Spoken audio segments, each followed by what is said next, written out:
Hello there, YouTube. This is me, Anonymous Boy, back with the Kerbal of the Space Program. Why did I phrase it? He said, yes, back, Kerbal Space Program. Uh, so last episode was pretty good. What we wound up doing was, if I go to the tracking station, which will take a moment to do, we put the first module of a space station into orbit. And also put a second module, which kind of had to be thrown up there because the first one was not functional without a part. So yeah, second one needed to be up there to fix the situation caused by the first one. And well, it did. I had debris on because I was looking at something. Um, but yeah, there we go. There it is. Coral 1. I also did kind of go through and try to rename a bunch of the other stuff down here, so stuff with its missions complete doesn't show anymore. But yeah, there's the station. It is in a 200 kilometer by 260 kilometer orbit. A little lower than where I wanted it. I wanted the top to be 300 kilometer, but I think that this is good. This is still good enough for my purposes. And right now, if we leave the facility and actually go back, we have the next two modules sitting out on the launch pad ready to go. Actually, no, I do need to be in the tracking station. Whacked myself in the head already.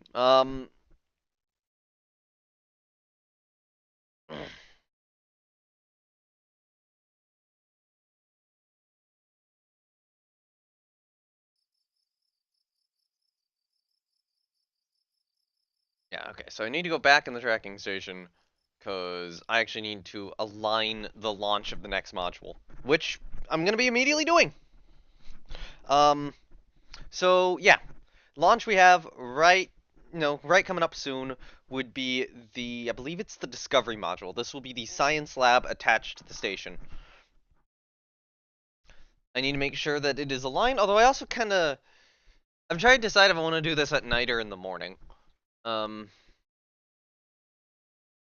okay, so yeah, you can see the return path from Minmus here.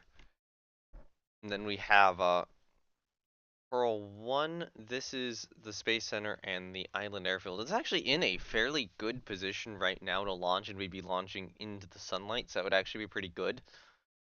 Ooh. We'd be ahead of it, is the issue, so I'm gonna wait until it's a little closer overhead. We're kind of... I'd expect us to be lower than it at first, which we would want to be to catch up to it. Now, when we're launching, it's going to get ahead of us. Because it's already at speed, we wouldn't be at speed while we're flying up there. But once we are actually in orbit, because we'd, very likely be in a lower orbit, it would, it would be something where we'd go around faster than it, and we'd be able to effectively play catch up in a lower orbit.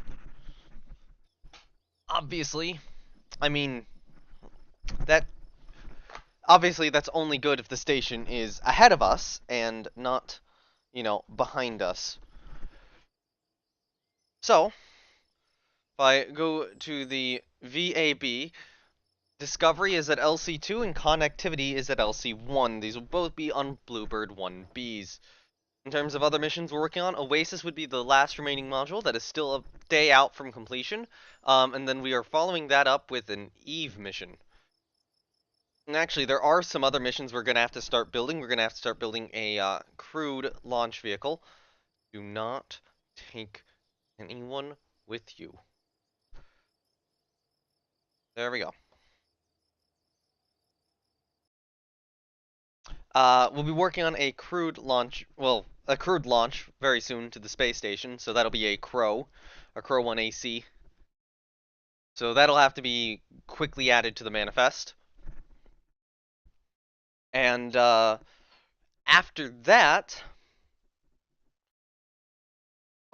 we do have we're gonna have to send a satellite to the sun's corona, and we're gonna have to send a spy satellite to a polar Kerbin orbit. So both of those are missions that I'm gonna have to do. Alright, basically, I think what I'll do is I'll get those missions constructed once one of these modules is docked. So that I can actually start, like, working on them. Although I guess right now the construction pool is kind of full. We also need to start working on a lunar lander. Or a Mun lander.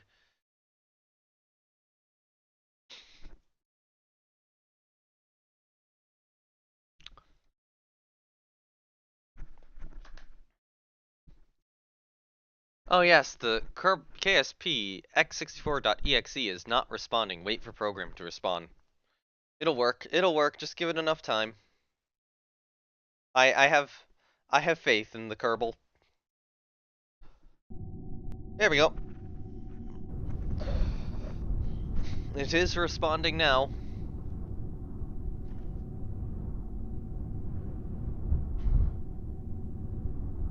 Alright. Ooh, the lights from the water tower. That's actually pretty cool. Lighting effects. Alright, on here we have a Bluebird 1B rocket carrying our satellite payload to well, not satellite, our station module, Coral 1 Discovery. Discovery module to the Coral 1 space station.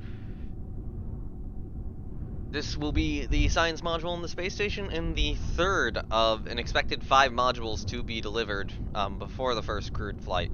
So, jet to throttle up, enable SAS, checks our gun, rocket is fueled, T-minus 10, 9, 8, 7, 6, 5, 4, 3, 2, engine mission, and liftoff of Coral 1 Discovery. We have a good ignition of the Eurus booster. Rocket vehicle's pitching downrange. Bluebird is on a nominal trajectory.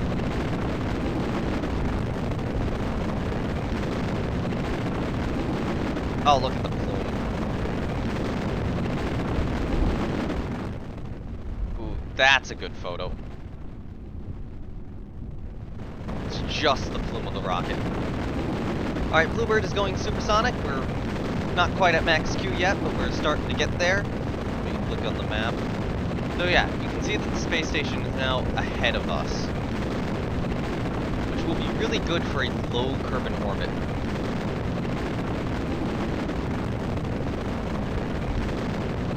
Flight path on Bluebird is nominal. Performance looks good.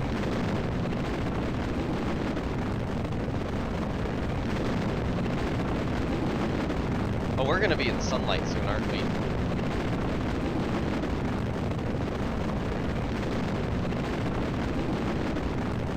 Bluebird continuing the pitch over maneuver.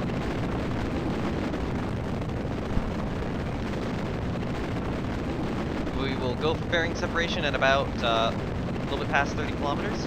Actually, no, we have some heating effects.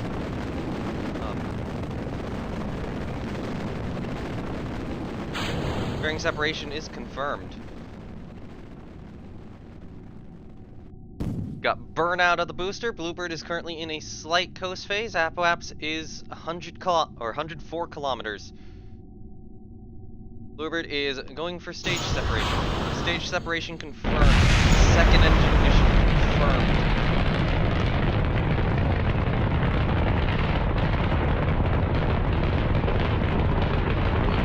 Slightly off course. Trajectory is now nominal. We've got good readings from the 191V. I'm just gonna say.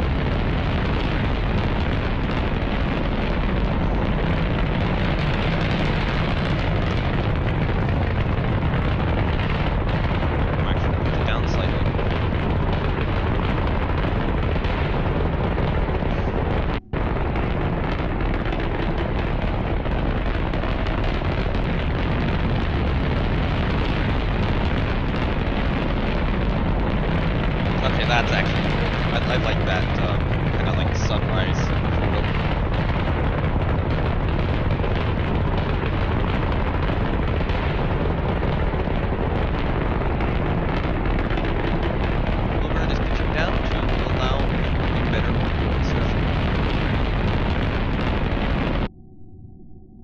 Slight adjustment being made.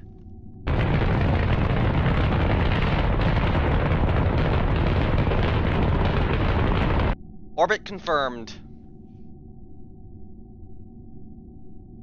Now, the Bluebird stage, or the Bluebird second stage, the B-Sus, or the Blue Sapphire upper stage, sorry. Why am I hate that I call it B-Sus. That's what it shortens down to. Will stay attached up until the top portion is docked. It will guide it in. Using its own little RCS thrusters. I actually think this was supposed to launch first, wasn't it?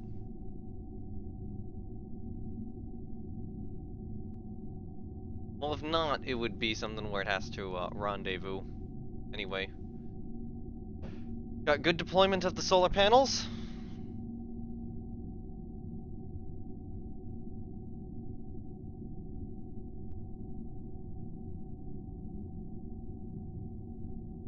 Alright. We do have adequate control over it here. Okay, so we will do.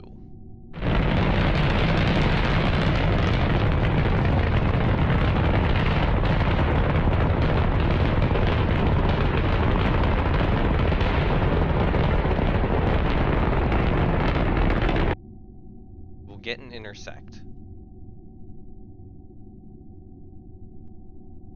Oh, actually, we're just past the descending node. Which way do we need to aim? Up, right? That way, yep. Or more specifically, down a little bit. So, slight burn here.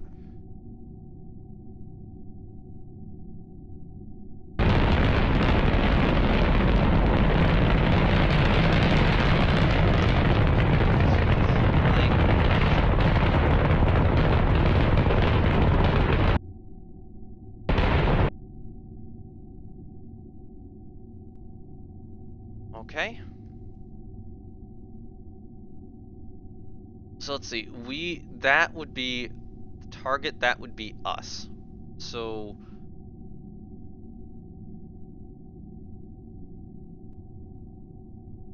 need to keep an eye on our resources.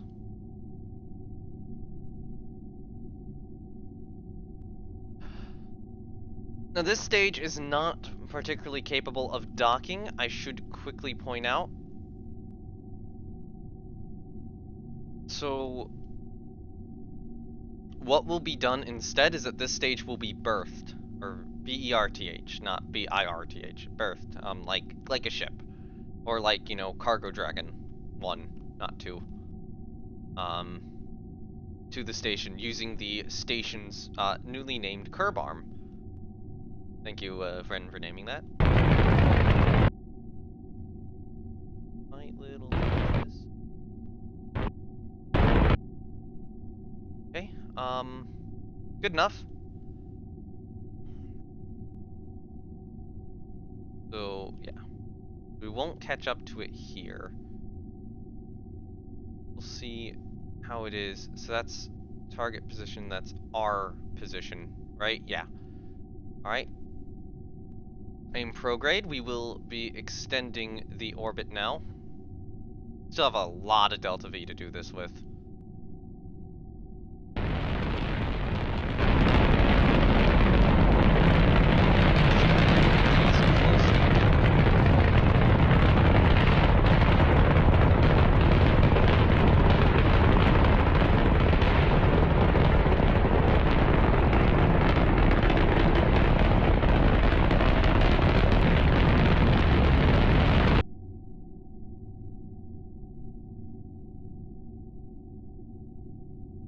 That would be a separation of 4.2 kilometers.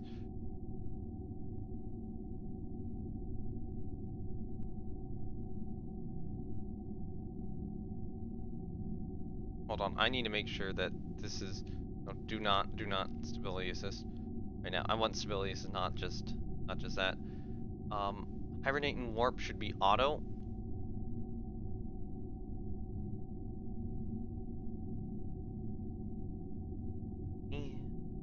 Computer on here. I don't think there is on this segment. We do have these linear RCS thrusters, which is good. Do we have monoprop there? We do have monoprop there, and we have RCS thrusters here. So we actually do have some ability to align this. But yeah, we will be fully reliant on multiple monoprop thrusters to do anything here.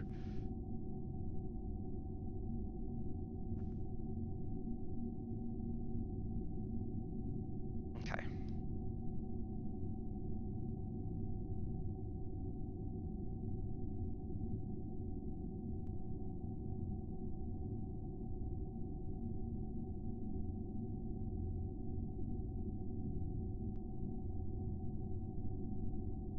Go down again. We are getting close. I'm going to do another prograde burn so that we are...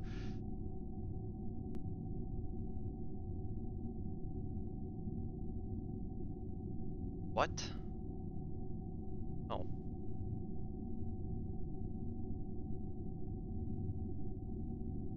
Here. Controlling from somewhere else. That's retrograde.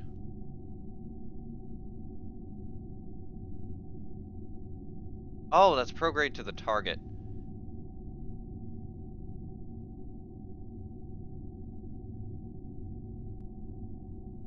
Alright.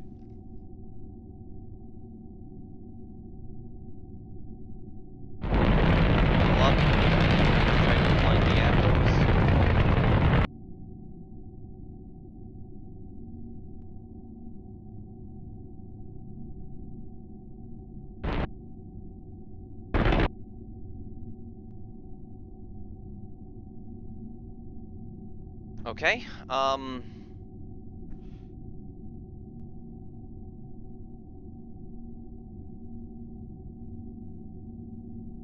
what I think I will do, I think I will shift into a position about here, see if I can add a, this way, I'm gonna push that periapse out. I want a little bit of like this.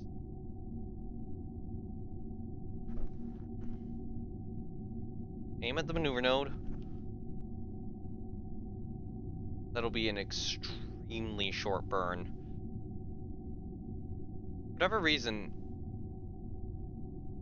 not showing me where the target is, so I can really only manual this in once I'm really close to it.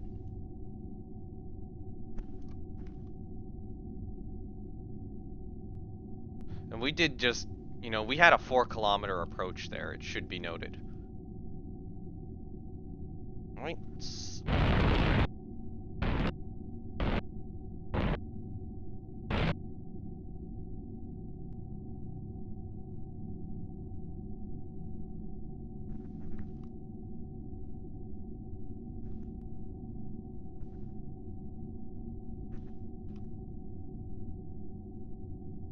Right, correction burn done.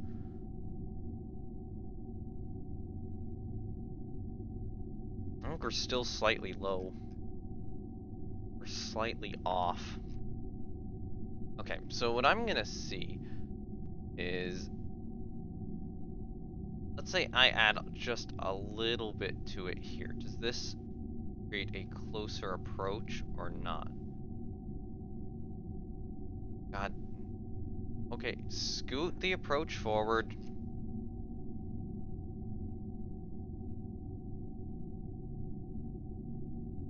Nope, it does not. What if I slow us down? We do this.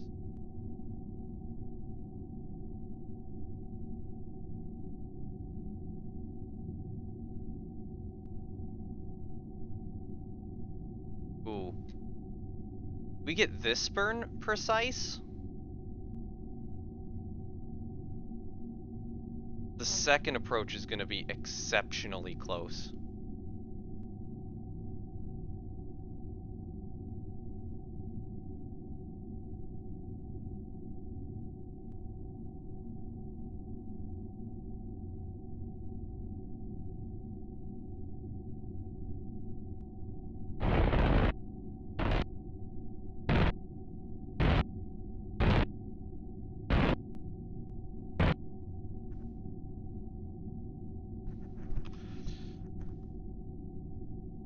and the rest of it on RCS.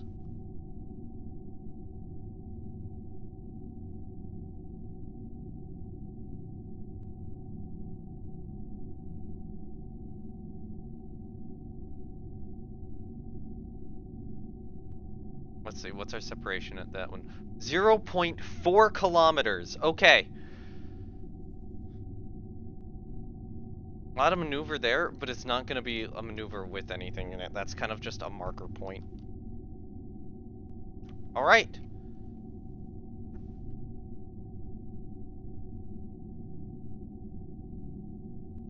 We've probably used up most of the fuel wanted to do. So, yeah, just double checking. The Unit 2 probe return is still in like 5 days. 9, 8, 7, 6. We're gonna be 400 meters away. I should just add that real quickly.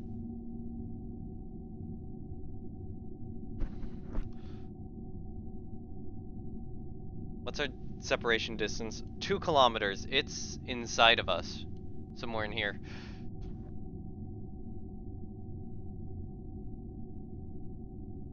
You can see the lag, because the station is loaded in right now. I can't visibly see it. Whew, okay! We got an orbital rendezvous coming up.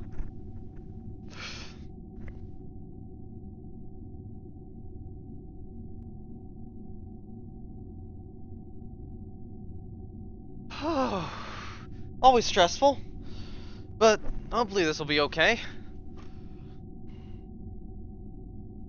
Oh, visual on the station, right there. I can see it.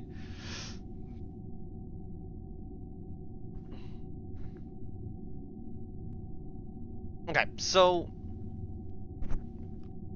for now, turn off RCS. So which way is the station going? So the station's kind of going in front of us a little bit, so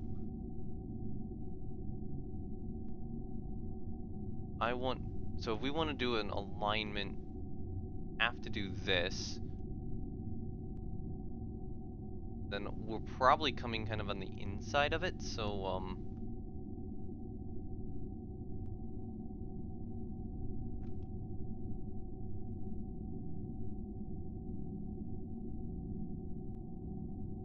although actually, you know what? Yeah, so I think that the burn I would want to do would be roughly this. But I think this will be an RCS burn.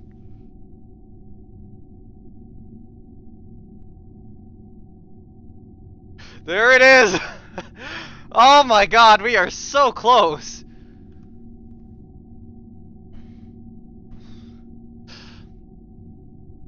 This is an hour and a half after launch, too. RCS enabled.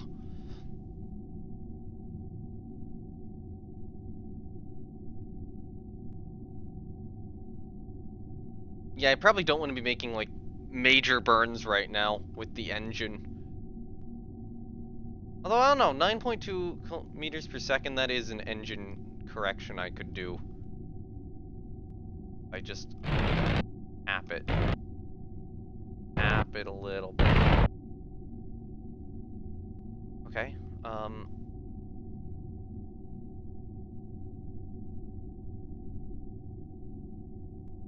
W is that way. Okay, so I'm rotated wrong. Rotated this way.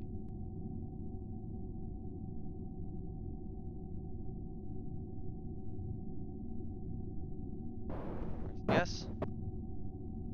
A little bit this way.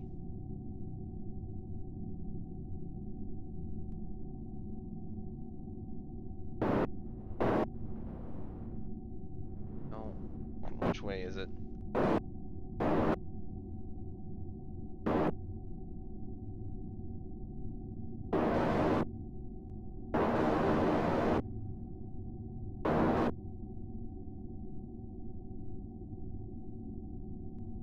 Okay.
which way? Okay, so we still need to throttle this way a little bit.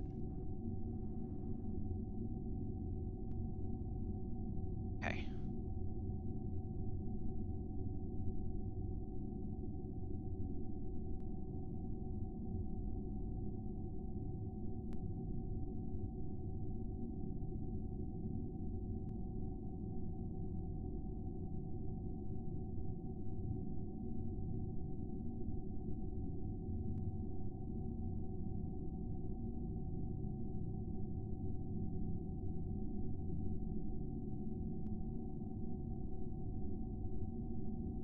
There we go. Line about there.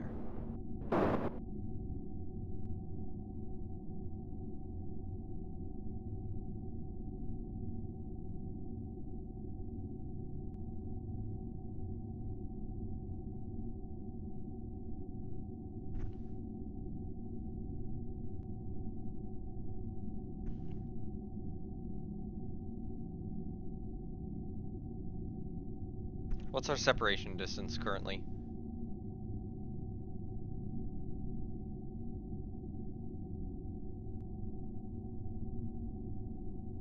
Or one increasing. So it's going away from us currently.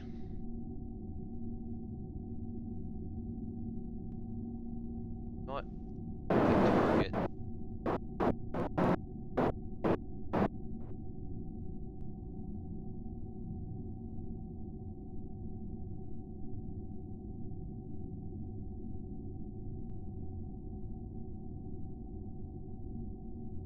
Actually, you know what?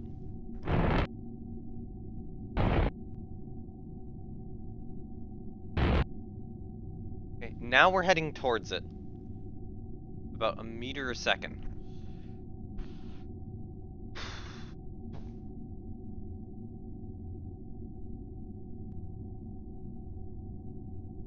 Okay.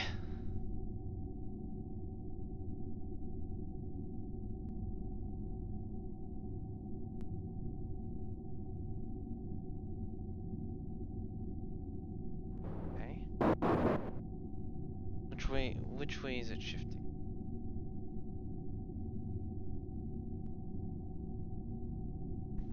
Got. K is that way. I would be that way. L, no, we need J.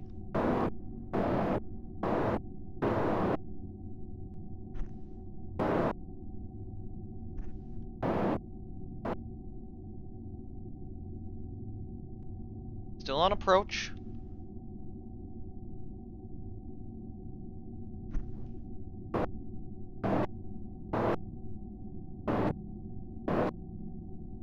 Okay,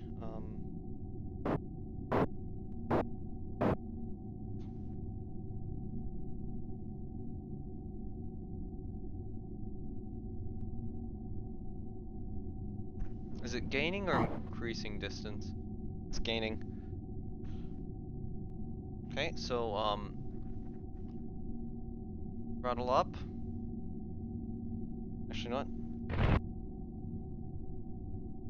Give me a 2 taps of the, 3 taps, 4 taps of the engine.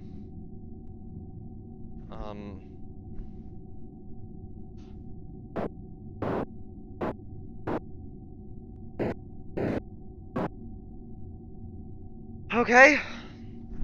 Still very much on approach.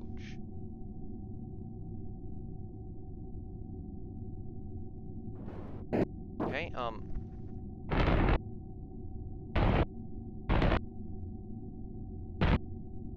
give me 3 meters a second. Actually, given how it's shifting, do I think how the orbit is? Let's do this.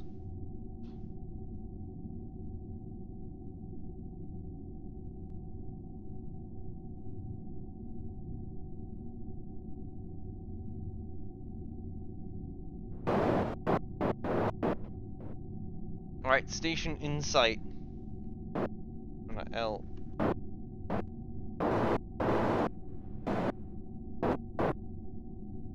Okay.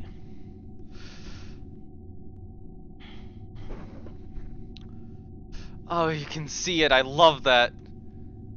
Oh, and you can tell how just like absolutely fucked the crane is now after yesterday.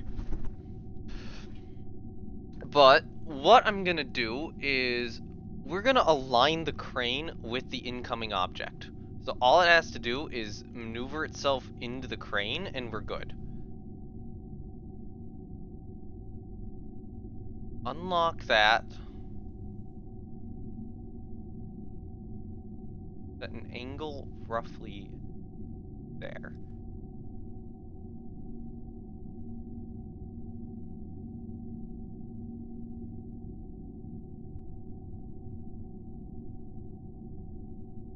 Lock it again. The entire crane should be locked whenever this comes at us.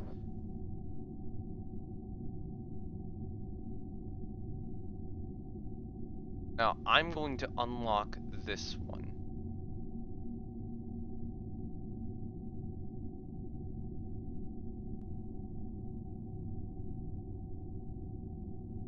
Unlock it. Thank you. And arm. I'll do lights on too. Alright, crane is now in position. Okay, so trying to remember. Hold on. Let me check. Kerbal Space Program RCS controls. Because there's one control I'm not finding out. Or not figuring out. Or one keybind, I should say. In terms of the translate. Okay, so it's IJKLHN. So N is the key I need to be pressing.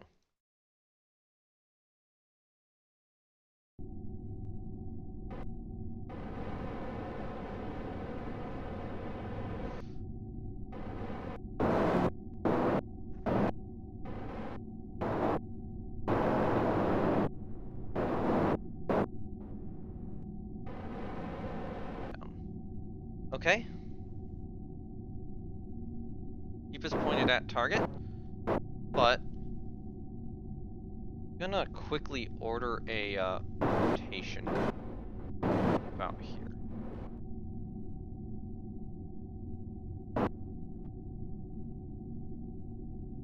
Ooh. Okay. We're close. We're really close.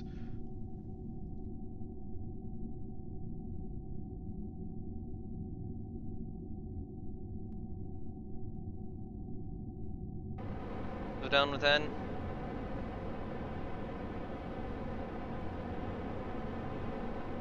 God. God. Okay.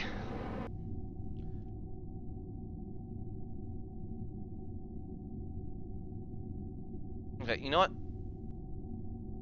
Slow down. We need to shift down.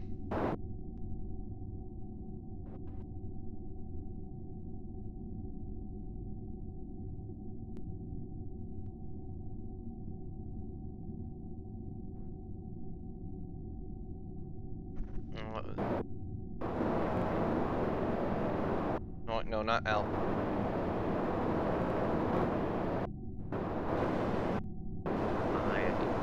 There we go. We're holding. Small pushes. Actually,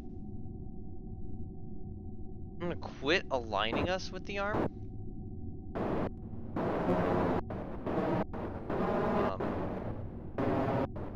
Approach path will be sideways. And actually, we're gonna roll it.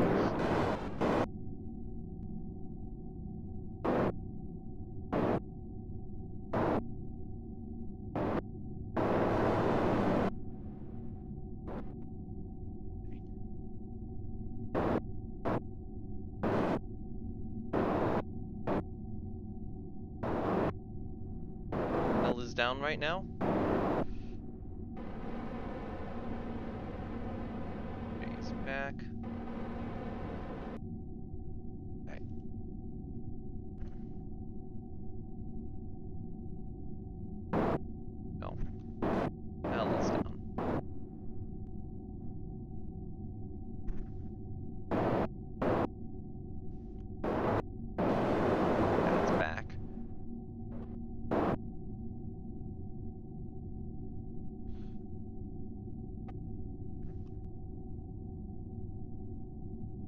Alright, small adjustments.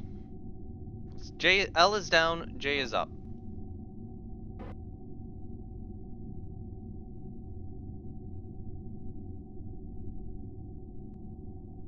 Oh, that's cool.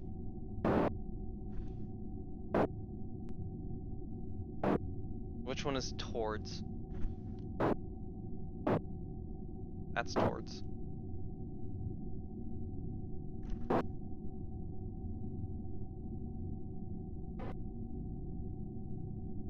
Careful.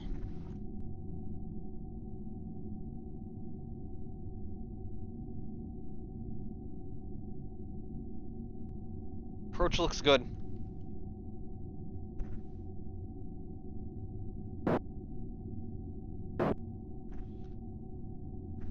Switching to the arm. Vehicle. Grab is coming up. Oh my god, look at this.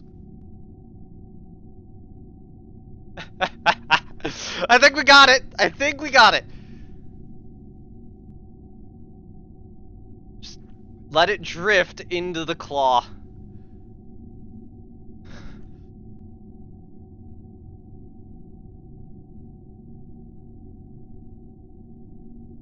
Confirmed connection! RCS off. Yes! We got the stage!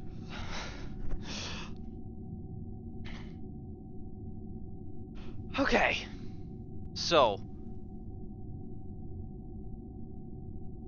I'll keep the light on for operations at night.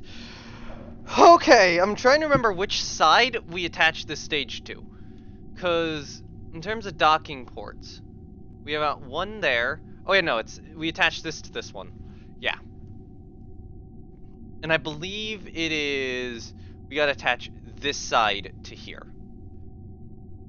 And then we're also gonna have to make sure we align the ladders, which the ladders are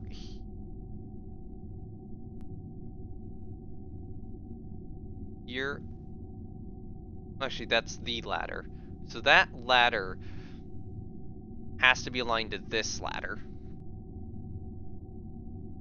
Now, the thing we don't want on here is we don't want the blue sapphire upper stage. So we don't want this.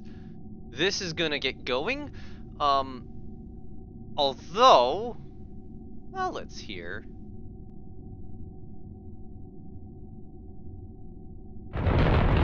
Shit. No, that is not what I meant to do. That is... Okay,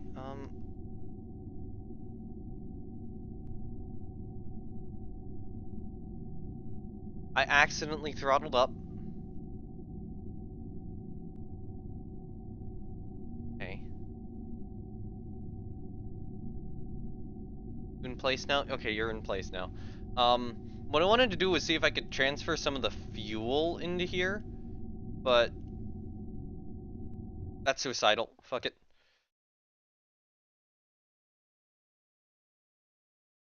On. Okay, we're free. We're free.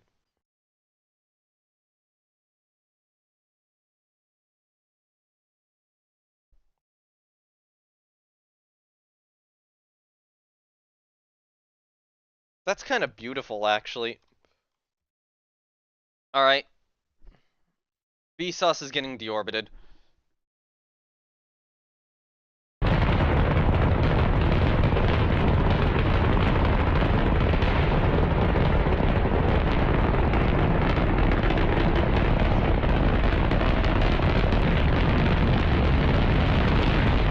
Oh, fuck it, we're targeting this ocean.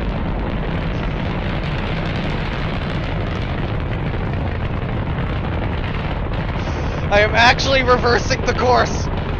Can we do it? We can't do it. We're gonna hit land. Fuck that land. We're being the Chinese space program here. Just landing it on some poor village somewhere. Okay, now we have the let's adjust this into position using the crane arm. Okay, it's time to have fun. This is gonna be pain.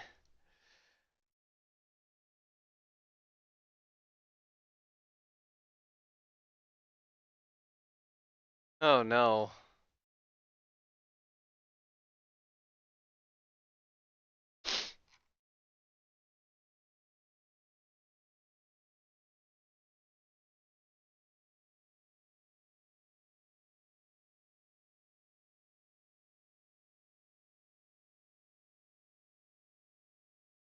It'll take a moment, I think.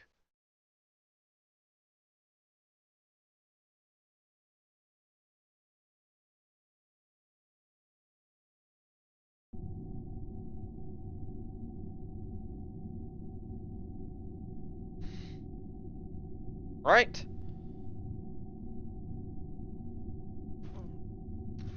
Discovery is now the Discovery module is now on the station. It is just time to actually attach the damn thing. Okay, this is gonna be fun.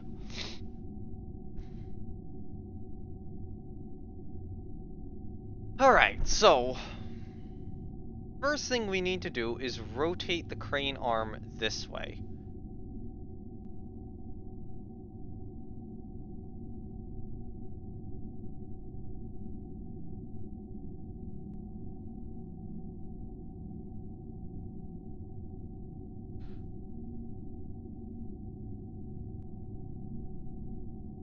Little too far. God, God, oh God. Okay, okay, okay, okay, okay. Lock it, please. Okay. That's reasonable for now. Unfortunately, the crane arm is seriously out of whack after the whole ordeal with this. So one thing I'm actually going to do is, for now, I'm going to disable the RCS on this stage.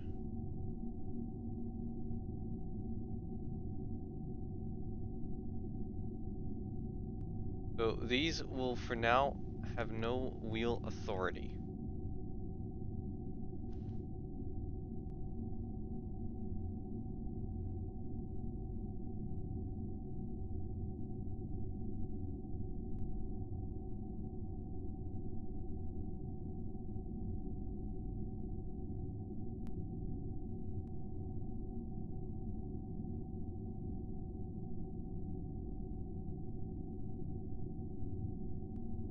Okay, actually, we might need those having wheel authority.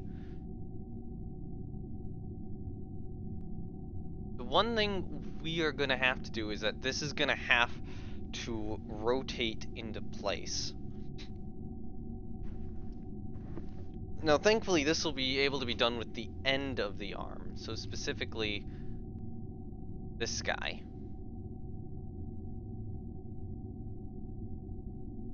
No, no, no, no. No, no, no, wrong way, wrong. God, oh God, oh God.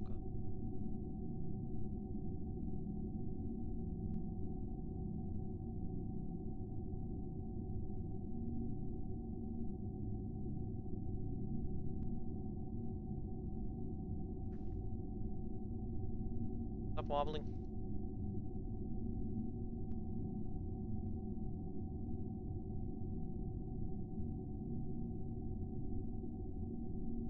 I'm gonna try increasing the damping, maybe?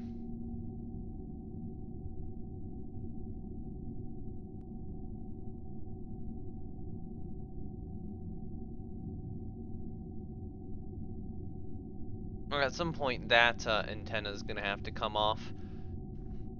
It might even be something where I go in and just kind of grab it by that segment.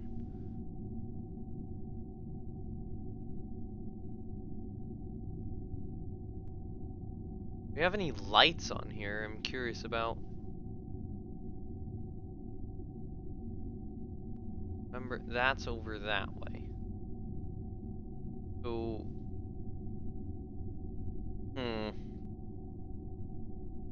Actually, part of the problem is that the ladder. Okay, okay, okay. I see the issue.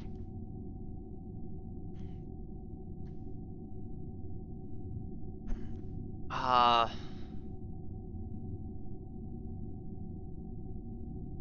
So this is gonna have to be extended up, this is gonna have to be extended down, this is gonna have to be moved a little bit to the side. Okay.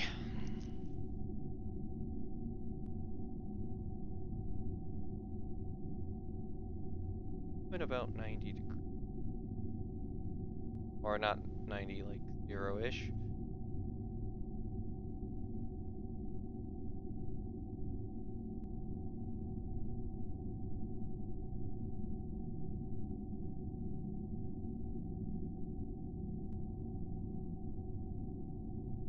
Okay. Got that aligned.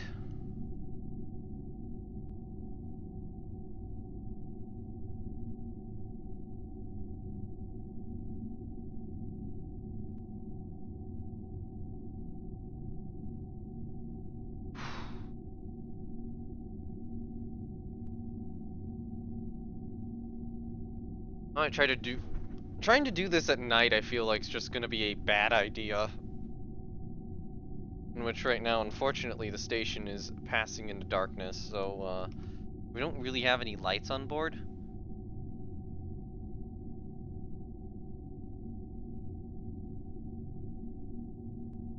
Okay.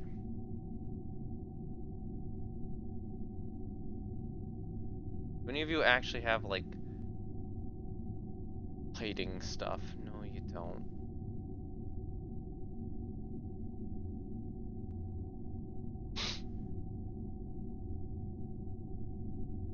Okay, so... yeah, the only light we have is that one. And a little bit around the ladder. So remember, the ladder here has got to be aligned with here, which means that...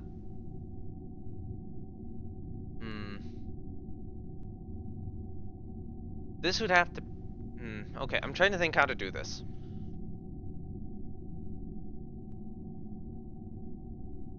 So right now it wouldn't be aligned, we'd have to do a rotation.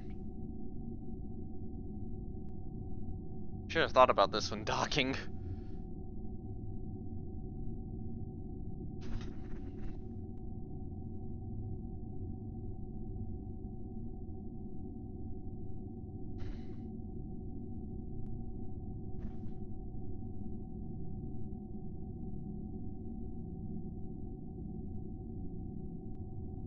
Okay.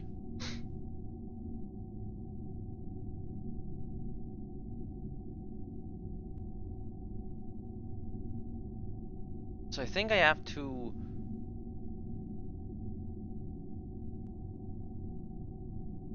so this would have to go up, but this... I think this one has to rotate around.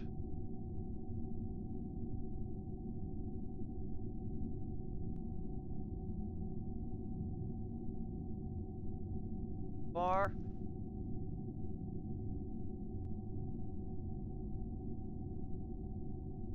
Okay. That's locked.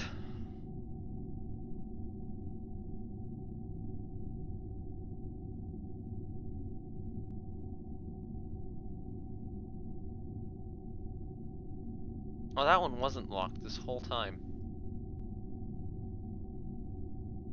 Wonder if that's why everything's been a little wobbly, because of this exact one. Or this exact hinge not having been locked.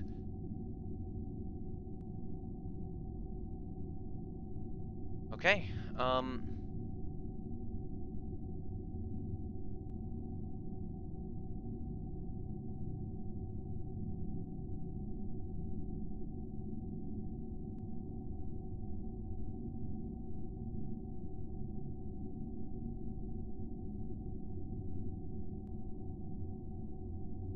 I mean, this is still incredibly difficult to control. There we go.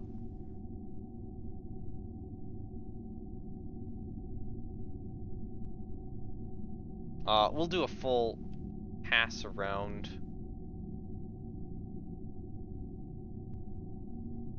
There we go, we're back in the sunlight. Still trying to align here. So normally I'd have to unswivel this, but we gotta do... That is so off-shifted now, wow.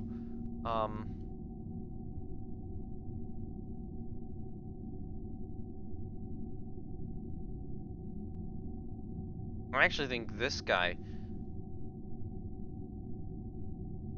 I have to do a little unshift this way. Yeah, so this is why, you know, this is like tempting the goddamn Kraken.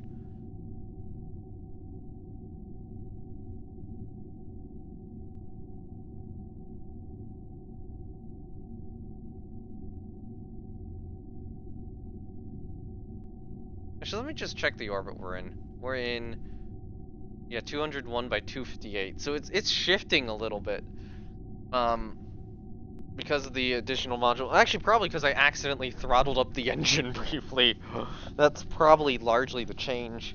Although, you know, hopefully once we have some, like, stuff on board, we'll be able to do some additional RCS corrections. Okay.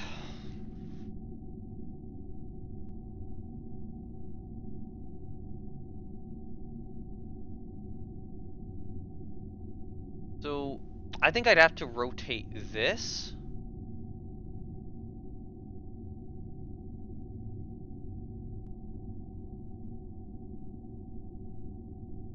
Careful. Careful. Get it down to 0.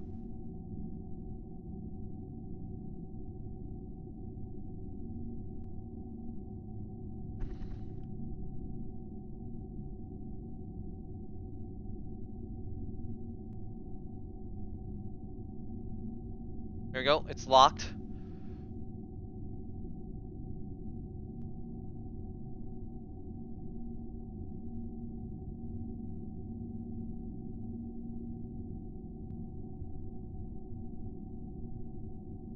Okay, so I'd have to rotate this and then unrotate this, I think.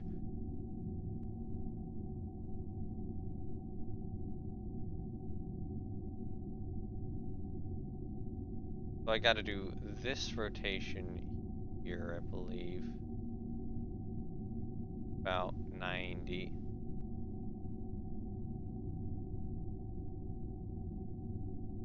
Okay, now that's locked again.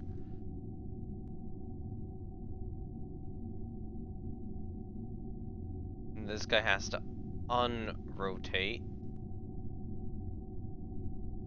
Oh no. More this way, a little bit more.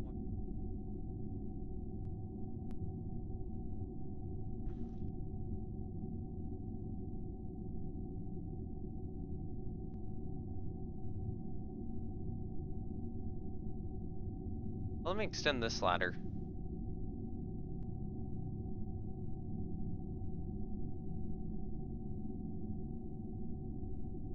Oh my god, this is close. Okay. This is really close to aligning. I think the next one we gotta change is this guy right here. How much power do we have? Oh, we're pretty good still. I was wondering, wait, why do we not have more electric power? Because one of the things died. One of the components broke.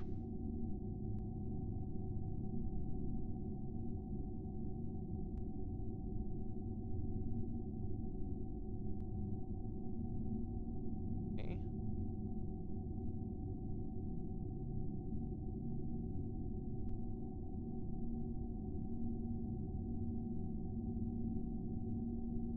I'll do a little over.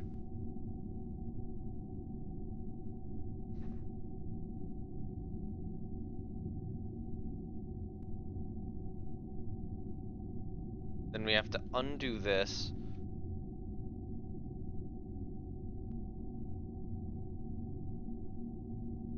Now,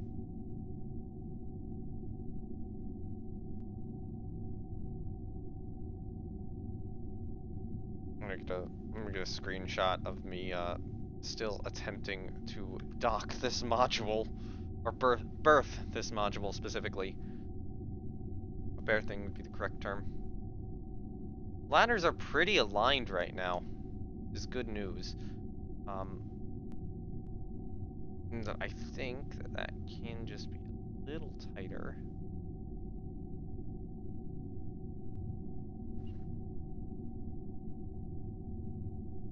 Okay.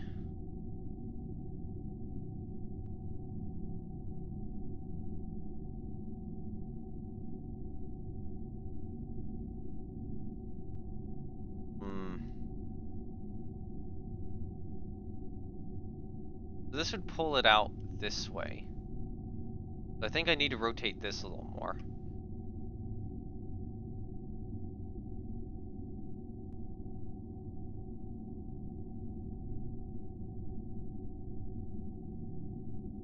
Oh god.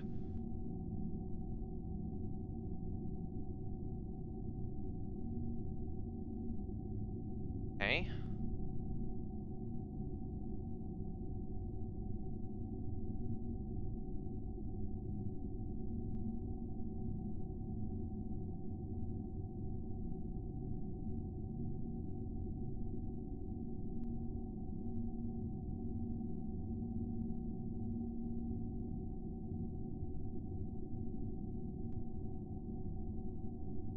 You know, at some point,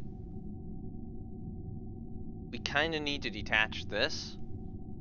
So, I think that's gonna have to be now. So let's send it away. Let's this way.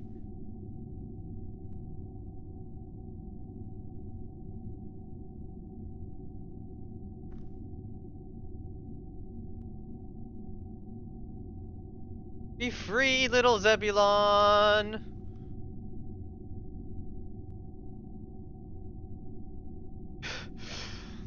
Just go zoom.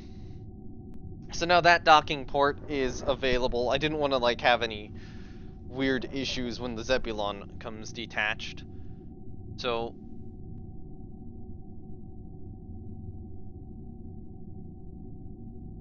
unlock that again.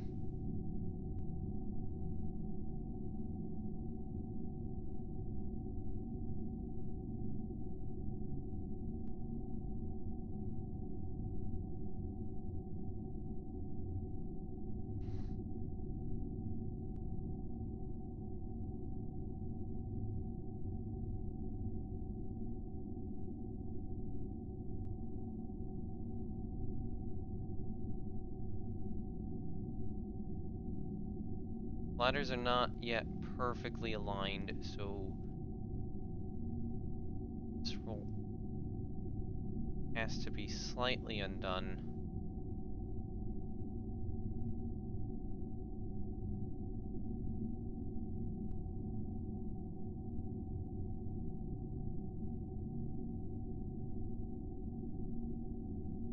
Which actually means that we need this angle.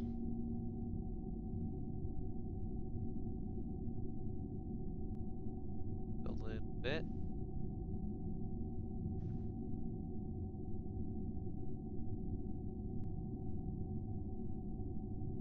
Oh god.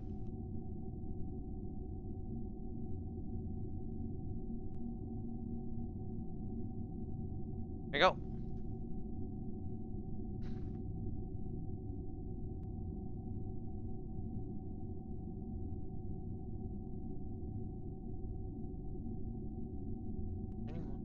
Shift that angle though, not right now. Because normally I'd rely on one of these to unshift the angle, and I think that would have to be this one. I think this has to rotate a little bit more.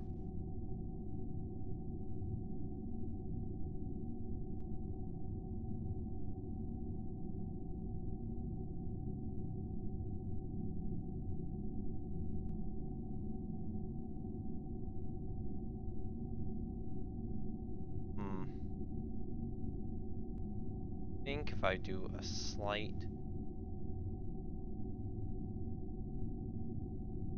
If I do this...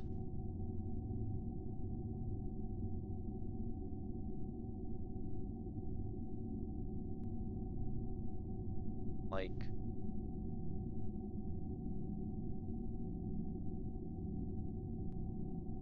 this.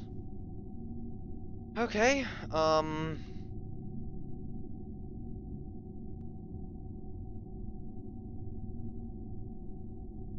start tracting the piston.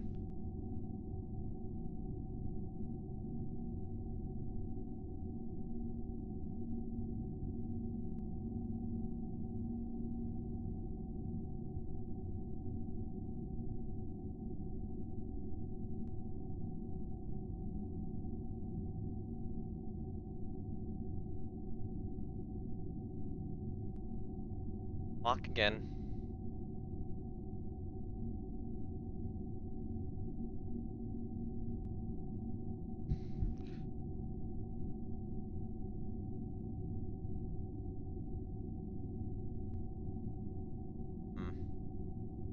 We're still a little high, so I think this one.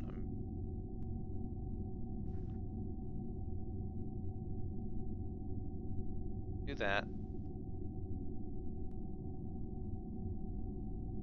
Track the away.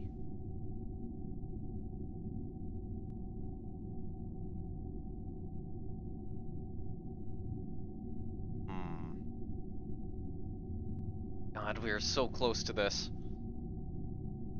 I think I gotta shift the whole arm a little bit more out.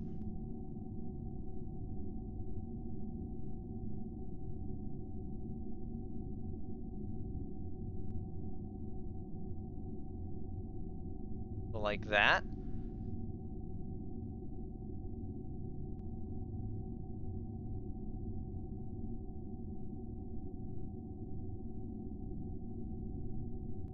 No, no, no, no. And a shift. Actually, not. Lock that. What I'm gonna do is I'm gonna unlock this one and extend it out.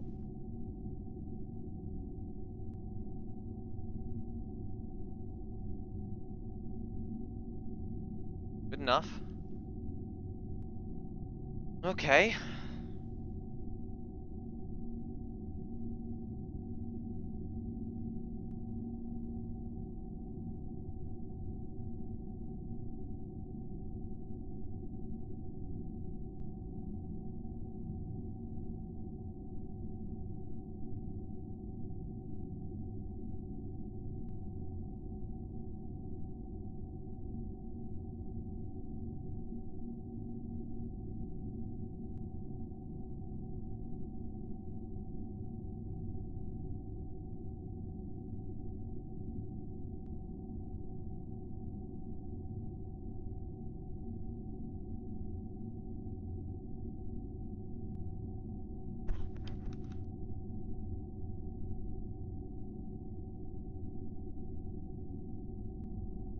Okay, I think we are now at the point where, with some clever piston extensions, we can align this.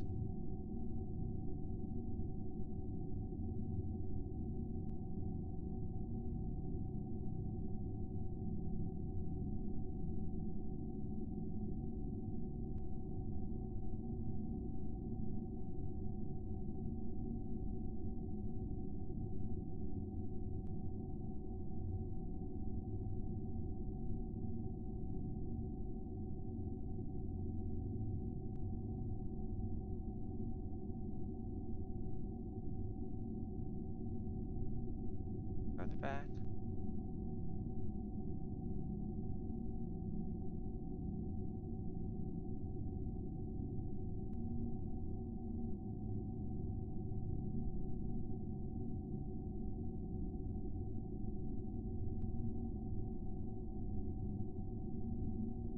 Technically, those are connected now, but it is slightly wonky. So what I'm gonna see if I can do is if I can get that just slightly better aligned. So in this case, it would be unlock that, change the target angle. It does not look like I can.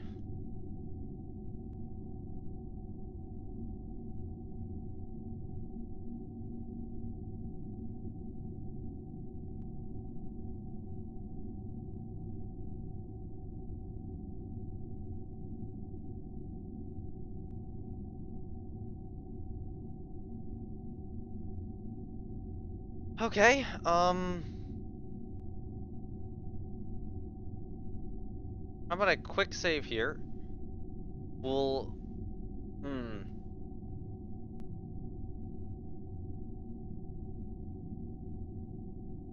Actually, here, let's, what if we free pivot this?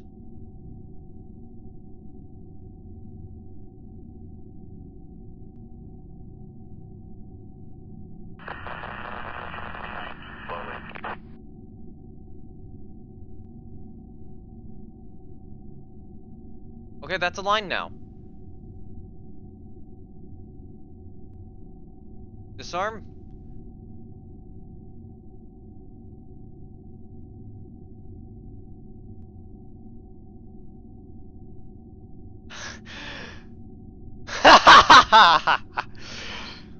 New module added! Science module is on.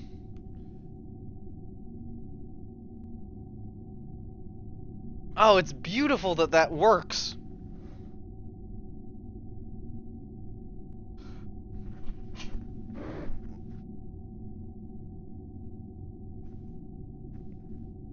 That is a successful attachment of the Discovery module.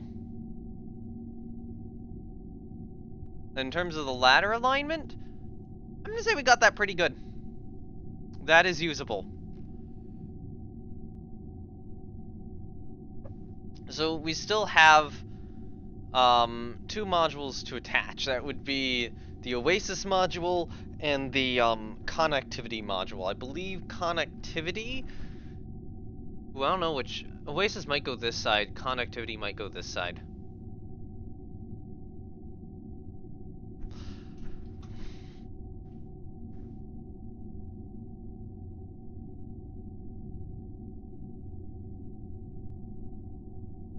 Okay.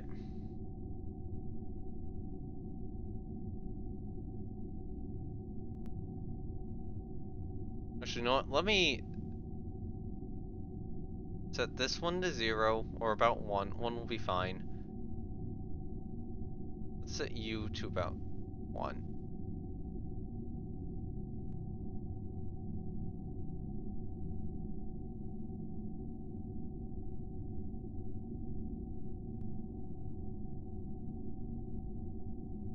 Actually, you know what? Yeah, keep that one extended.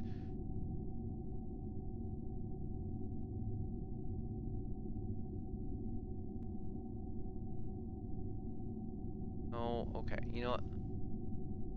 Lock that.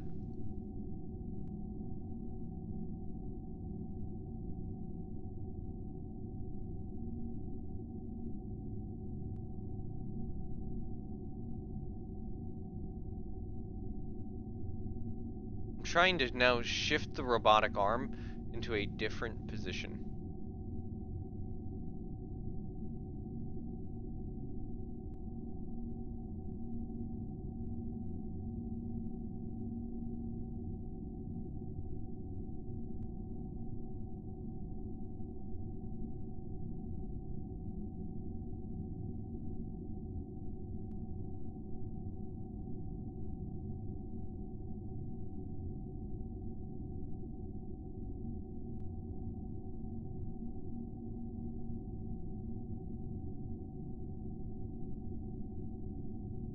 Come on, lock in place.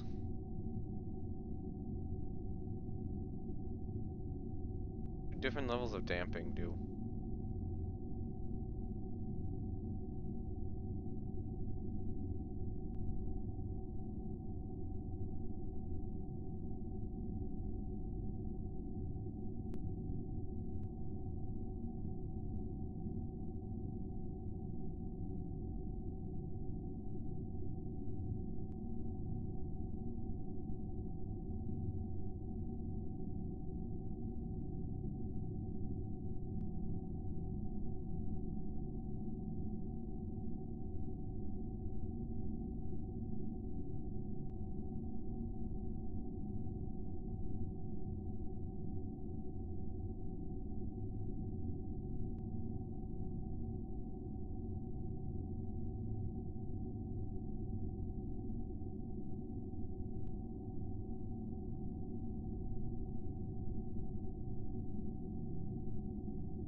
Okay, that's good enough for the arm. So we're gonna keep the arm extended at that angle, so next module can attach to the arm, and then we can start, moving it to wherever. I'm trying to get it at that angle, just because I think that's gonna put the solar panels at less risk. I could also do this. Or no, I feel like that'll be a good angle. But yeah. Successful docking. The Discovery module, I'm gonna call that a successful launch on my little sheet here. Payload stats, Coral 1. Let me just add all the Coral 1 modules to the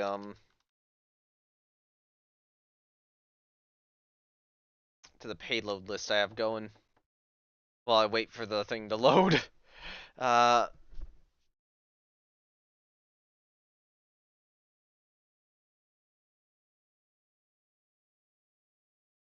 oh, no, hold on, these are...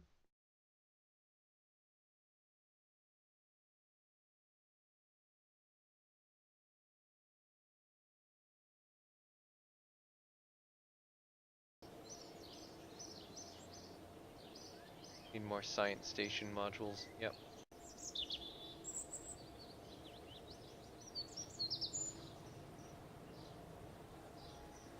Alright.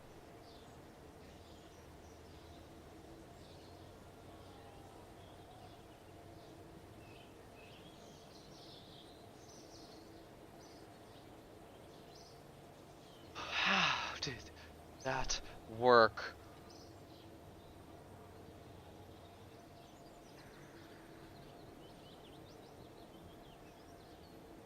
Okay. We're still reconditioning the pad.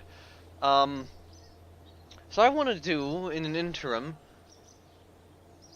I want to start getting a rocket built for, the next possible mission to do.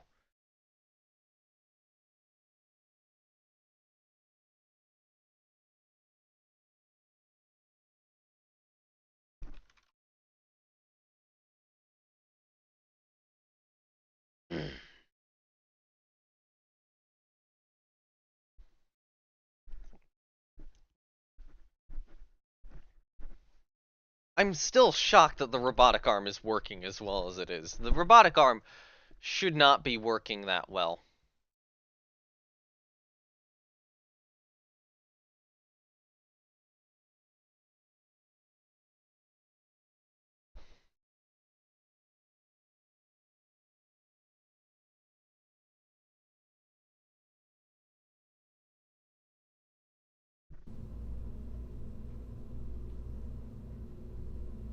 Alright. So. What do I need to do?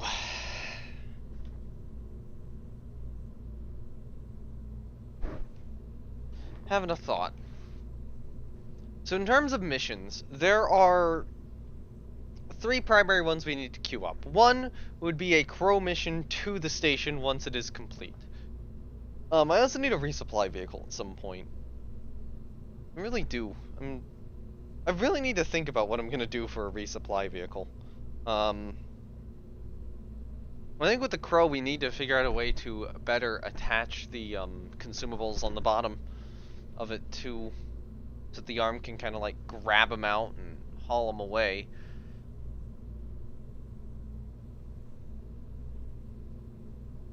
Actually, let me hop out of the VAB for a second so I can go to the tech menu, or go, not to the tech, to the contract, and actually see what I need to do.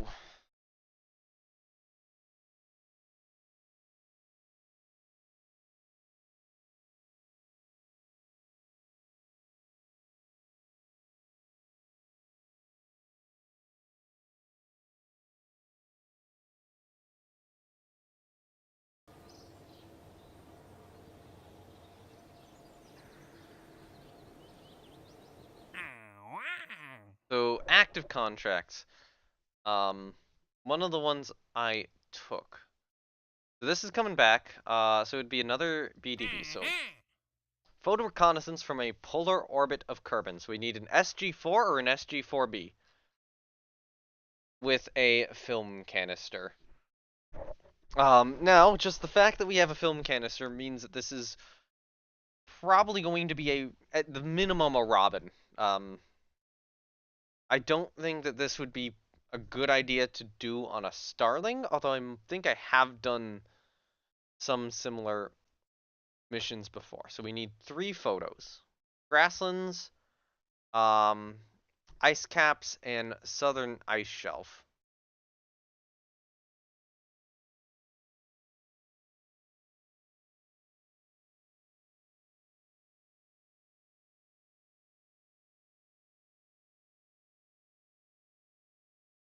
So that would have been like 32,000. That should get us a little profit.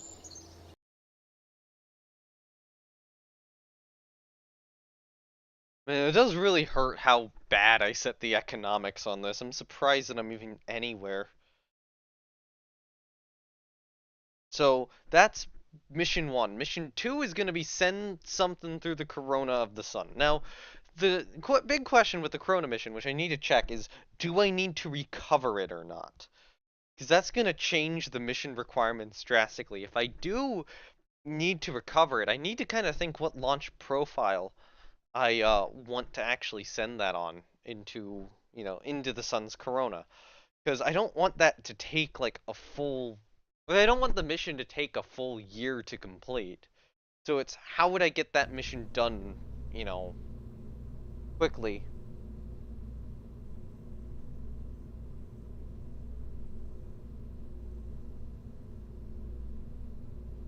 Alright, I shouldn't be opening that up. I should be checking what camera system I need, and then deciding on the rocket. So we need what is it, an SG4 or an SG4B? That would be science. That's a bloodhound. So we need either this or this.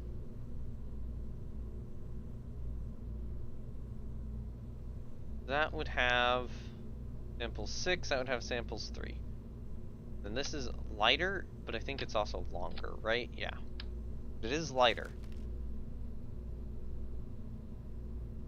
And cheaper. Only a little cheaper.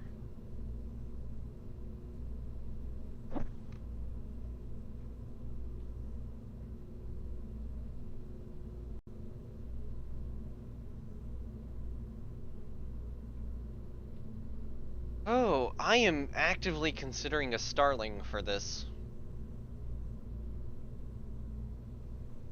What are the altitudes?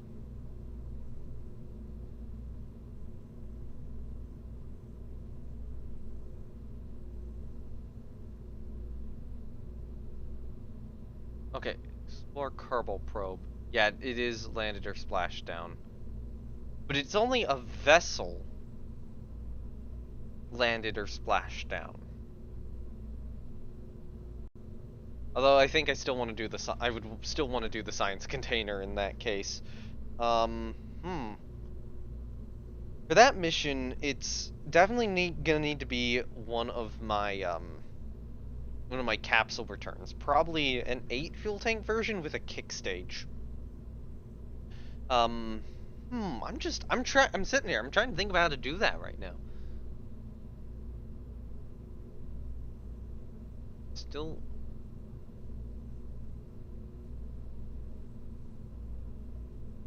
Okay, is it this? Nope, this is the other one we need to do. There's a relay satellite in orbit around Gilly. That's going up soon. Ike's gonna be in a little bit, start exploring Eve.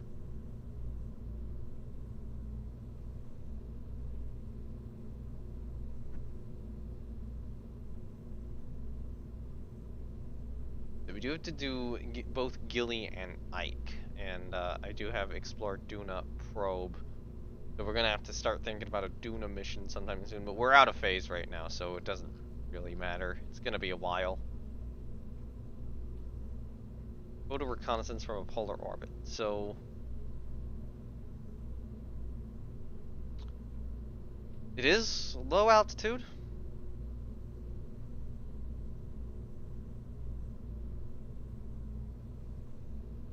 You know what? I don't think we can do this, and I think it's because the film canister thing's too heavy. I don't think we can do this on Starling. I think this is gonna need to be Robin.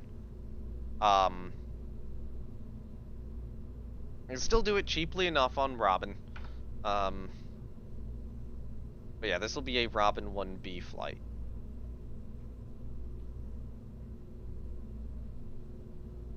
Probably a Robin 1B with a base CCSB, I'm thinking.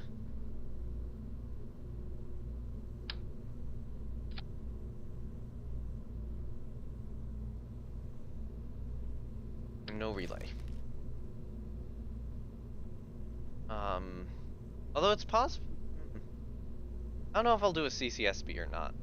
We do have other sub-assemblies, and this doesn't need a lot of fuel on it.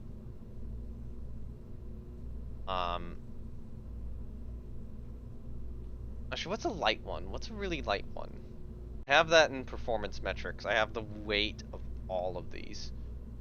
So a CCSB is about 1 ton. One thing we do need to have, no matter what, is we need to have an SRC-2. Probably an SRC-4 is preferable. But guaranteed we need an SRC-2. So, yeah, we need that. Oh, is that where they stuck the film canister? That might be.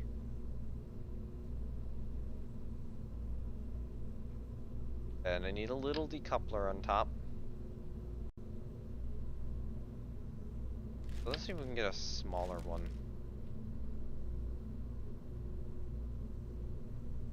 Not one which detaches from both sides.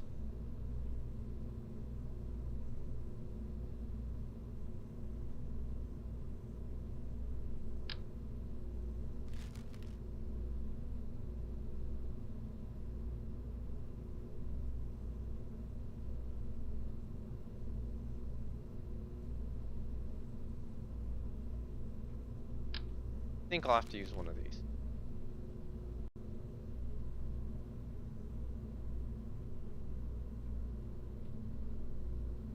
So we have that. That's cheaper.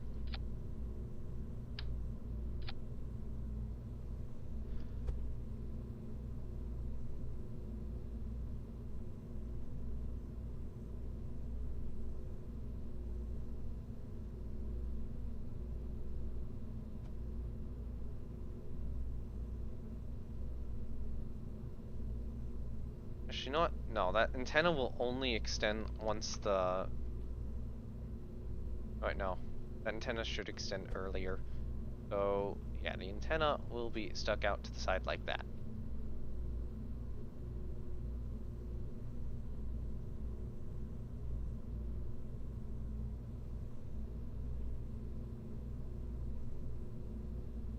Okay, so I'm not confident that this is the probe system I'm gonna use back here.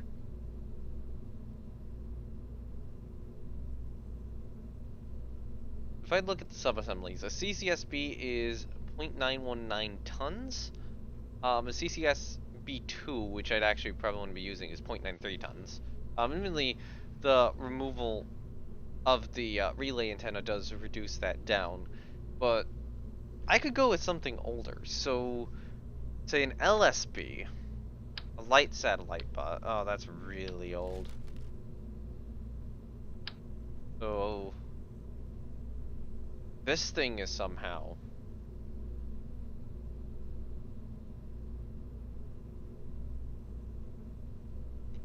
Hold on.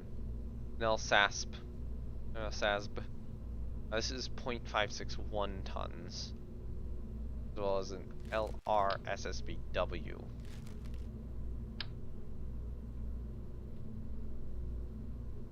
So we could base it on this. It doesn't have a lot of delta V. I'll probably do a modified version of this. So first of all, that antenna. Actually, I'm gonna reroute there. Take my flag off. It does have the backup battery attached to it. That'll probably be removed. And that's a battery right there. So that's a much more significant battery. So take that off. Put the rocket back on.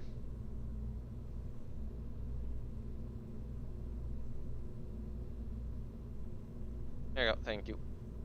Take that off. Please make sure it didn't, like, mess with it all. I don't think it is.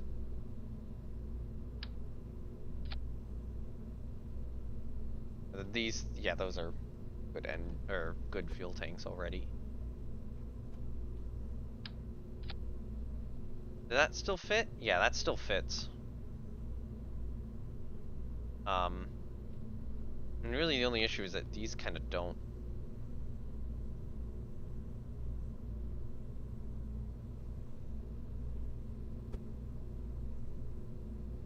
Now they do. Don't need that battery anymore.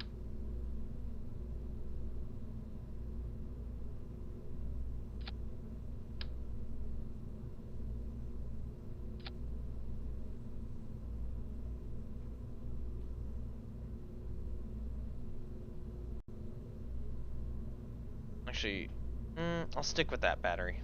This'll have the double batteries on it.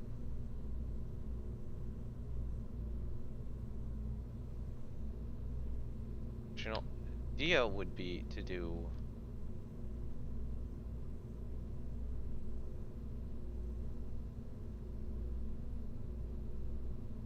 What if we did this?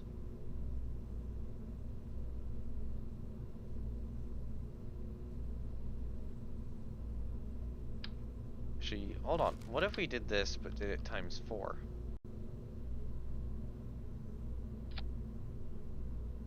Panels extend like that. It's gonna be a little weird.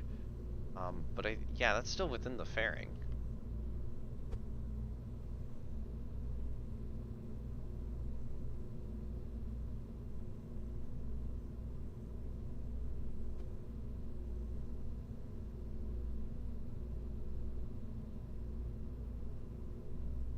Yeah, that's really the main issue part out of all of this, and you guys pretty safe at this point? Am I willing to trust everything on this without testing? I'm gonna say so.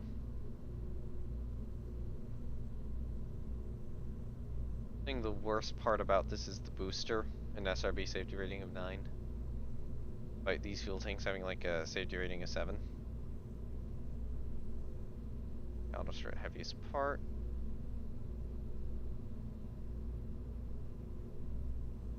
So I'm gonna be relying on the cursed to actually put this in orbit, but like, it's a cursed, it'll do it. You know, cursed doesn't give a shit.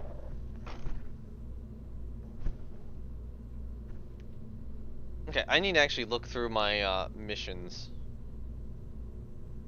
Because this would be a spy satellite where... Actually, payload stats. Where are my spy satellites? So I had Unit 2 to min-miss, Unit 1 to min-miss. So Fixture 2 and Fixture 3 were on Kerbin. But those were...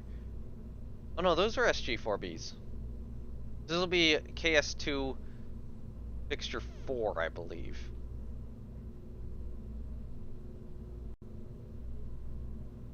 Yeah.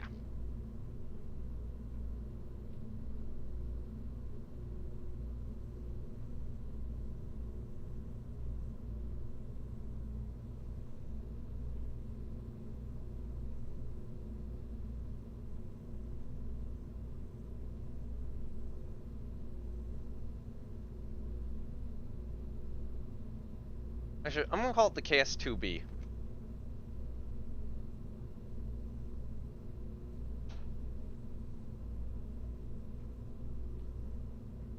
Okay, so now I want to actually reroute to this and resort everything. Wait, no. Add the contracts. I was trying to move that over, but yeah, no. So we have those two. That decouples. So That the second? That's got to be the second stage engine, right? No, that's not. That's not the second stage engine. Gotta go up here. That's the second stage engine. You go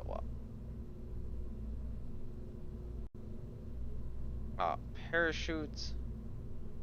Gotta go way up. Assume one of these is payload. That one's gonna be payload separation.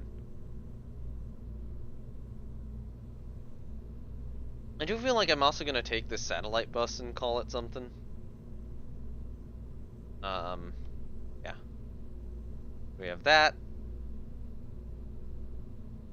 So, open that up.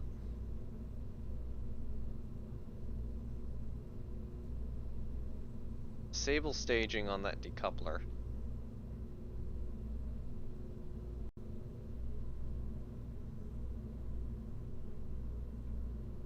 So, trying to figure out which decoupler is which.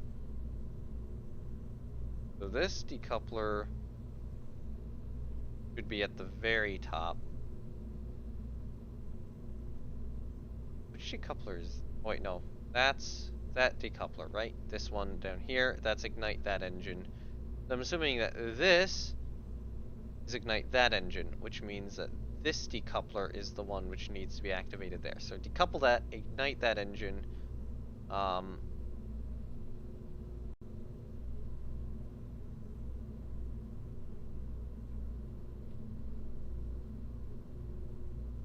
Then, yeah, decouple that, open up the parachutes, and decouple that if needed. Okay. KS2B fixture 4. Which I believe is within the naming scheme.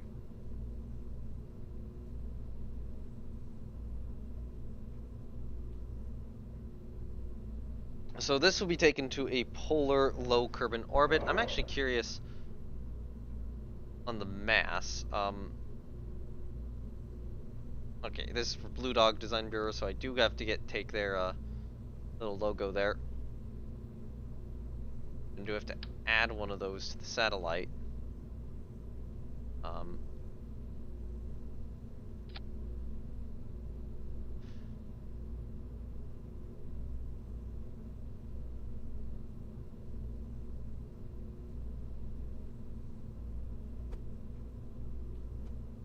Just to make sure that, you know, I know who the mission is for. So this is Blue Dog, KS2B Fixture 4. It'll complete in 5 days, 5 hours, 3 minutes, and 41 seconds.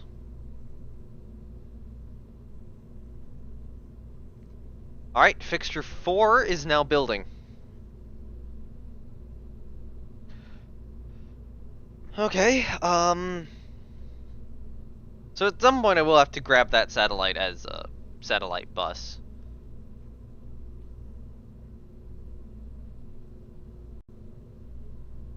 Do I have a Bluebird set up with a Waze on top? I do not, so we'll have to take a Bluebird 1B. Okay. Who the hell is the Corona satellite mission for? Let me actually check the contracts real quickly. So,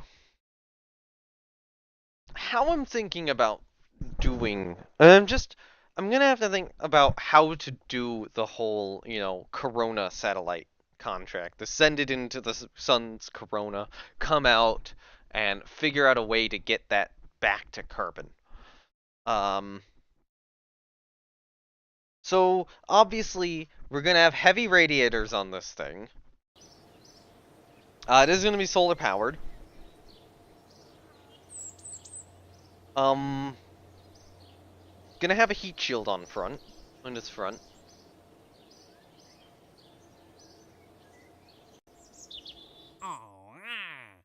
Who's this for?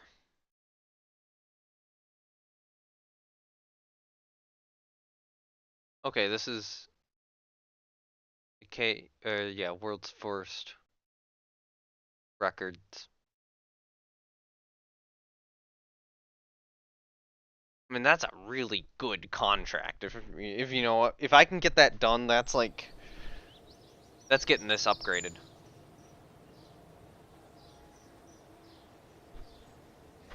But it's gonna be a difficult contract. Um, so I'm trying to think about how to get the probe home in the quickest amount of time. So if we slingshot by the sun, you know, through the sun's corona, by the time it would come back to Kerbin's orbit, um, Kerbin would not be in the same place. Well, obviously. So let's say I do it twice.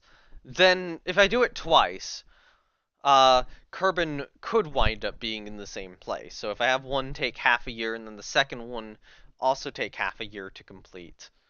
Or like, you know, do one close pass, and then one long pass. That could work. The other thought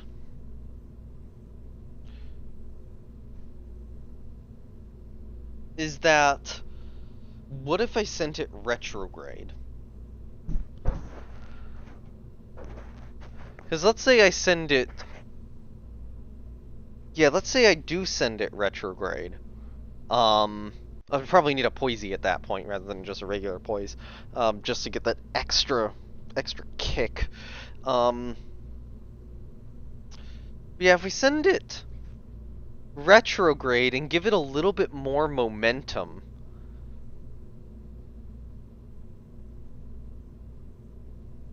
then I could have it stretch out to wherever, you know, go through the corona, stretch out to wherever Kerbin is at that later point in time, and then try to slow down around Kerbin.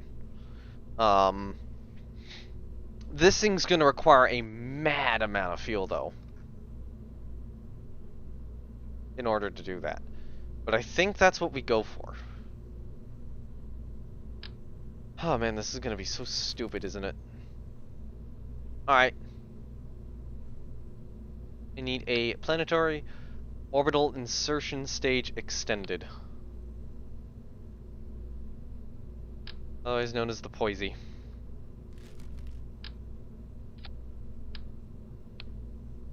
Do not move the rocket.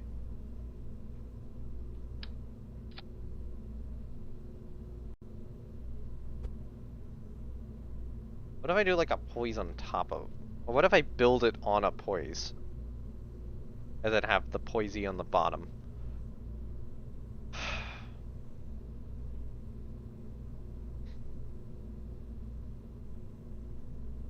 So I mean, this is an absurd amount of delta V, basically.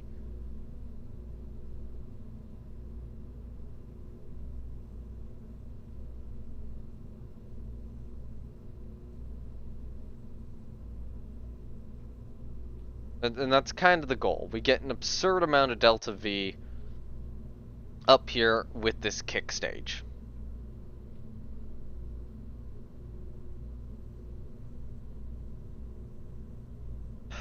Okay. But it is like, you know, trying to make sure that the return capsule returns is going to be rough. It's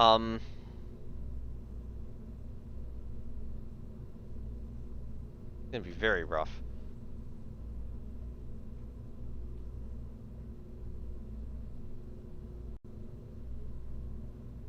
So I think I'm gonna base this off of a... No. Yeah.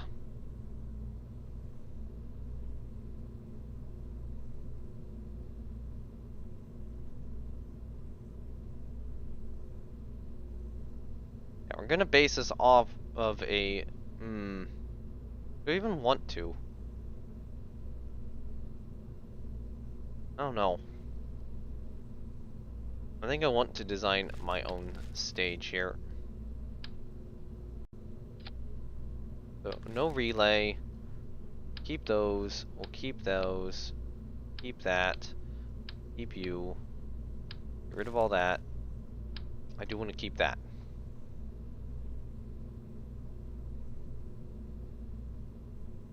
We will need a SRC-8.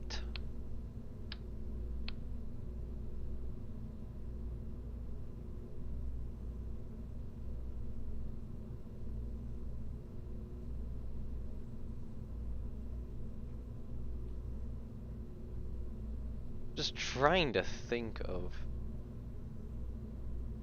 how to actually use this.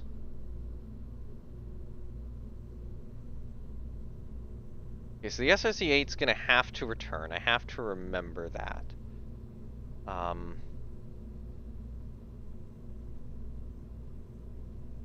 Wait, no, I want thermal. I want thermal.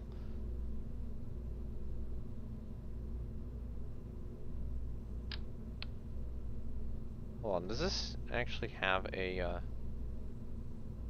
Okay, it does have a chute in it. Cool. So...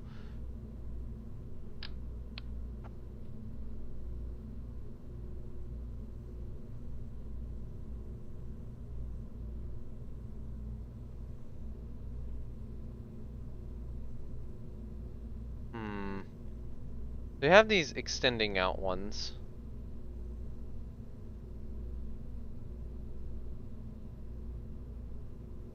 Which I think are... Oh.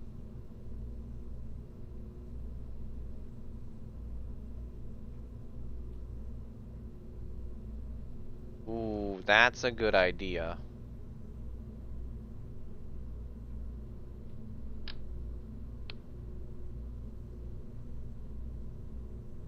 So that would be a nice little sun shield.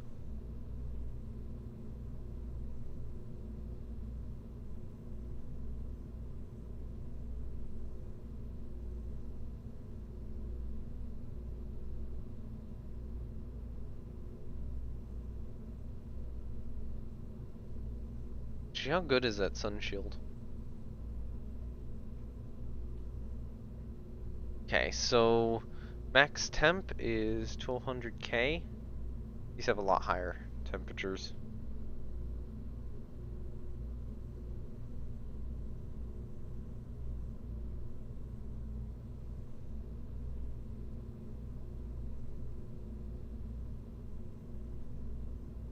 Yes, I'm trying to think about best to do this.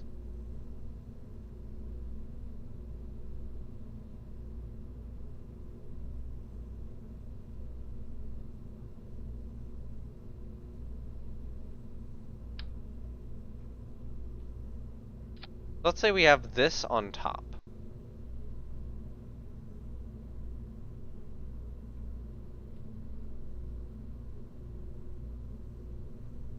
Probably not going to do that because I'm not sure it's necessary.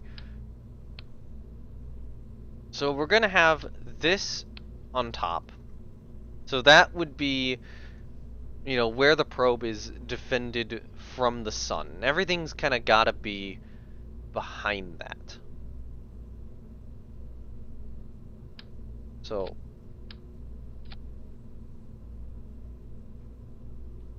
you can do something like this.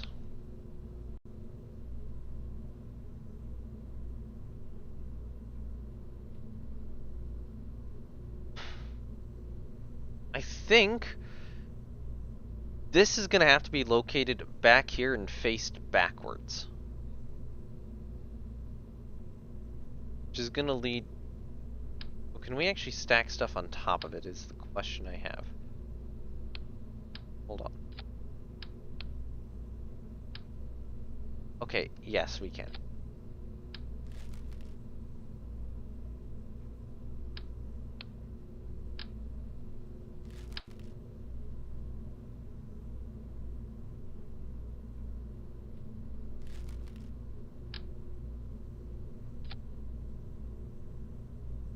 Actually, no, that's supposed to be the other way around. So...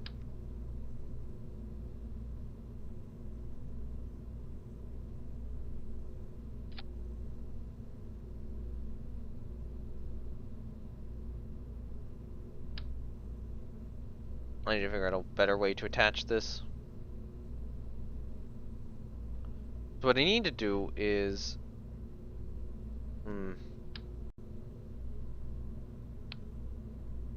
Yeah, okay, that's not gonna work easily.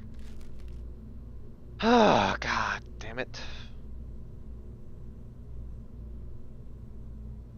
I'm like... Actually, wait, no, why do I have to attach it in a different way? I can just do this.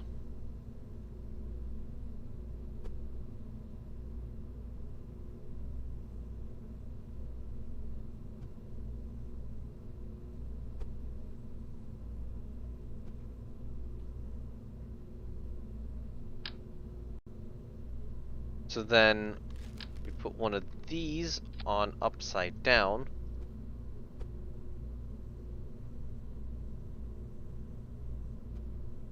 A good portion of the launch mass is going to be directly through the return capsule, and this will be really, really weirdly laid out. Just warning you now. Um,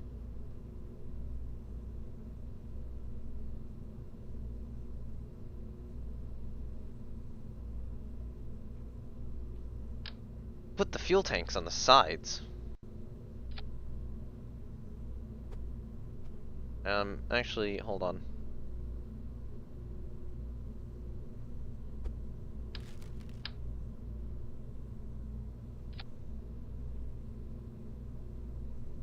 Although, I don't think those... Oh, these can kind of go... Here, let's just attach it to the sides like this. Then we can do this.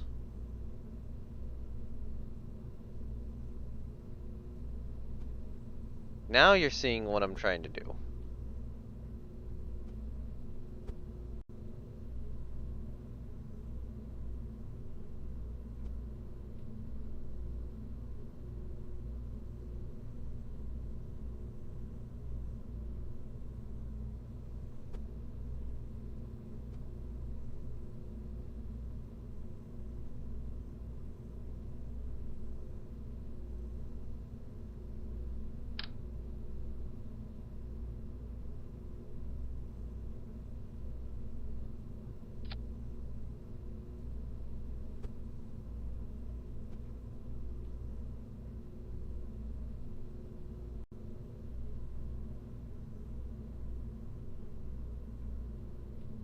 Actually, no, let's do LFO silver on each of those.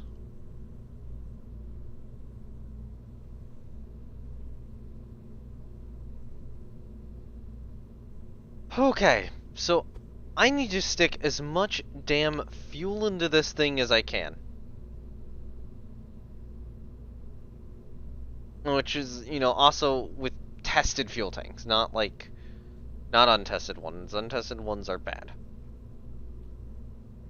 If I can do one of these, that would be nice. I cannot fit that in.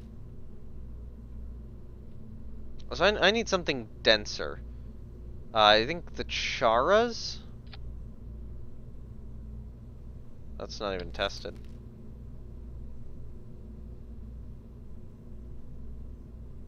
So I either need something which is... The thing is, I need either a fuel tank. How did you grab the entire rocket from that?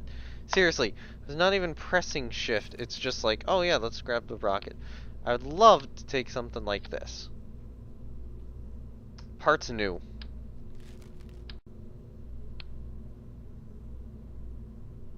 Hold on, I can stack stuff on top of this, so I could theoretically stack an additional set of fuel tanks that, you know, naturally decouple.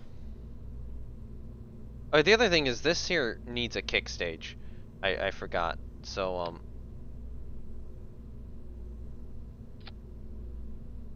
So...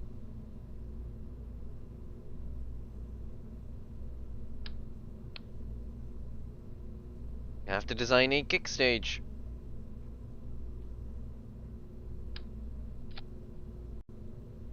Let's just do this all later. This is not going as planned. Okay, I'll say, Corona work in progress. That's just what we'll save it as. Don't do that yet. I'm not even sure I can fit this on a Bluebird 1B, thinking about it now. This might be a Crow mission. Um, yeah, like a Crow with a Poisey. Um, I think right now Crow's just kind of reserved for launching crew. In which, speaking of crew launches, we should get one of those going. So this will be a Crow 1 AC.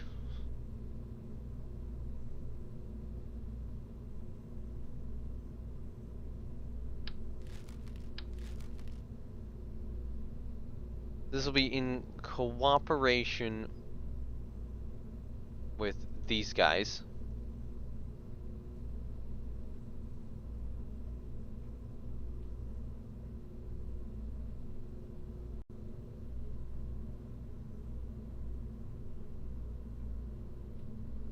I'll have to organize this in a moment.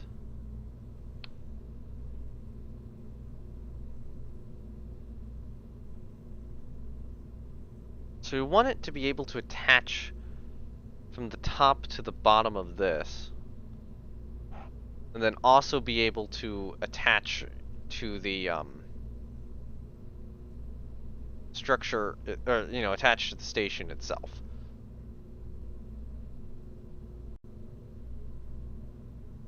Unfortunately, there's kind of a heat shield there, so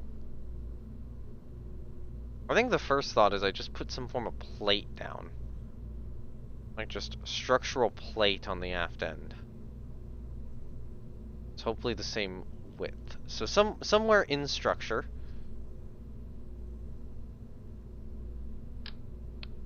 So I don't really want like an adapter. I want, you know, a plate.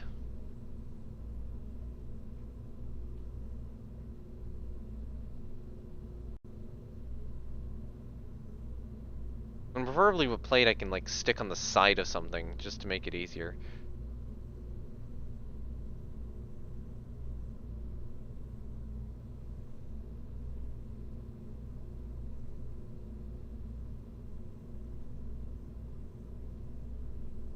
Oh, I'm not really wanting these adapters. Grip pads would actually be really good here very soon.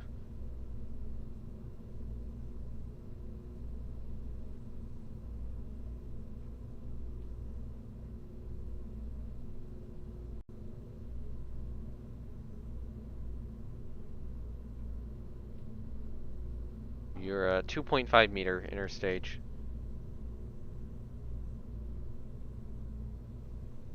That might not be bad.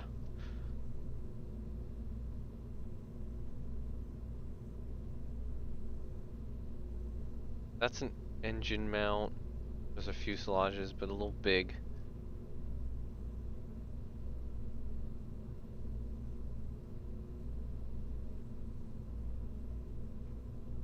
Might purchase that.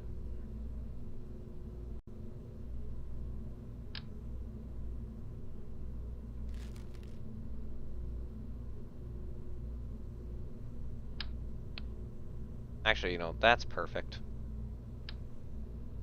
Just, it doesn't line well.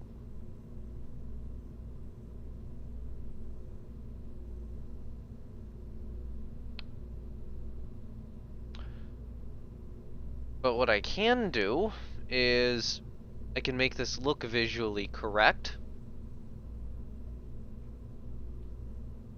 and have it still work. So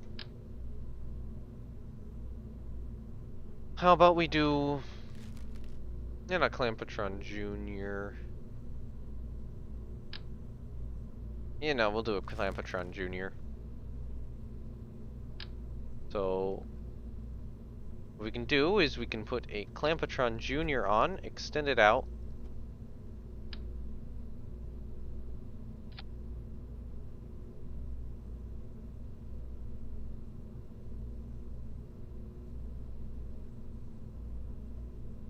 Have the part switched be, or, you know, part switched to there. Then we can actually drag this a little bit along the docking port.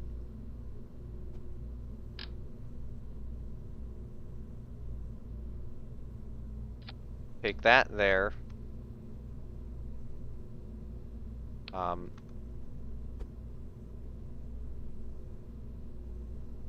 Now it's this kind of interior docking port. Actually, let's temporarily remove this one. It's this docking port where I can just kind of drag this inside.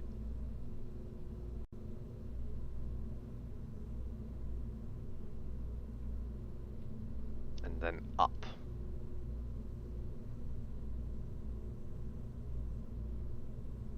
So then the heat shield's there, so that's right about there. Oh, come on. No. Game function for me. Is that aligned? That's pretty close to aligned.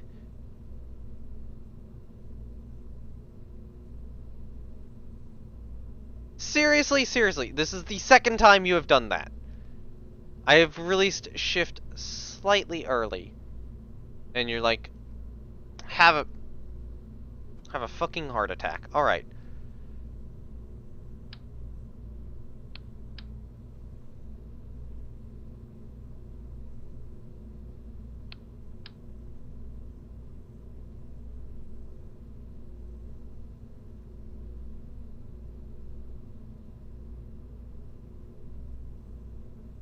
So we do this.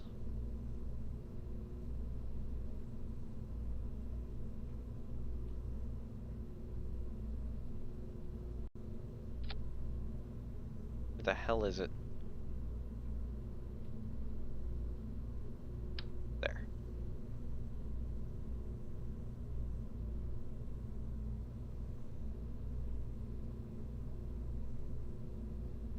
Seriously?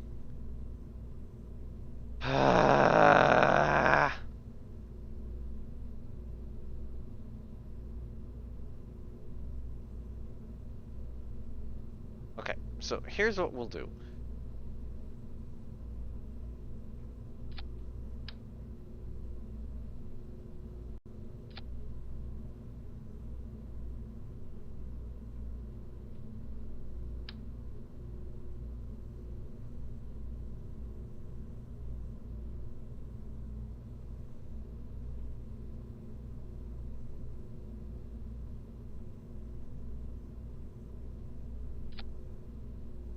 There we go. I believe that is on correctly now. That's something where, yeah, we could physically go in with the crane and grab that off of it and dock it to the station. Actually, you know what? I'm making a big mistake here.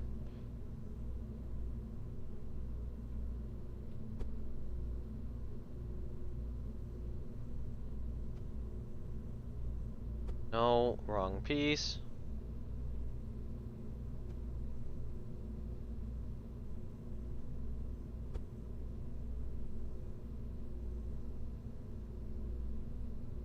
Okay, so what I should be doing is not using this. That, not actually be using that. We should be using a regular clampetron.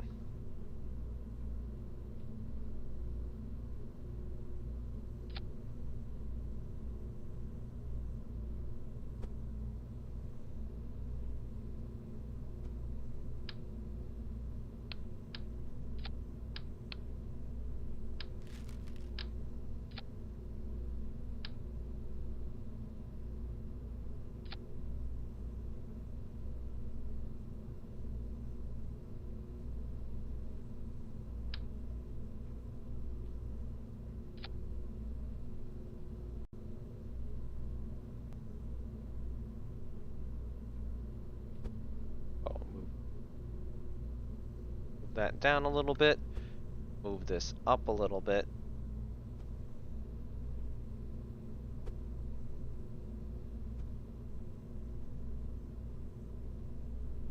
And then that is supplies that we can get on board.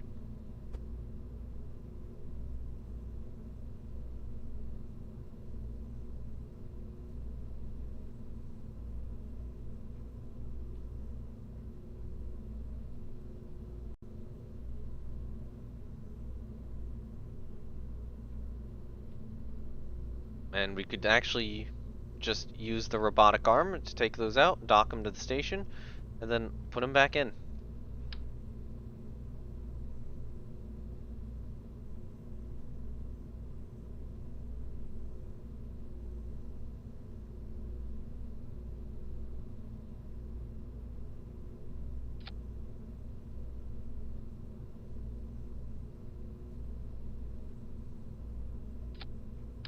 You know what? Just remove those, because we don't need that connection anymore.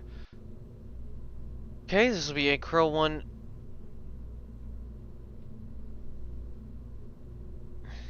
I'm gonna call it a Crow 1 AC, um...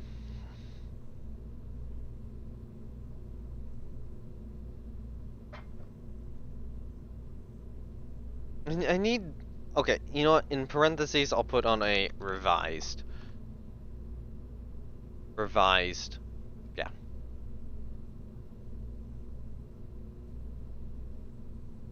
I'll put on an RR. So that's... RR means revised resupply.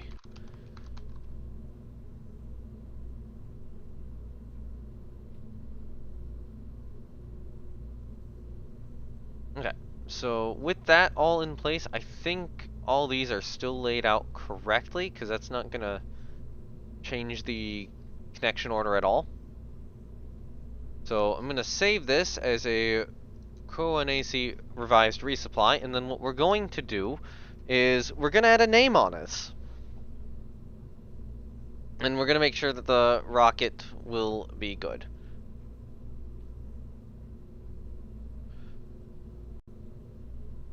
So, what name to add? Uh...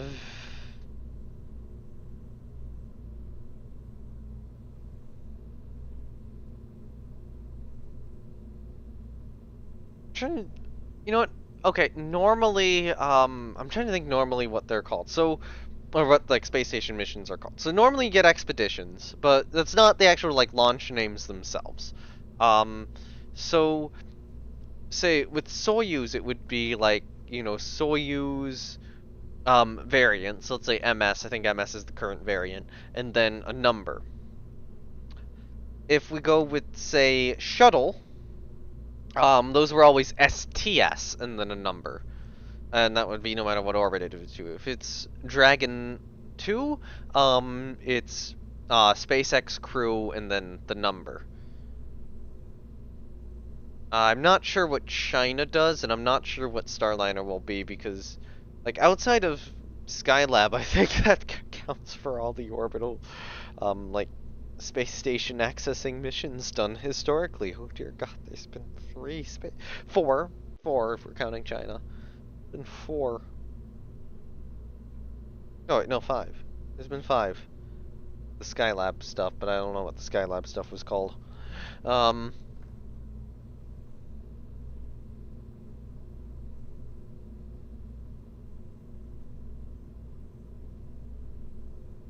So this would be,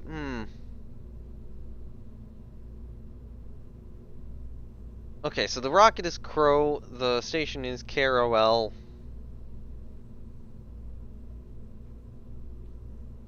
What did I call the test flight? So the Crow test flight was the Crewed Flight Test 1.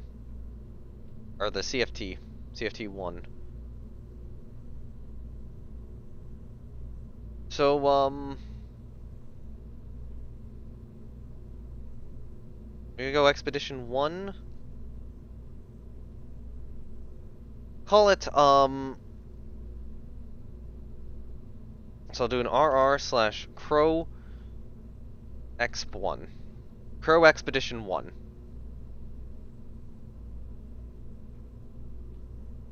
Actually, Crow Capsule Expedition 1.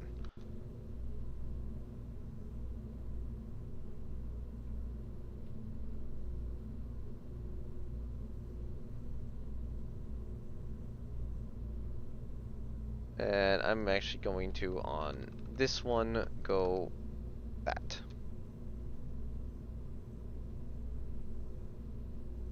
Alright, so now I gotta replace every part on this.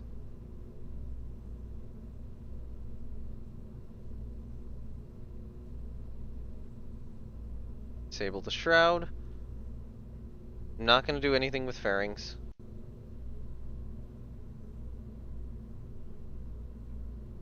Disable the shroud. Make sure we have the same variant of engine.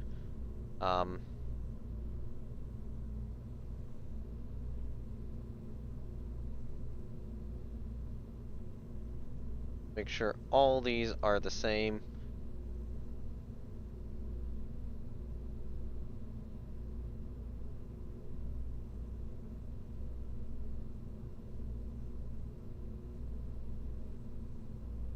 All those are the same.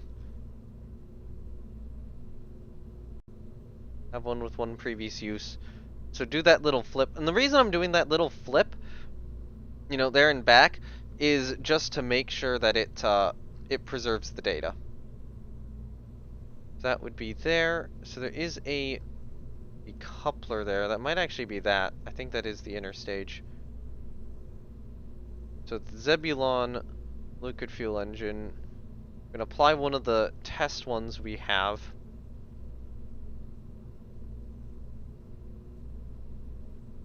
Make sure it's the liquid fuel oxidizer there.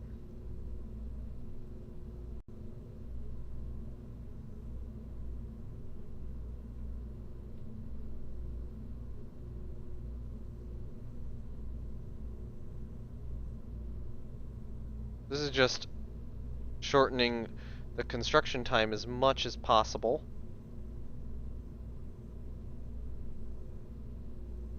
And hopefully also improving the reliability significantly. Alright, the launch escape system.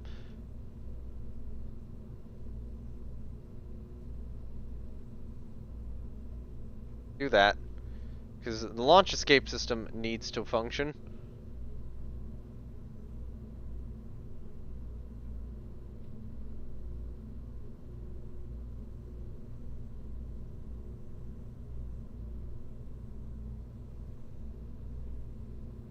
These need to be added on. God damn it, lag.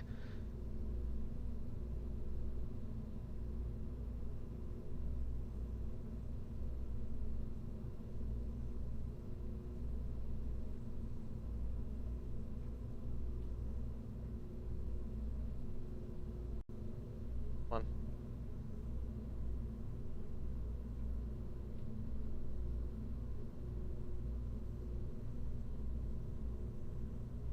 Yeah, I just want the tested ones.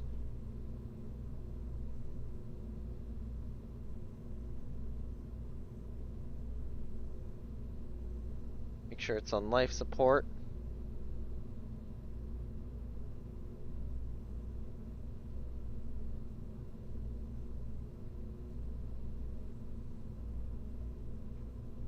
So I need to make sure these are on monopropellant.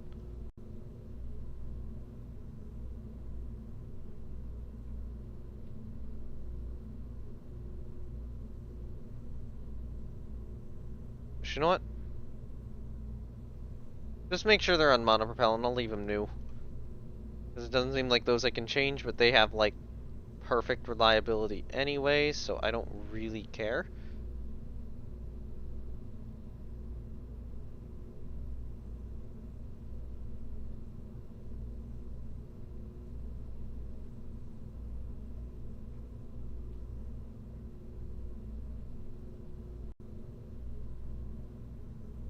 I don't care about the adapter, I want the engine.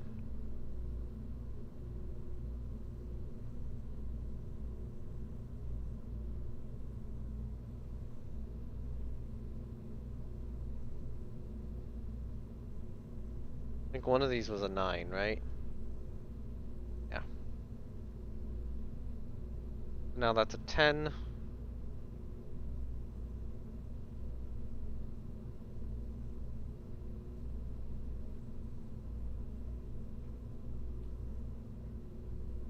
Get one with one previous use. It's actually the same amount of reliability. Put these in.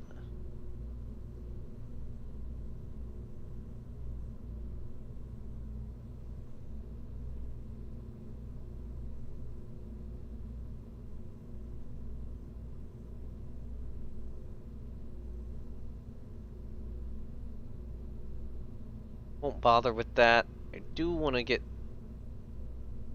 I'll leave the probe core. No, I'll put one of the tested probe cores in. Alright, so that should significantly reduce the build time. We're down to 3 days. And hopefully that should work and get us to the space station. Parallel 1, I believe. Yeah, everything else is done. So, save and order.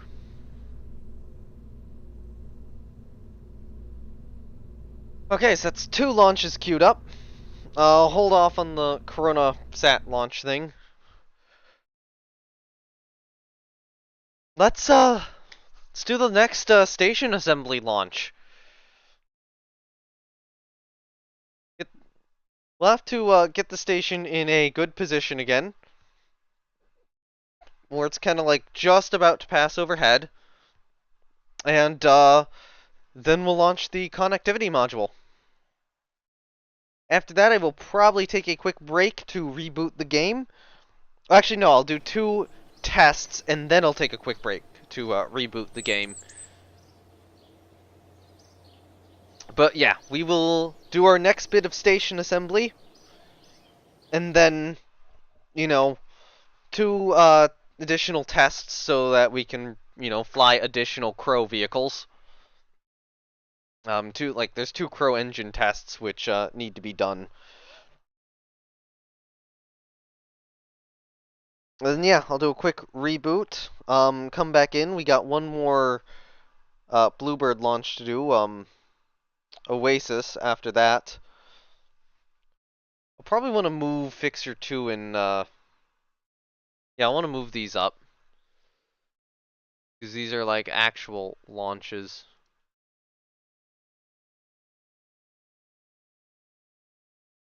Okay, yep, Fixer 2 and CCEXP1 are now moved up on the list.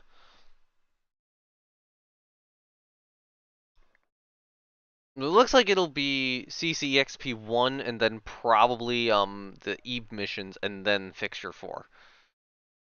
So the station is here, and then we have our little Zebulon capsule, which is just zooming around. Alright, so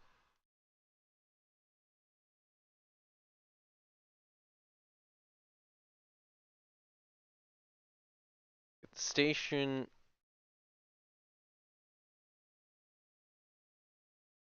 leave facility.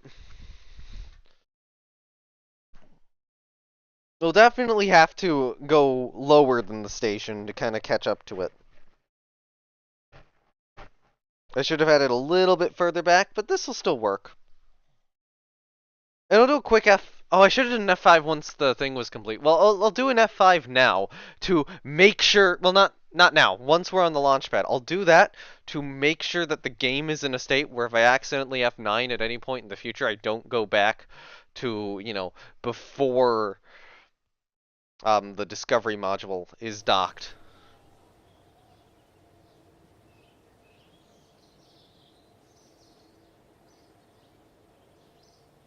Alright, time to fly connectivity. Do not fly it with anyone on board.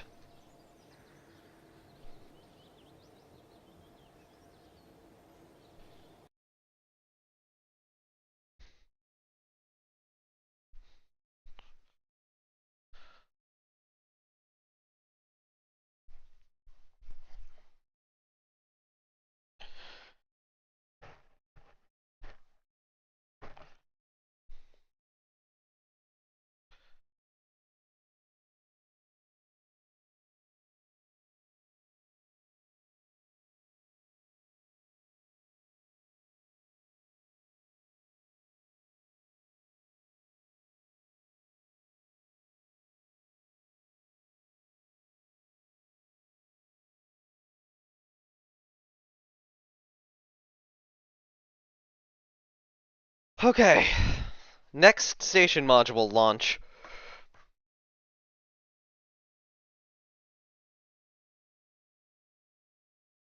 We have one more main station module launch after this before we start flying crew missions to it. This is gonna repeatedly get laggier and laggier at the station, isn't it? Oh dear God.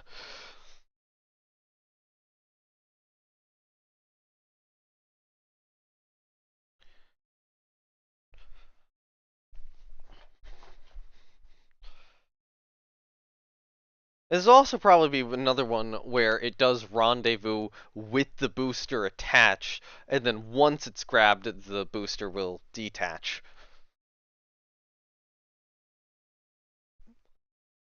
Yeah, we're gonna get to see some more claw arm action here. Should be fun.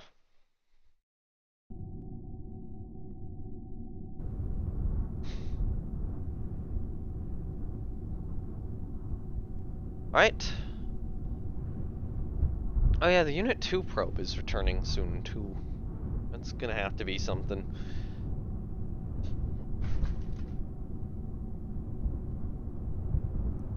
Quick save.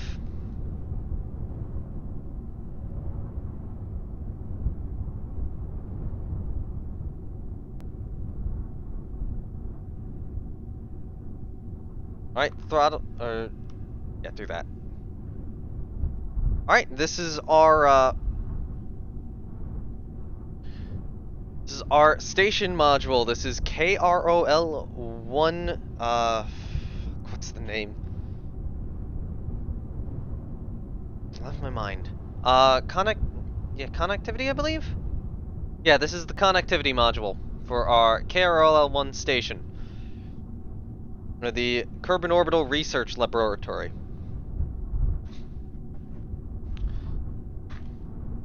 This will be flying today on a Bluebird 1B, as most of the other station modules have so far. This will be attached to the station using the robotic arm, and hopefully it'll be excellent. And yeah, hopefully we'll get a good launch. So, T-minus 10, 9, 8, 7, 6, 5, 4, 3, 2, engine ignition, and liftoff of Bluebird. We have good performance from the Uralis engine on the first stage. The Uralis Rock Cruiser vehicle has begun its pitch over maneuver. It has cleared the pad a lot. I did not want to time warp at all. Bluebird is heading to space. Trajectory nominal. There was a time where Bluebird just absolutely sucked, but now it's good. This is a good rocket now. Bluebird is following a nominal trajectory. Bluebird's going supersonic.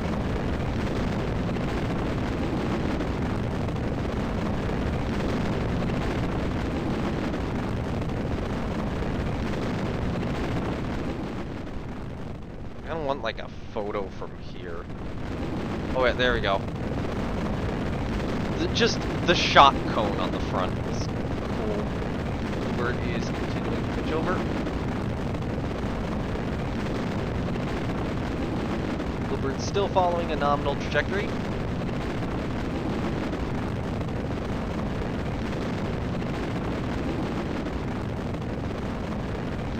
Fairing separation will occur before SRB burnout. That is intentional. But, you know, just as the SRB burning out. Bluebird trajectory is currently in space. Bluebird is hard pitching over.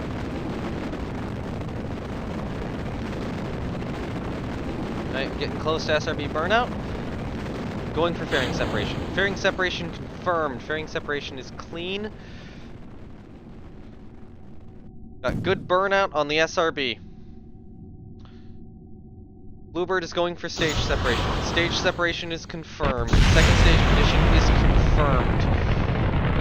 Bluebird has cleared the second stage. Bluebird trajectory is nominal.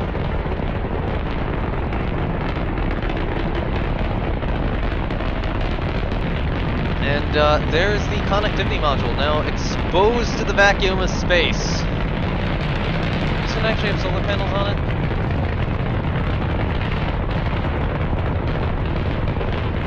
Electricity doesn't have 150 and doesn't have solar panels. Oh, that's a problem.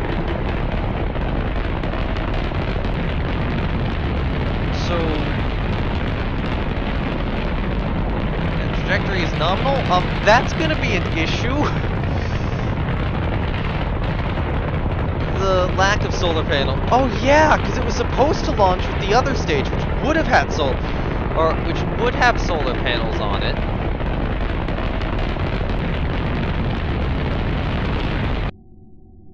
Stage is now in orbit, setting trajectory to that.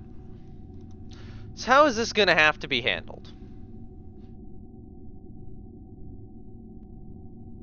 This stage is gonna have to rely on repeated burns to have electricity. Hibernate and warp should be auto. If there's anything here which can hibernate and warp, that would be great.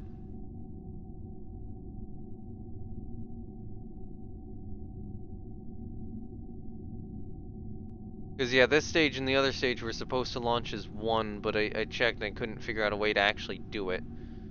So now it's being launched separately, and I just dropped the ball completely. Okay. Oh, our intersect's actually really close. So what we can do is we can... Actually, no, hold on.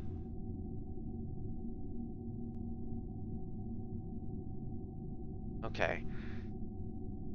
I'm wondering if I do like a short burn, if I can get the intersect even closer. Are we ahead or behind of it right now? So we'd be there. So I need to boost the trajectory, which I assume would be like this. Maneuver a little bit.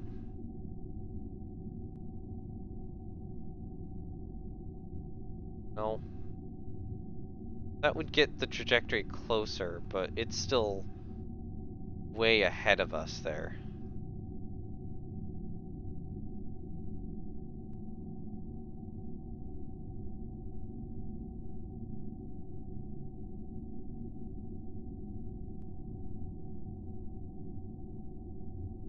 It is at this point we would need to do another maneuver to raise the orbit significantly.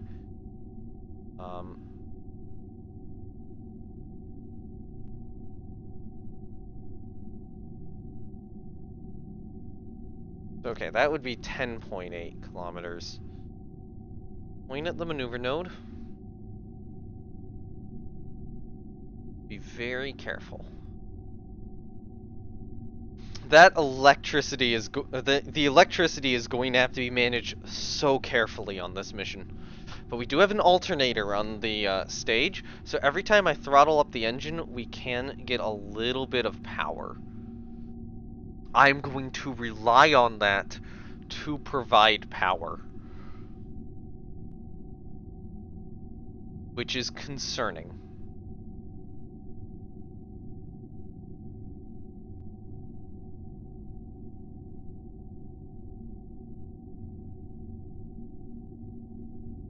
Okay. Throttle, little throttle.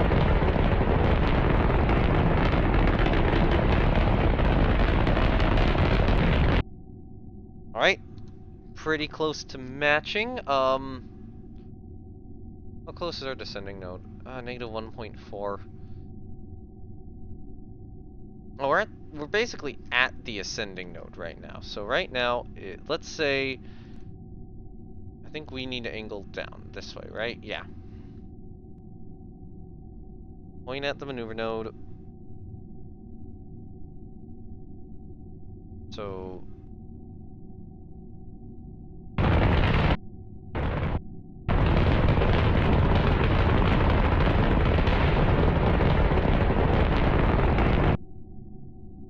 Very careful.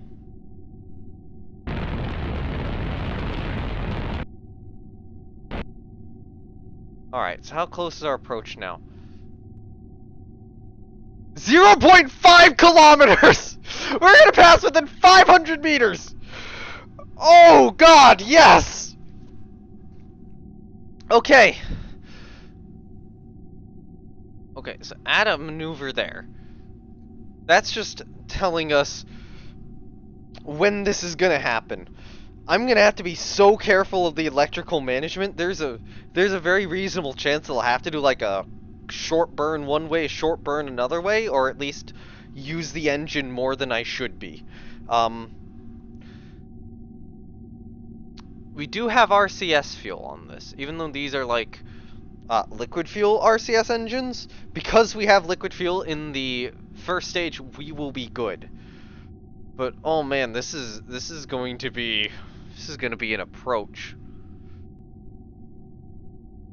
So what we'll definitely want to do is we'll definitely want to get on the correct side of it. So I think we will want to do a burn this way. Point us at that maneuver node.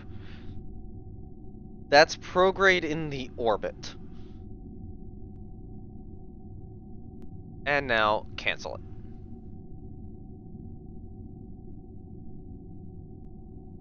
Okay. How close are we? It's outside of us. It's it would be this way somewhere.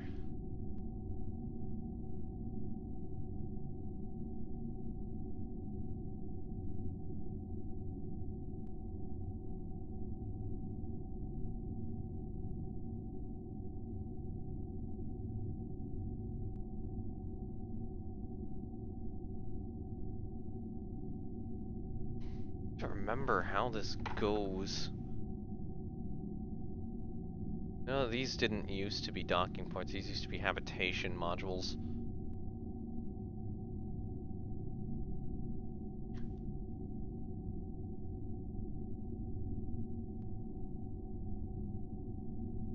Oh my god, that position is so close. Alright.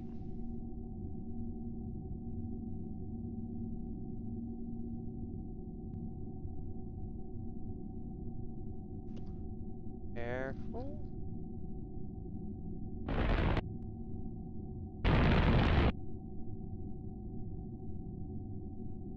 Okay.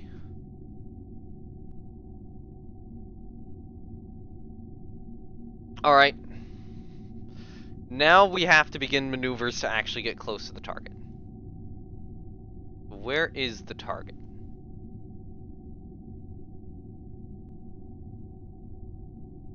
Where is the station? Oh, there's the station. Alright. So what I want to do is I want to do a maneuver like this way, probably. A small one. Aim retrograde to it. No.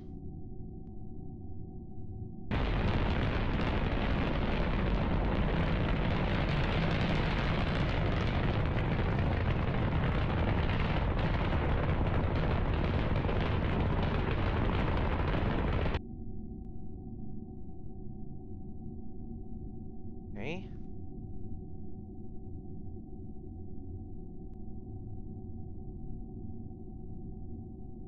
Moving 0.1 meter per second. Gotta be really careful with this. Actually, you know what? More of that.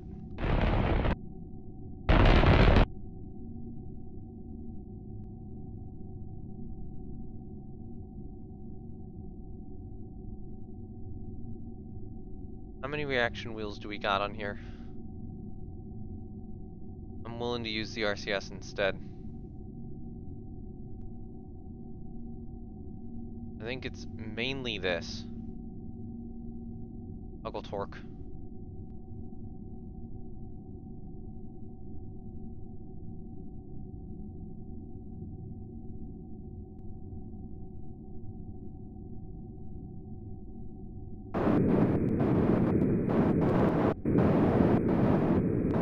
Alright. Keep us on target. Okay.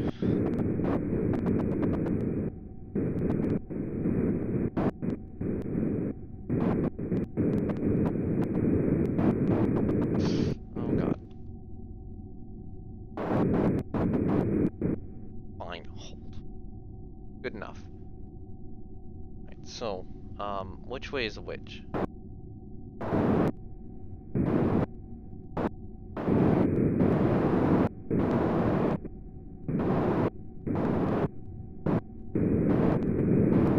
Alright, we're now on approach.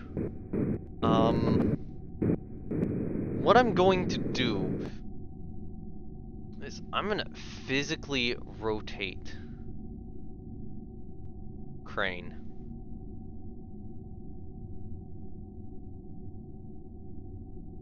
We're out over here, it's over there, so that's its approach. Alright, so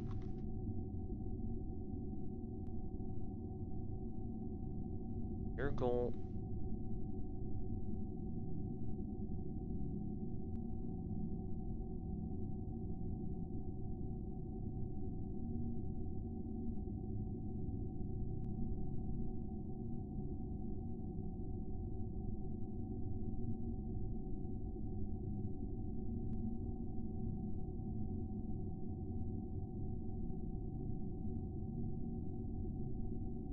Okay, we need to slow down. We need to slow down.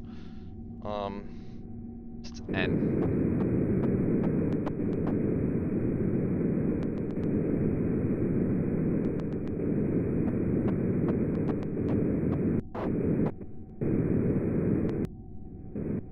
Okay, we slowed down.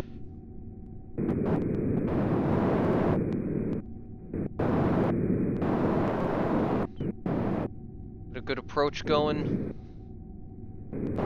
Whew, okay, okay. Okay, you know what? Toggle torque. Back on.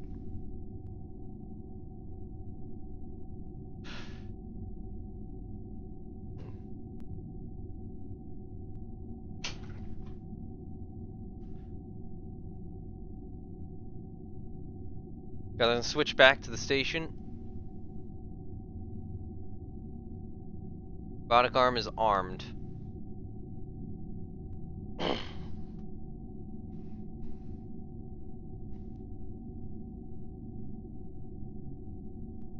Okay, no.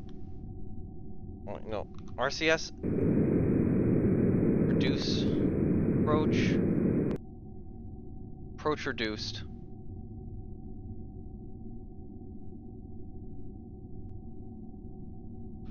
Oh man.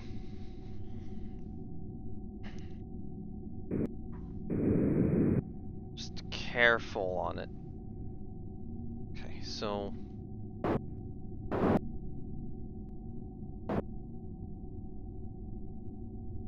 really ginger with the approach.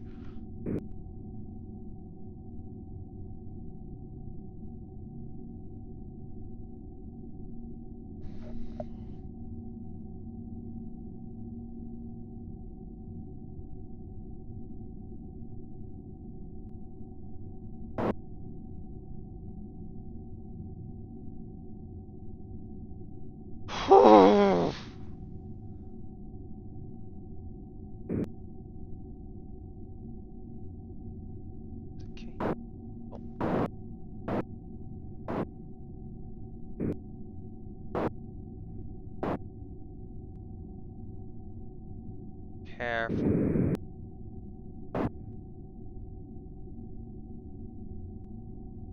Slow, slow.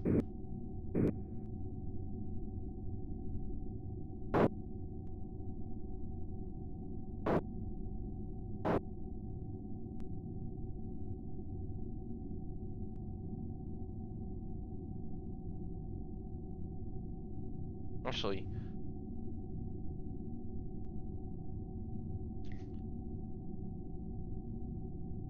I'm gonna do this.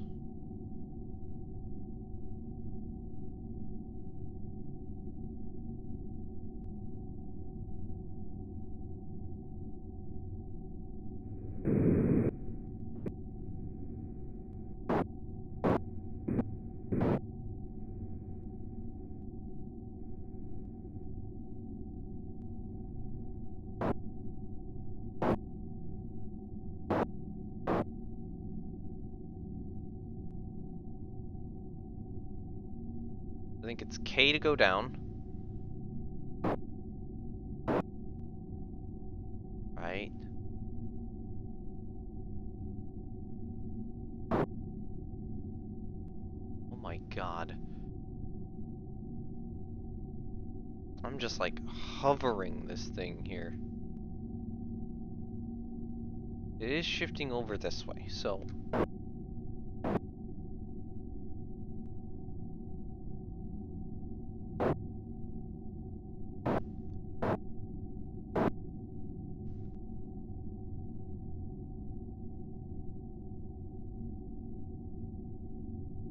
Come on. Got it! Yes! Oh, we grabbed another module with the robotic arm. This makes 3. Quick save right now. Oh, the station assembly is actually working. How is this possible? All right.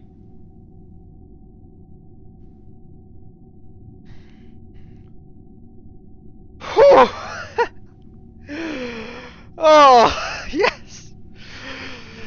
I had forgotten, like, extra solar power and stuff on this. This was actually problematic. You know, I was extremely concerned with the electric charge values, but no, we got it! Got it on! Beautiful! Good job, Claw. And now we just gotta actually, you know, attach it. So I'm trying to think, which side do we want this to attach to?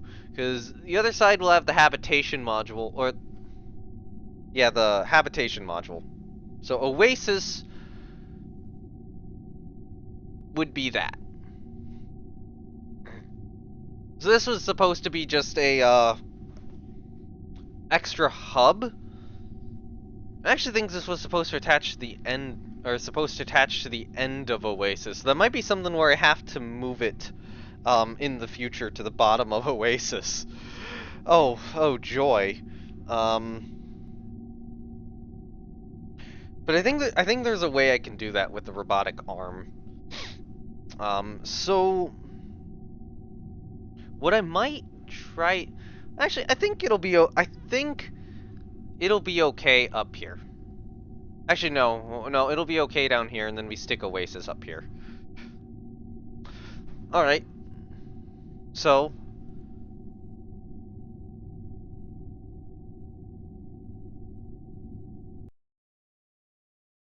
All right. Time to de-orbit the booster.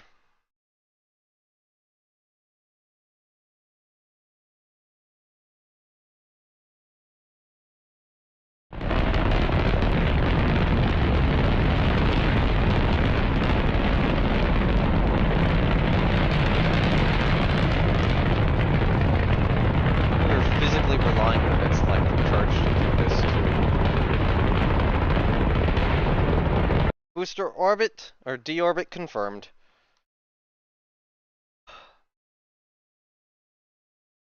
Oh man! It feels really good every time that module just slides onto the arm. It's just like, yes, I got it!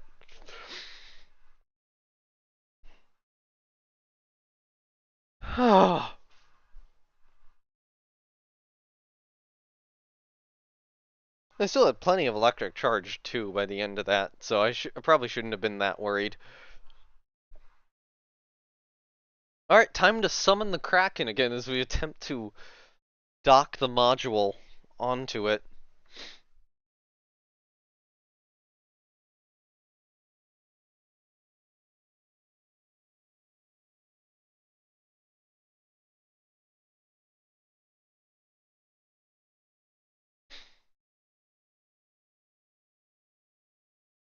Or, onto the station properly.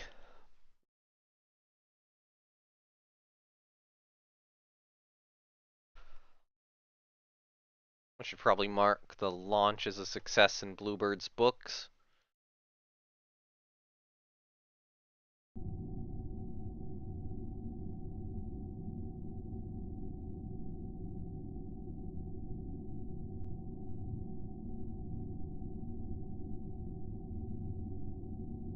Okay, we're back at the station. Once... There we go.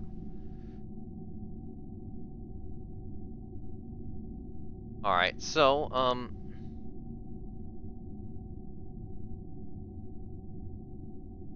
believe it's this in...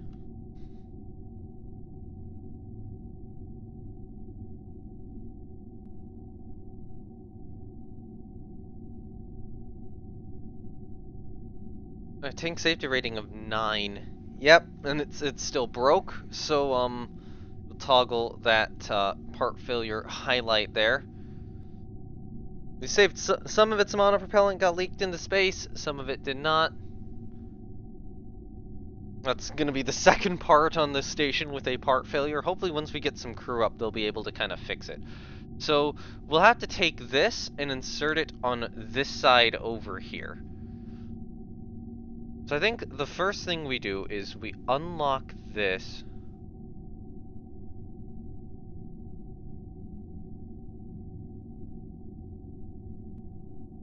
Shift it slightly down.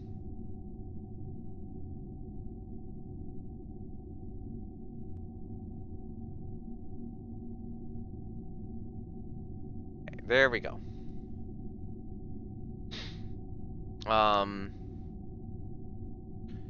This is gonna have to be fully rotated around, so that will have to be this and this guy.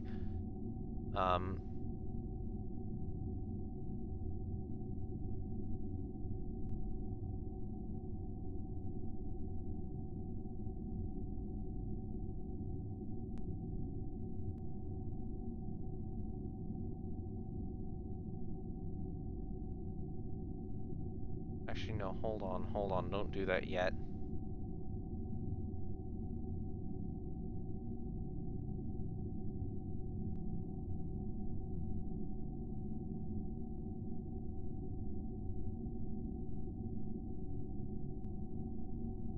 Okay.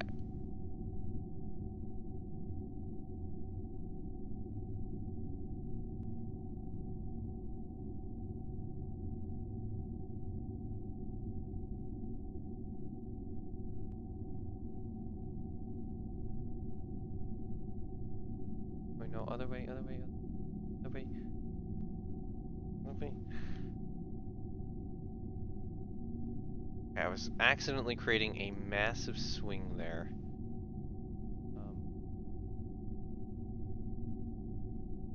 Lock, lock, lock.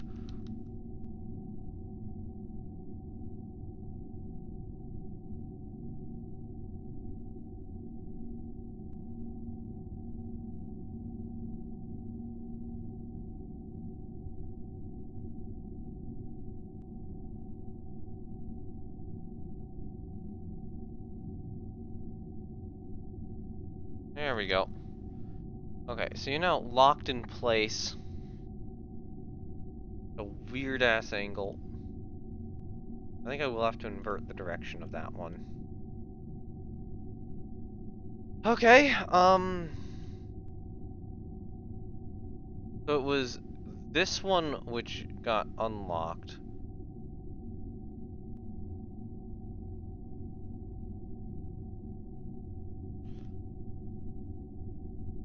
There we go. Now that's locked again.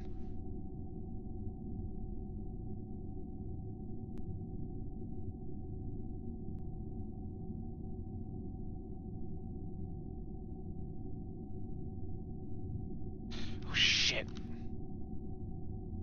Okay.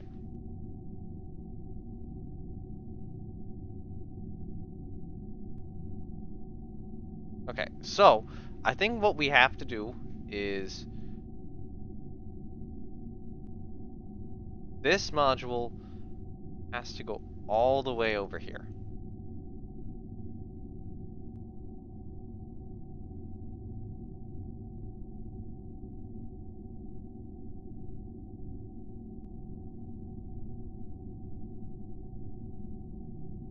I'm gonna turn the traverse rate down a lot.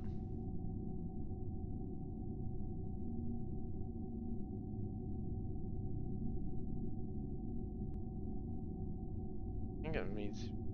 Where does it need to be?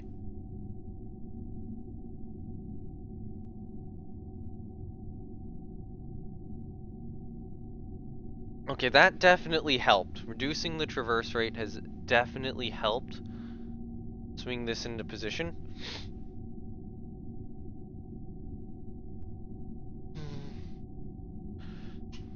Because I want to try to get it here.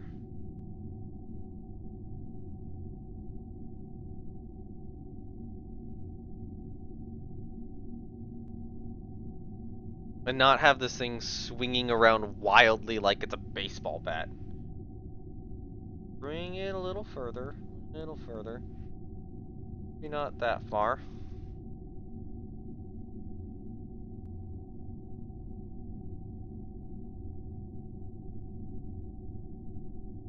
Little more, little more, little more. Right about there.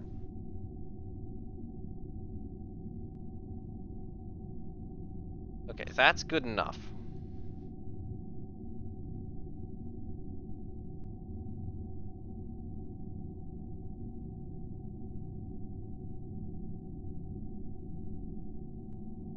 I'm going to turn your traverse rate down really low.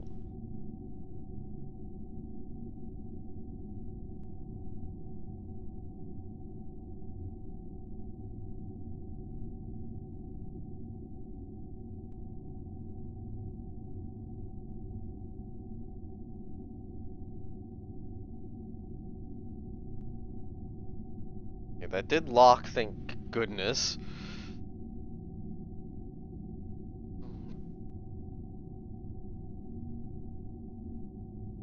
Yeah, I think connectivity is supposed to stick on the end of the other module, which is not what it's gonna do this here. I feel like I'm also gonna have to rotate it weirdly so that the docking ports kinda don't get in the way of the radiators.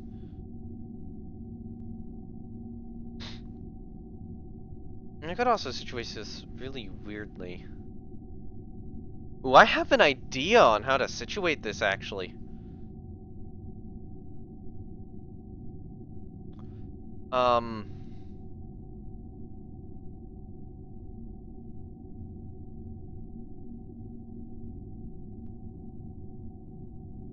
So not quite in the intended fashion, but in a different manner. Oh, no, that would actually get in the way of the robotic arm. Never mind. So I think the idea I have is good enough. So I want this to unlock. I'm going to turn its traverse rate down.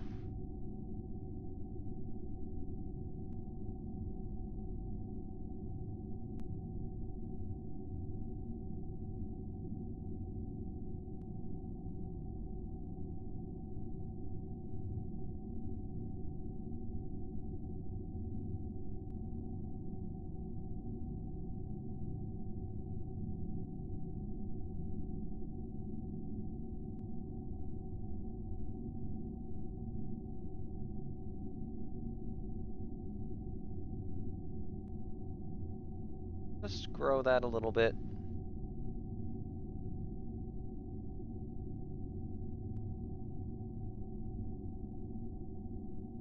Wait, no, hold on. Grow a little more.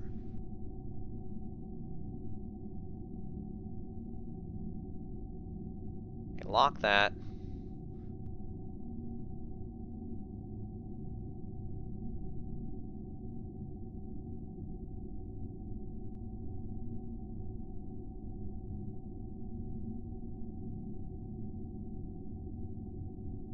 Oh god.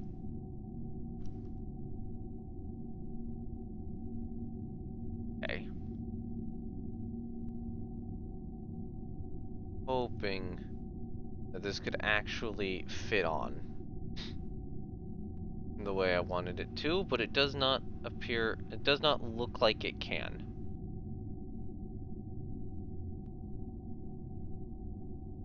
Not enough room for me to do what I want.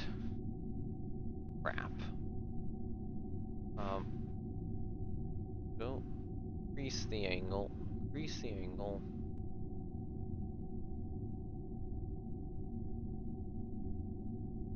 Okay, so what we're gonna need to do is we're gonna need to attach it in a different way and then have the claw grab onto it elsewhere. So, come on.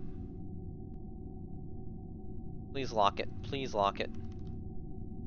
Please lock. Please lock. Please lock.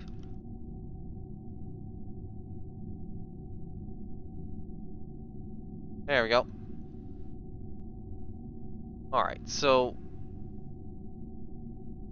send that out all the way.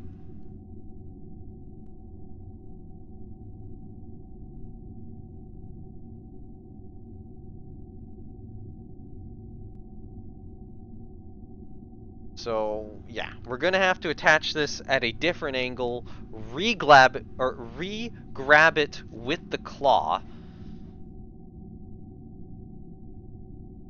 Wait, I have a really stupid idea on where to put this. No, that would get in the way of the antenna. Never mind. Could put it this way.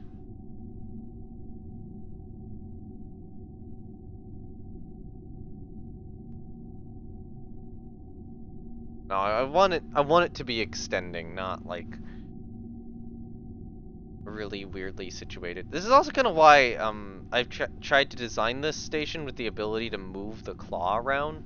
Like a claw, if I moved it here, it probably would have been able to stick it on.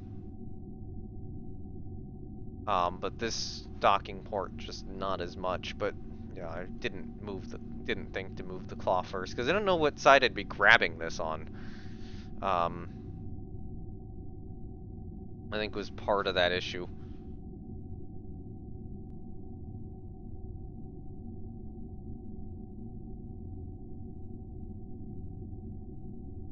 So we're going to try to align it with this docking port first.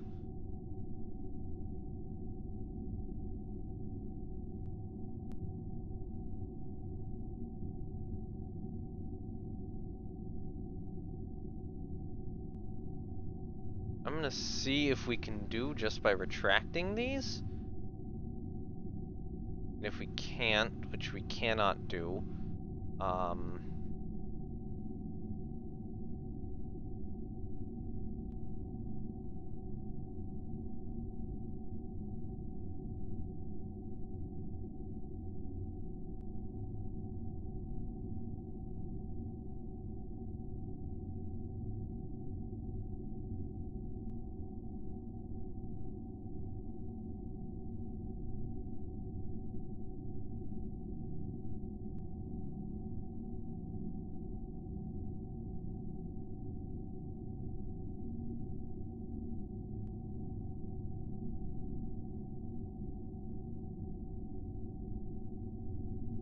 if we can turn the light on that, and that gives us something.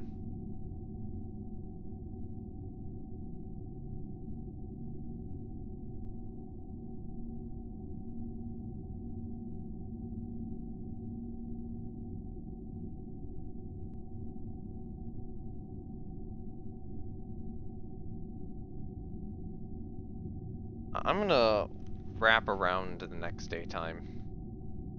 I can actually kind of see what I'm doing.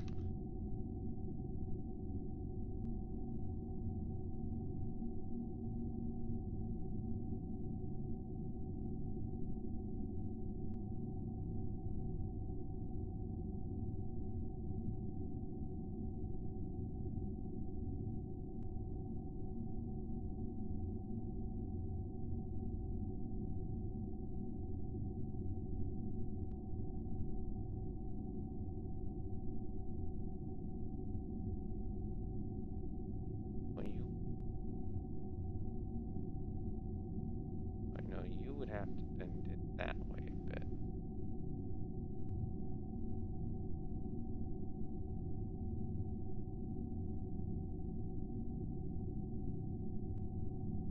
Please lock, please lock, please lock, please lock, please lock.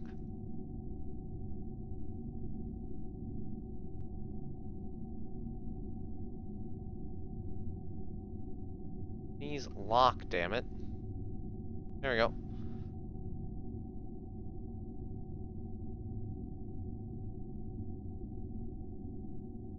You can unlock. Find the docking ports better.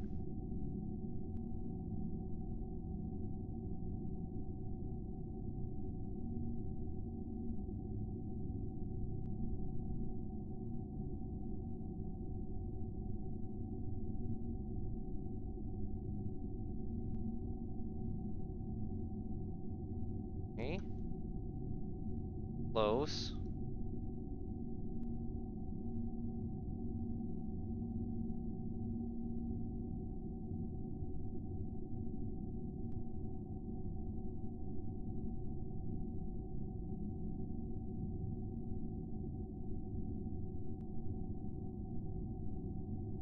Come on, lock, please.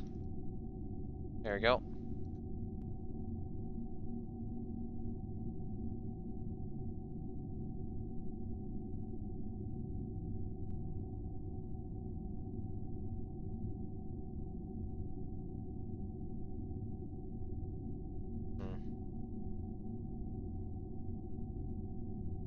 If I continue... Okay, you know what? I think what I need to do is I need to extend this out slightly.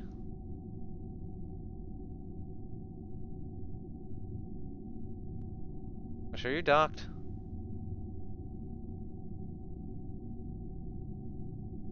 No, you're not.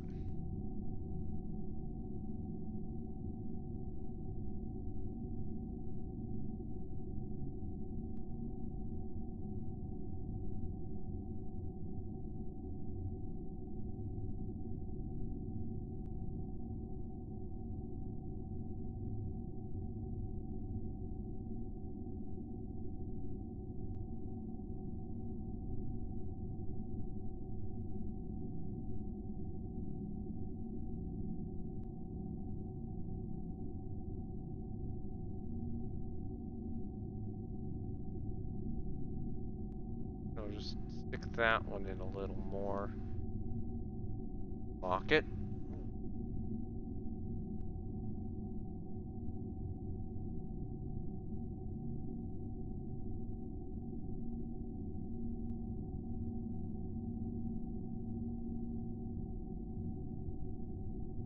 Take you.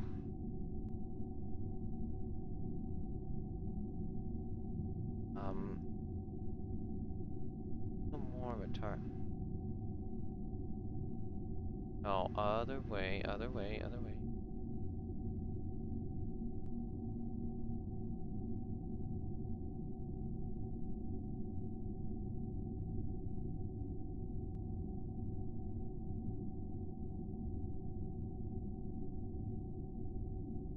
Okay.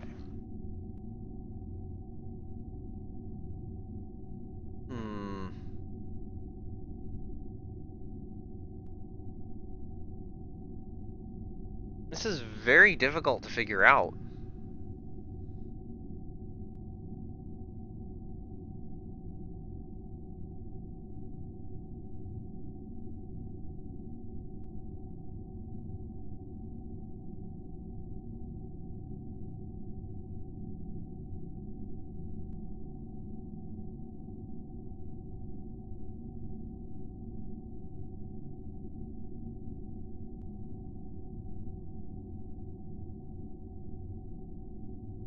Okay, you know what?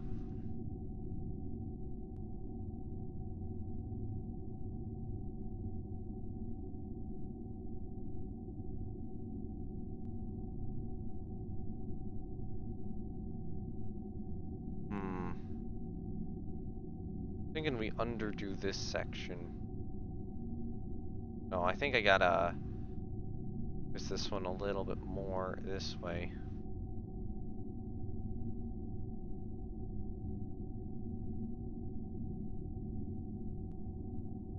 Okay. A little more.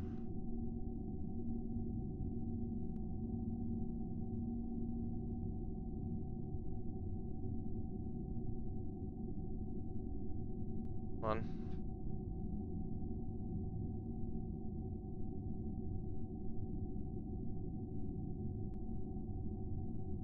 Okay, so then on you,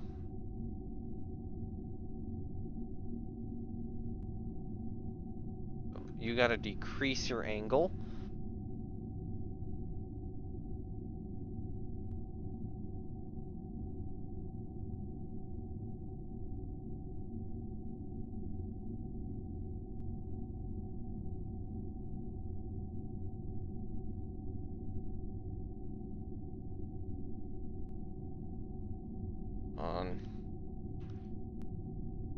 Is this even, like, possible to dock to this docking port? That's what I'm trying to figure out at this point.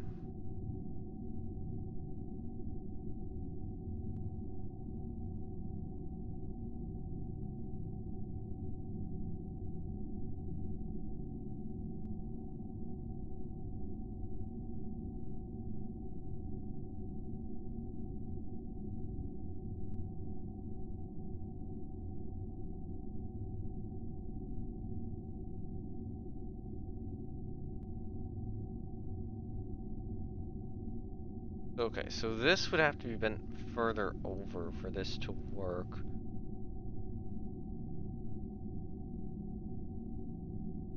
Can I actually retract that radiator? Yes, I can.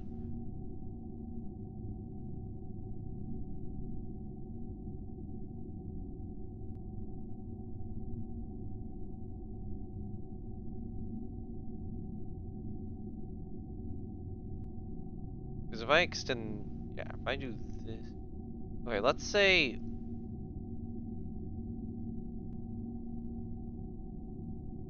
yeah, no, you're at 90% already. So I can't overbend this anymore.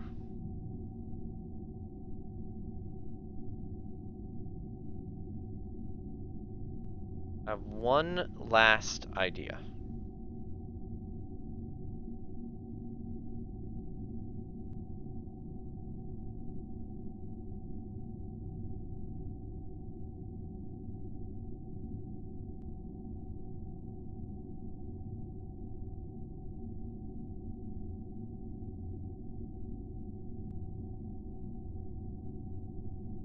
Go.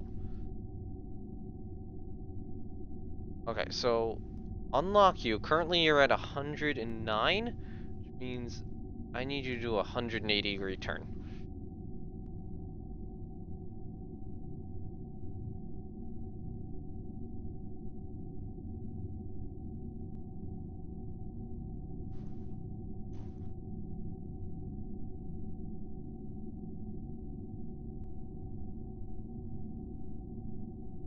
What I'm gonna see is if from this side I can reverse these two and actually get it to dock. Or actually get it to connect. Okay.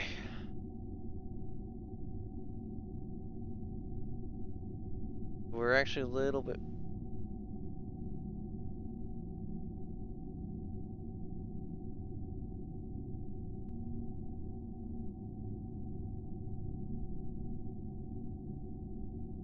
a little further. To about there.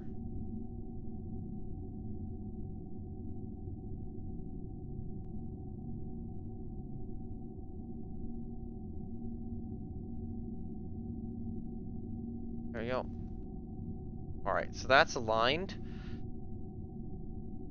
So the next move is unlock this.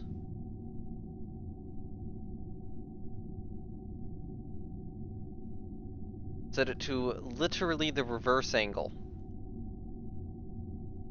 So I think if I do this, then I can align it there, grab it with the claw from a different angle, undock it, and then realign it how I want it.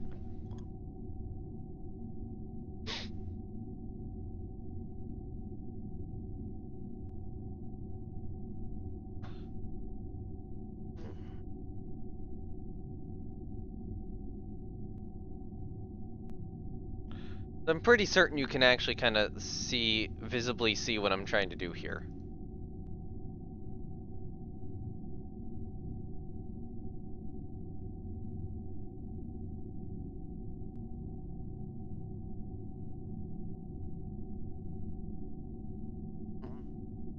Actually, you know what? Let's leave this on 0.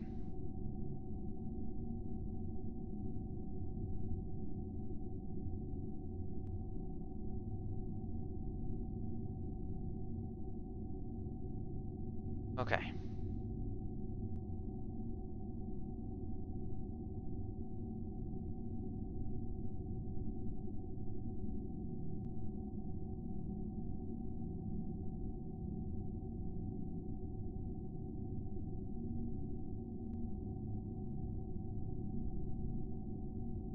Okay, so if I bring this in this way.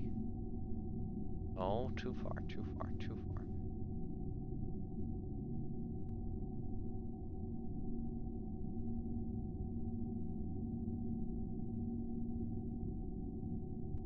Actually, I still need this component to largely be in this direction, I think. Okay.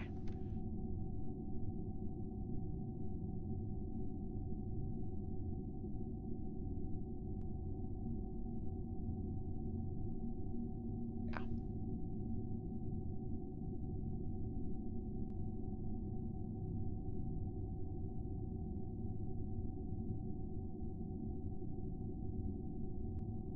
We're now very kind of off kilter on this.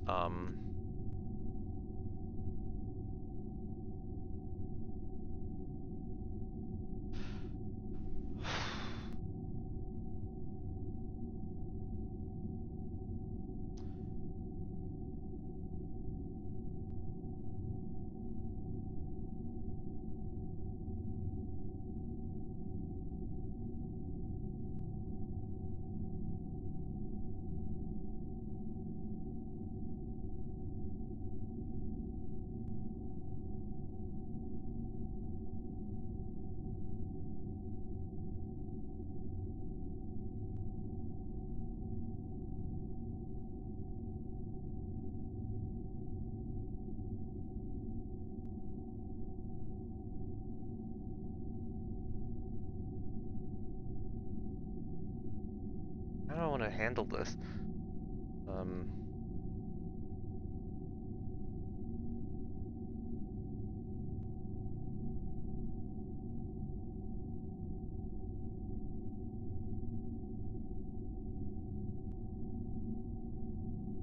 This is the wobbliest way possible to do station construction. I will just add.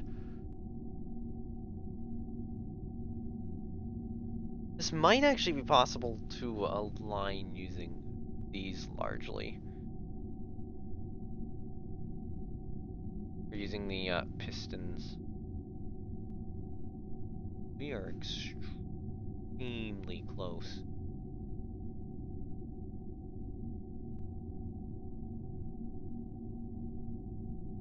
Okay, so what if I do this? Turn down the traverse rate.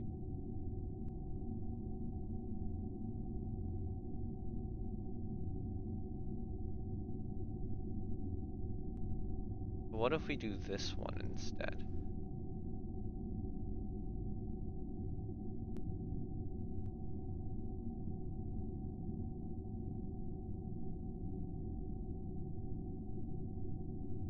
I was severely clipping, but I can undo this angle somewhat.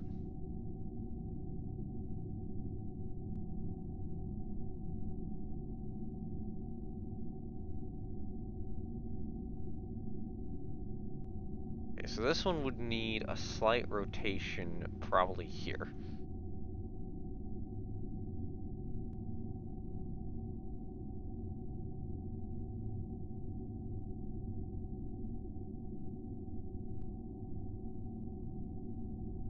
On.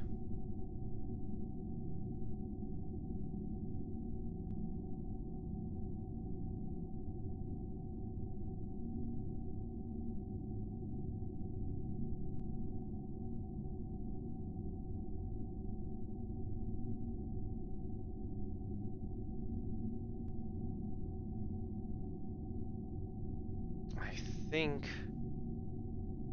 do something like this, it'll get it. Right?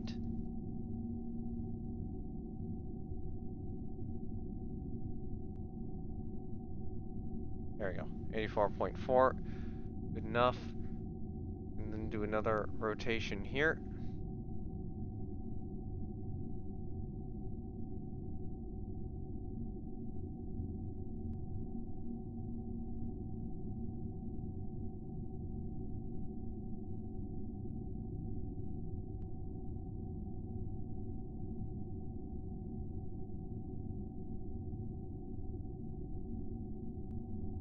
back.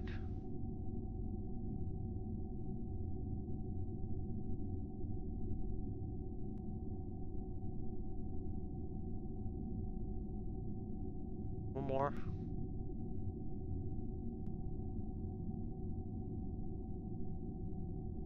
Alright, we got a confirmed lock on the station. This is not how I want it aligned, but it is in fact aligned. Which we can now use to do a second or to reposition the crane and do a second better alignment. Alright, so just to check. This is docked, right?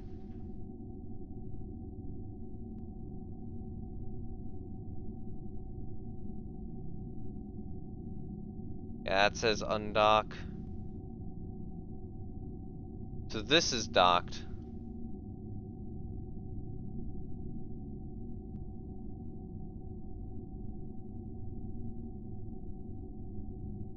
Temporarily disarm.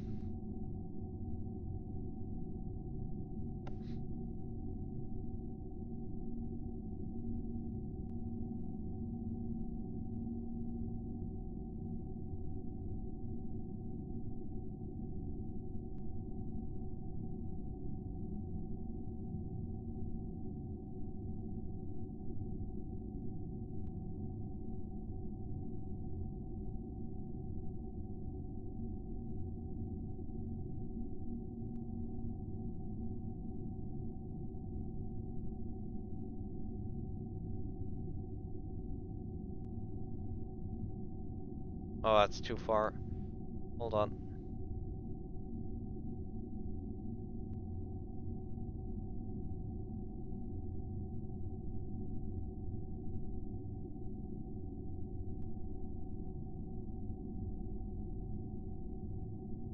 Oh, wait, that was not locked.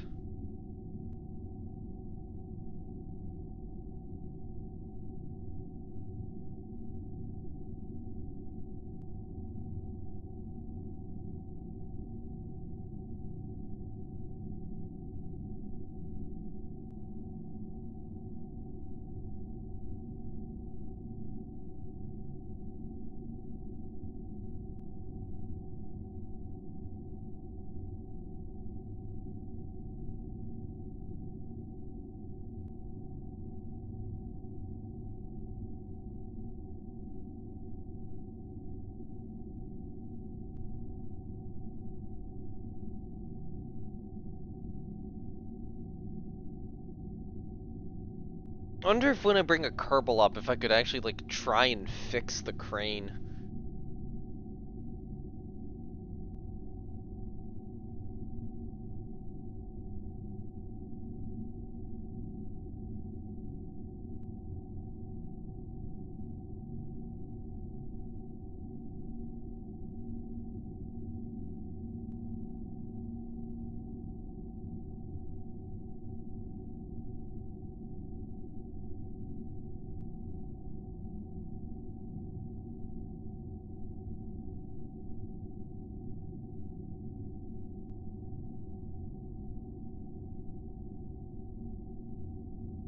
How couldn't light on this on?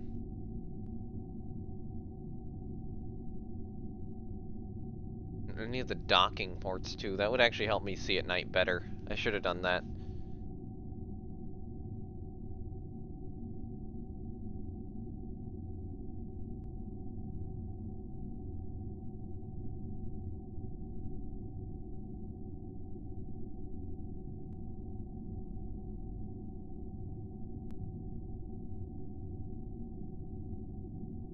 Okay, a little under 90, about.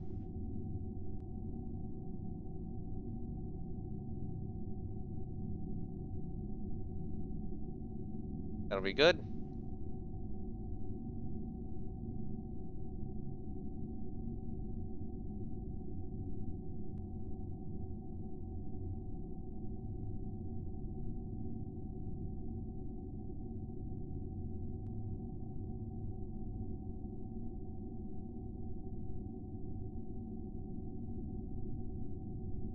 Okay, realigned. Alright, a little bit of extension here.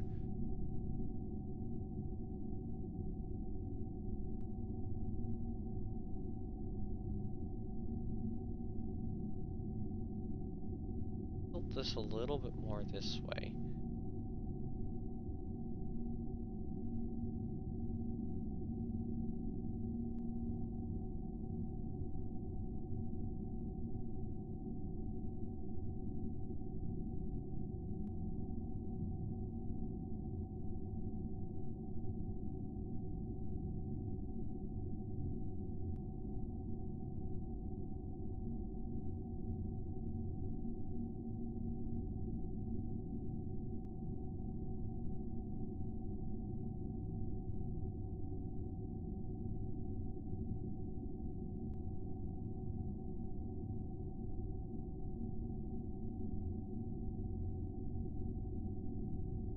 Let me quickly, bring that up. We're reconditioning the second launch pad. So we reconditioned the launch pad from this launch, and then immediately now we're reconditioning the launch pad from this launch, and pretty soon another launch, which will probably go on this docking port, will have to go up. And then we'll have the station assembled.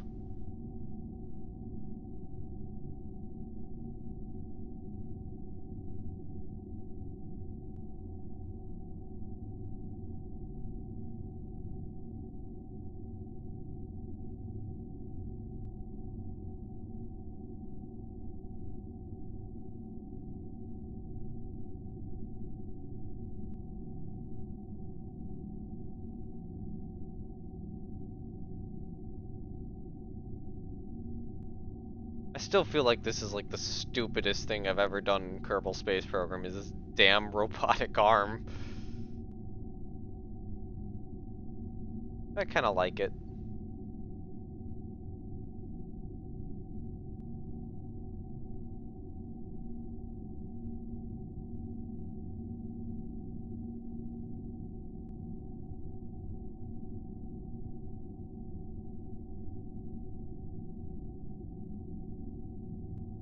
Okay.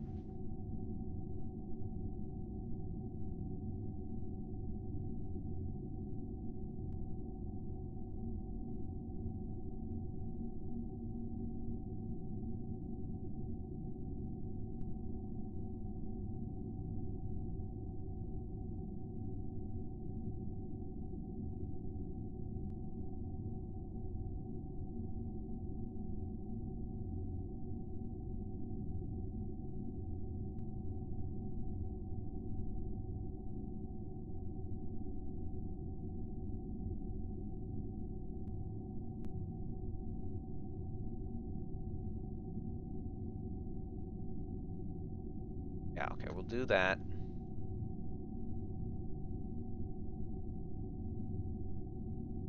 Arm?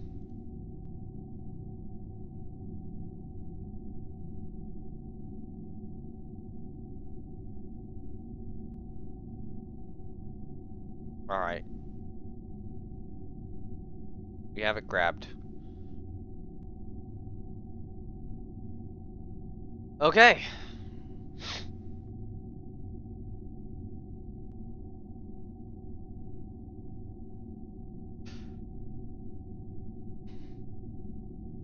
So, how do we want to do this? So,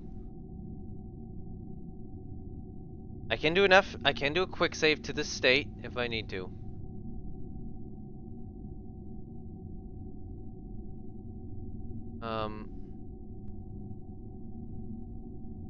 Primary docking node.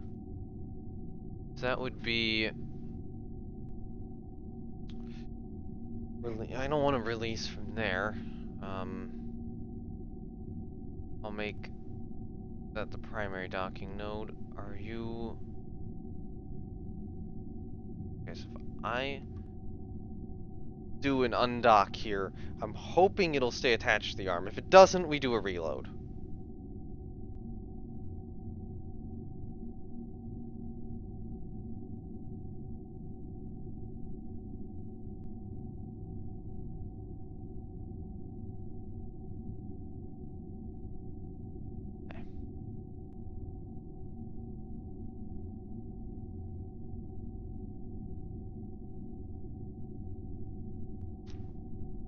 Good, we still have it. The robotic arm still works.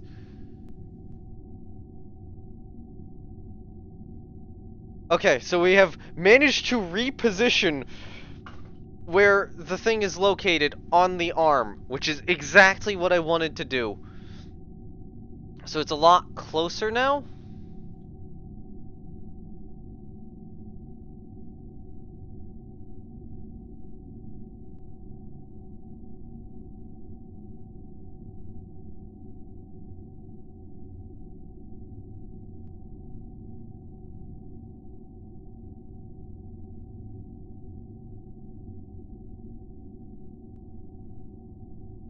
Please lock. Thank you.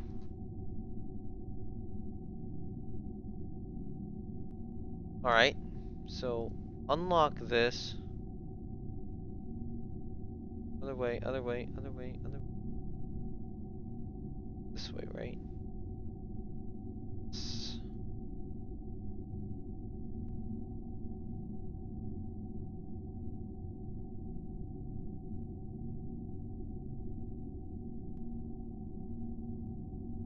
A little more. Keep going, keep going.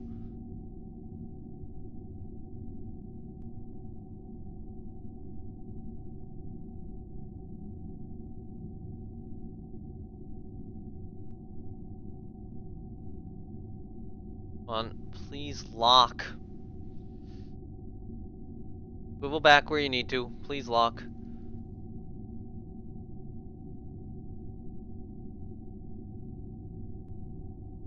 Oh, God.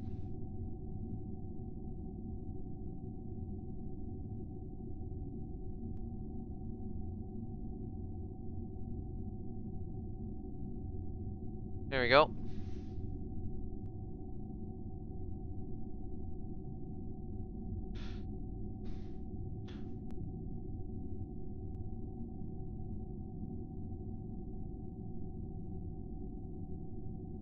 Lights on both docking ports.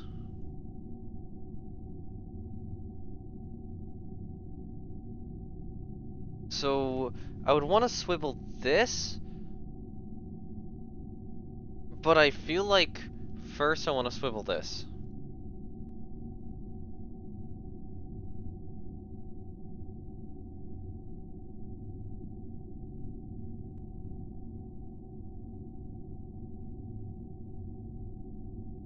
Good. So we swiveled that.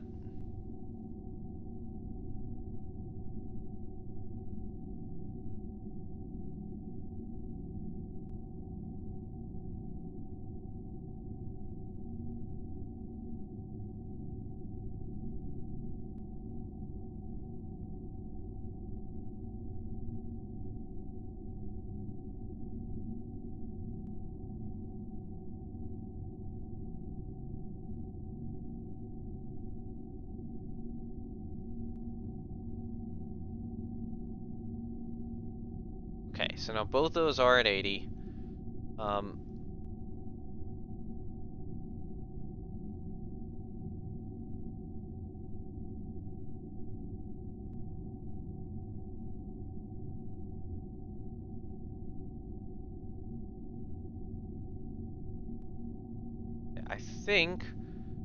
I think this is doable. I think this is doable without having to like rotate the crane around massively. Because I can swing this segment out.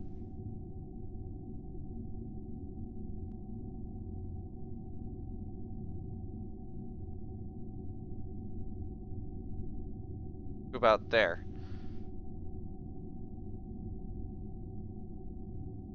Swing it out to 18 degrees.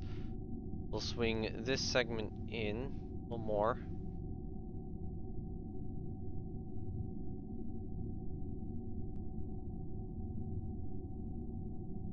More this way.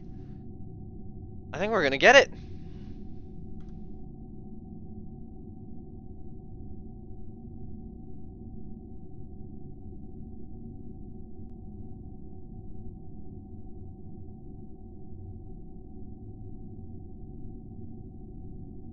Okay. Unlock that.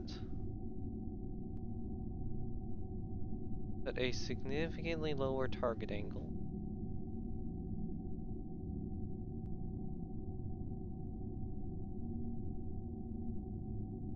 Unlock that and retract. Do we have docking? We have docking. Whew! It's on! It's on and properly. Yes!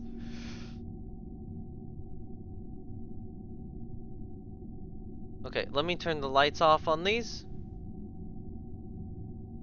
so that we're not wasting a bunch of electricity.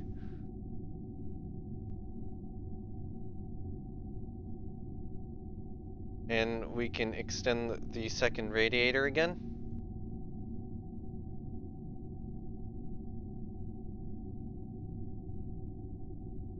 Alright. Release. It's officially docked. Disarm.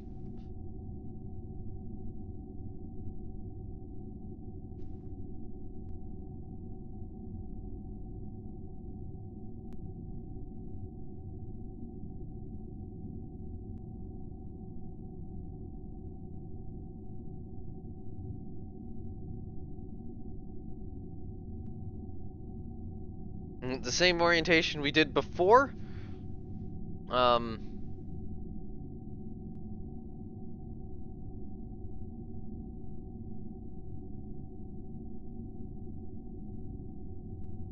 I think your traverse rate needs to go just way down. Yeah, I'm gonna keep these traverse rates on like 5.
Okay, cool.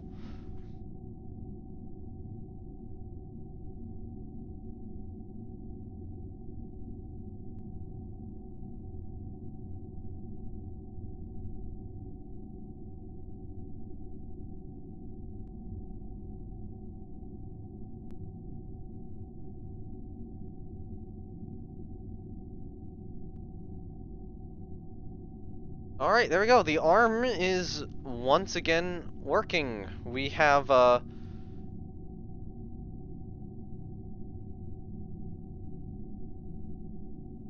successfully added yet another module to the space station. Alright.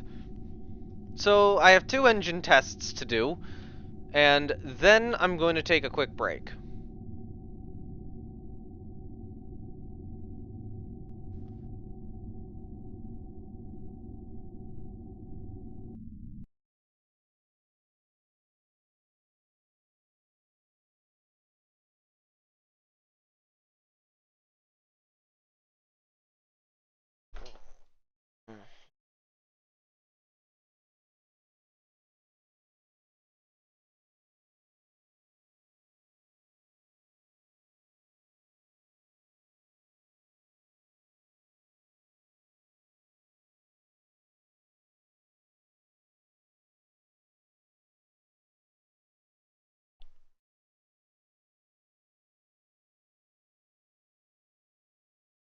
I'm curious now, what in terms of launches by family, what does that leave Bluebird at now that we've done 2 more?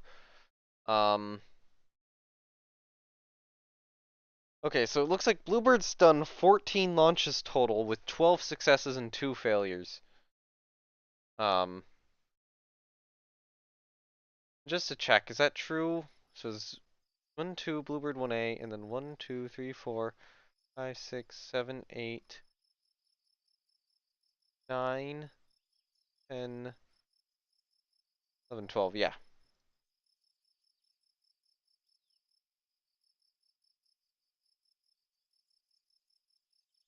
Oh boy! That worked! It actually goddamn worked. But, we're gonna need to roll out yet another, or the last remaining module of the group here relatively soon. Yeah, Oasis. And dock that, and I'll have to be extra careful about how I dock it this time with the knowledge of how that worked. Well, birth it, technically. So it gets caught by the arm and then dragged onto the station.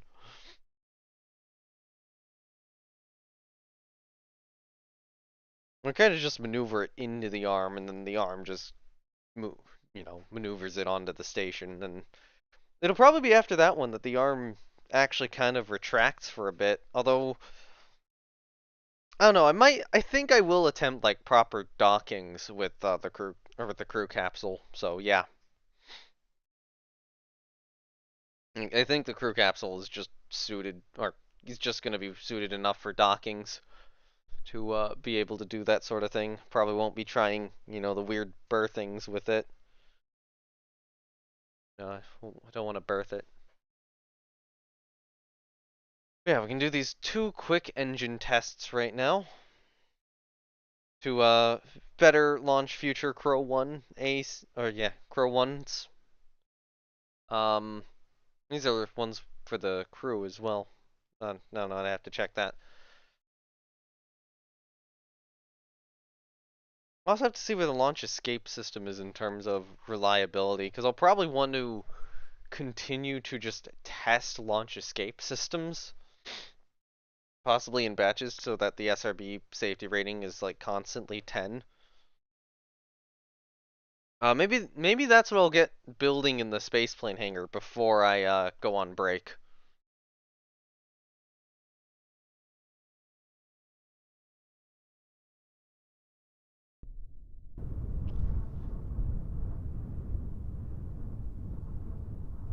Yeah, yeah, that worked.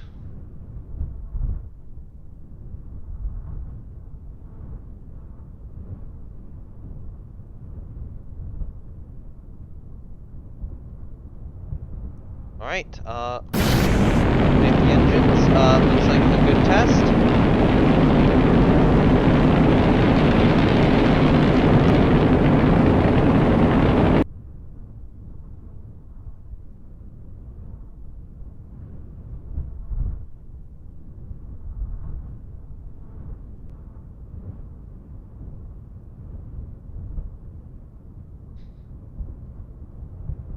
And then we'll have a second one, and then I can just very quickly, well, not very quickly.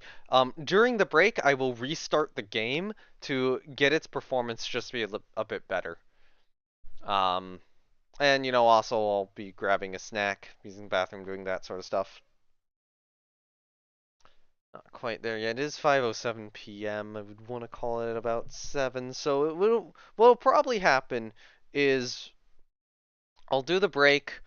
I'll do the launch of the Oasis module. We'll get we'll get Oasis onto the station in its proper position, and that'll probably be where I call the stream. But, that's still gonna take a bit. And I want to do that with better performance. And yeah, just have the station assembled. I'm also glad that I'm getting better at orbital rendezvous. Um, and it's been very clear across the station building that each successive attempt has just been, oh, that's better, that's better, that's better. I will have to seriously consider the send a probe to the sun's corona mission, because that is doable. It's just I think it is literally just jam so much delta V into the damn thing that yeah, jam so much delta V into the thing that we can actually go retrograde and add energy and then sweep around the corona and come back around to Kerbin. What I might actually do, what I'll do before the stream ends is I will create a maneuver node at the station and see what sort of delta V in orbit that would require. And also figure out, basically try to figure out roughly what sort of maneuver I will need to pull off to do that and to get that mission done in a reasonable amount of time. And then of course intercept Kerbin and slow down enough, um, which is also going to be very, very important. So I know it would use a Poisey kick stage, and I guarantee Poisey should not be attached when that thing goes to the sun's corona. It would have to have additional kick stages on it, or at the very least on the return capsule, um, for when it returns. And then when I'm in there, I'll want to get some science done. I'll have to see. I'll have to see what science I've actually done in close to the sun's solar orbit, because I did have the Kerbolar Observatory.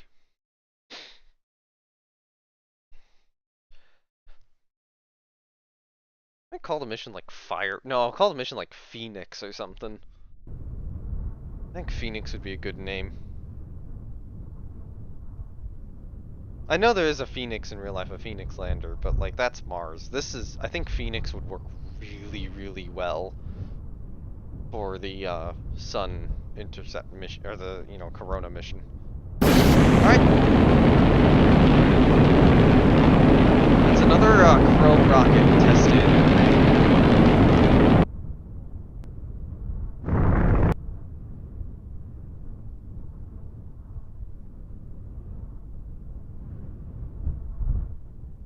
And I do think that it's gonna go up on Crow. Oh yeah, no, it'll go up on Crow. So yeah, so we'll do the break. We'll come back. We'll launch Oasis. I'm probably not gonna immediately call it after Oasis. I will want to get a couple of tests things going in the spaceplane hangar, and so basically just a little bit of construction. Get the first. Basically, start testing Crow side boosters, just in case I need to get Crow Heavy out. And, I guess that's the main test I need to do. Oh yeah, and start testing, launch escape systems in batches.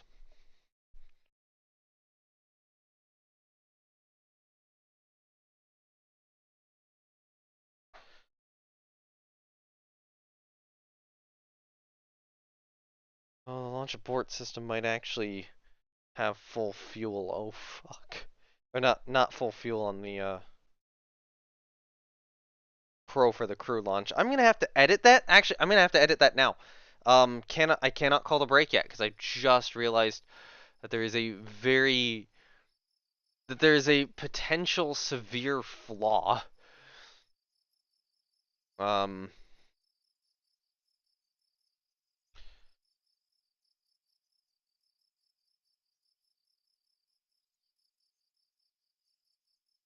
on this.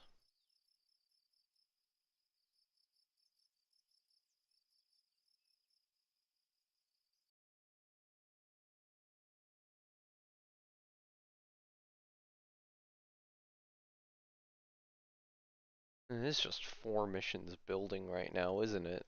Not the actual, like, various test stuff, which I'm using some of the excess capability to build. I need to get through all those various tasks. I might just go through a period of, minimal to no launching just to get all those tests out of the build queue.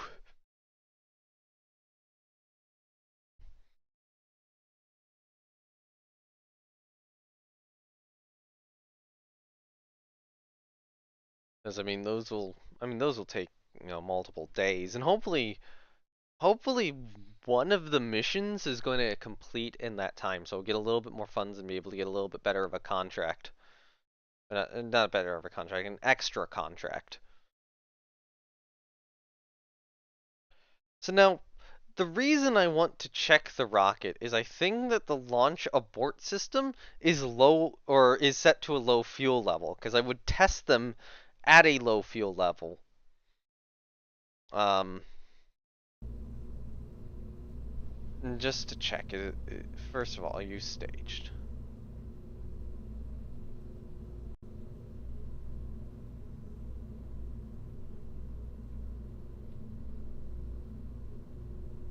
Okay, you know what? It has that little part below it, so we're fine.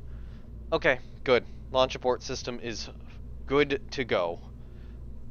Alright. Now we gotta go through the long, arduous process of closing the game.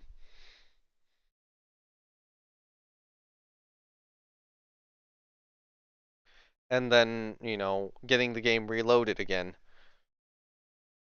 Which will take that will take like 5 minutes or something just to close it. So then I can have my quick break and grab a bite to eat.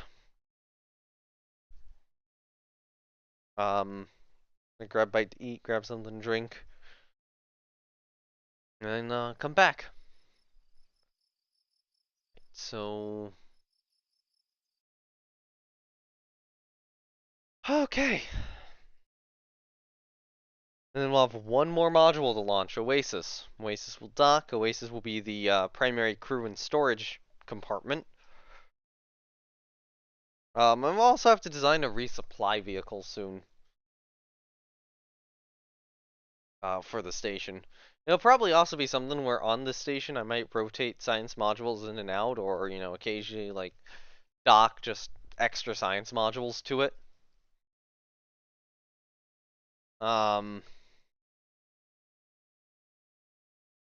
Yeah, just do that sort of stuff. Maybe at some point I'll design, like, a tourist station or something. It will probably be separate. But I wouldn't be too surprised if I start getting, like, space tourist launching contracts to a private space, or not private station, but, like, one I create. And see if that can really just start bringing in some cash. Although that could also start requiring reusable rockets, or more specifically, a reusable SSTO, in which I have built one successful reusable SSTO in Kerbal Space Program. It could not take a payload to orbit, but it could take a Kerbal to orbit, which means I can do that. I can repeat the process. Space tourism SSTO, that is possible, or that is within my ability. I'm also still surprised that the crane has worked for like 3 modules in a row. It's probably gonna work for the 4th. Like that first one was hectic, and then somehow I've got another 2 on there with this damn thing without breaking it or, properly summoning a Kraken. I think it's helping that the station's getting a little heavier too.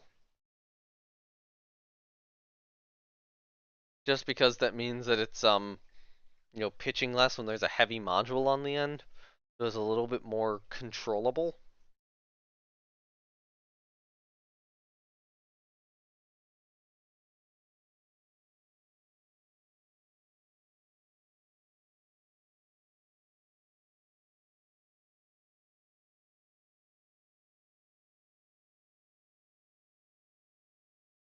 Fun.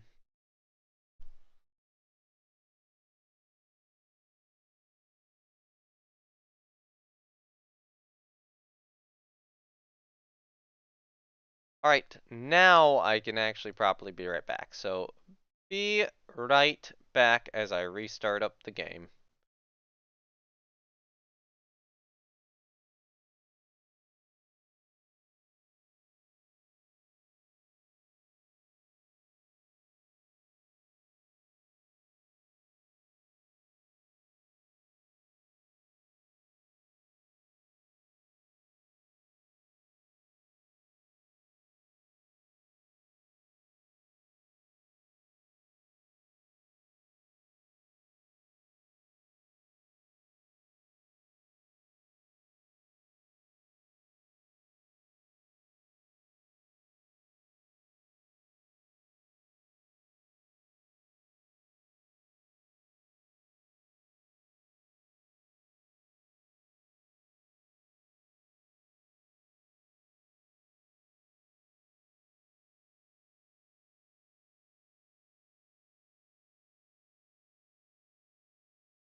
Okay, normally that takes me longer. I haven't actually eaten, or I think, okay, normally the game takes longer, but like the whole thing of me taking my break, um, I think that break was normal length. It just wound up, I had to do a little bit more during it than I expected.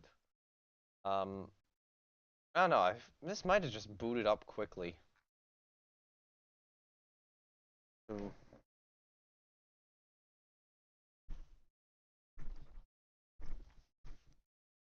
Yeah,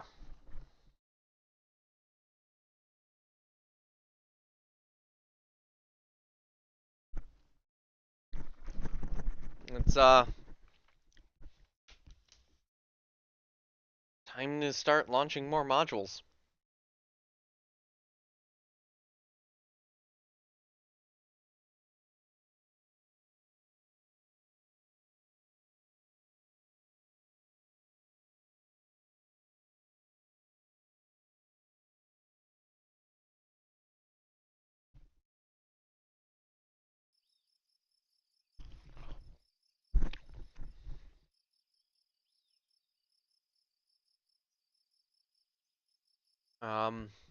Alright, so first step, recondition the launch pad.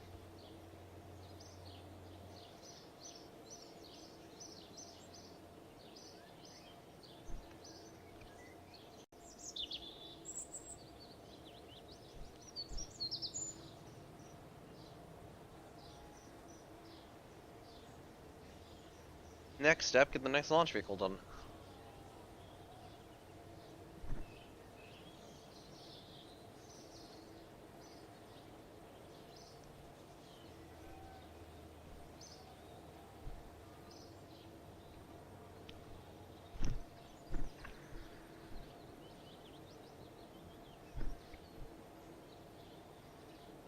Alright, so that'll slightly speed up the crewed launch.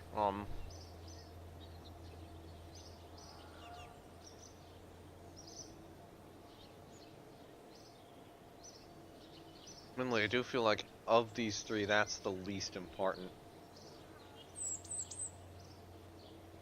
Because that would be going there in about like 36 days.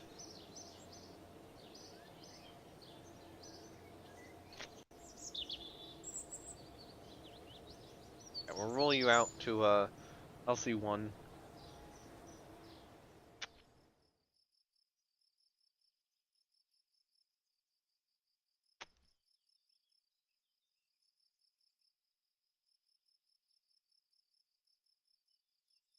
With no upgrades available.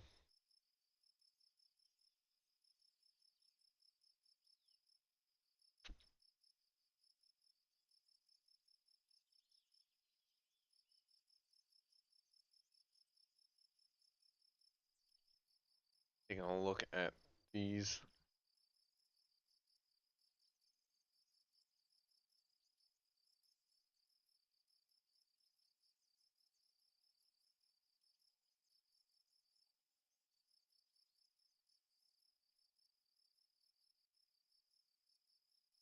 Okay, so you know what? Screw it. I'll do this as a night launch. Previous ones were day launches.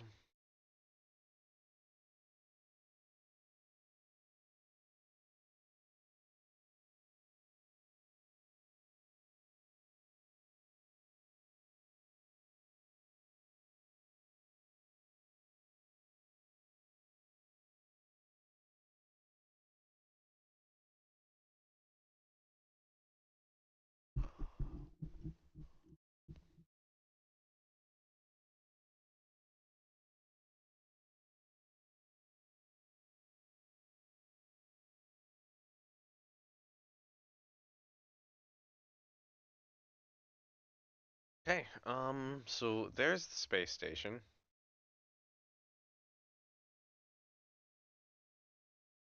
The launch pad is here.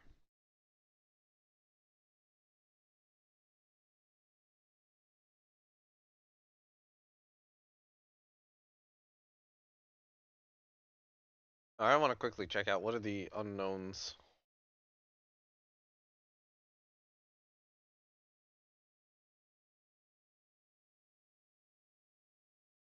Any comets yet?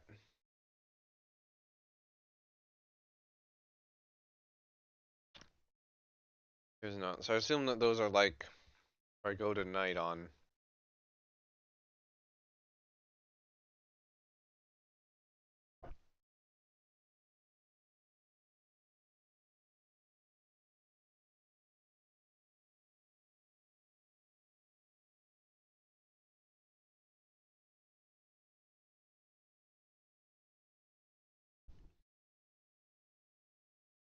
Little asteroid moons. Why did I do that? Oh god, I gotta go back into the Space Center again.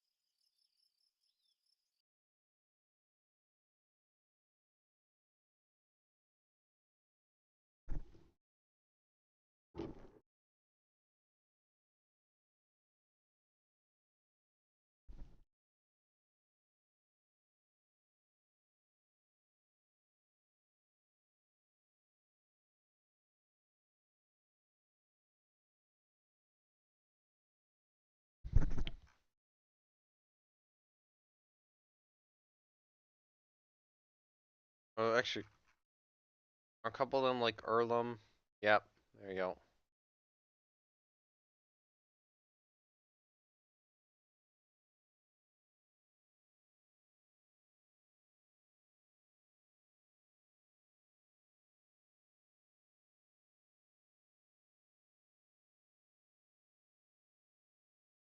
Oh, I should little object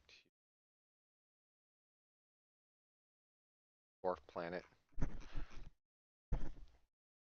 actually would be a good future target to visit. If I see contracts for Doppler, it'd be worth going to. Anyway, yeah. Oh hey, there's an eclipse.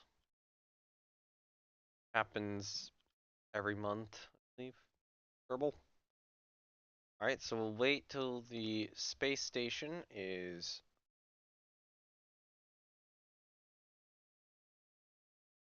maybe about there. Alright, it's time.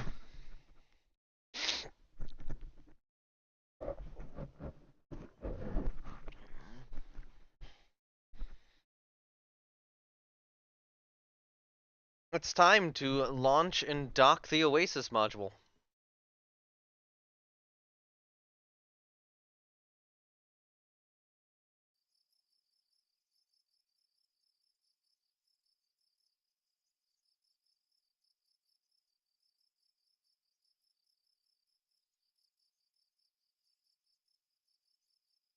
No people. No people on board. No Kerbals on board. No Kerbals. Leave it empty. Launches are empty. Kerbals will go on the crew launch.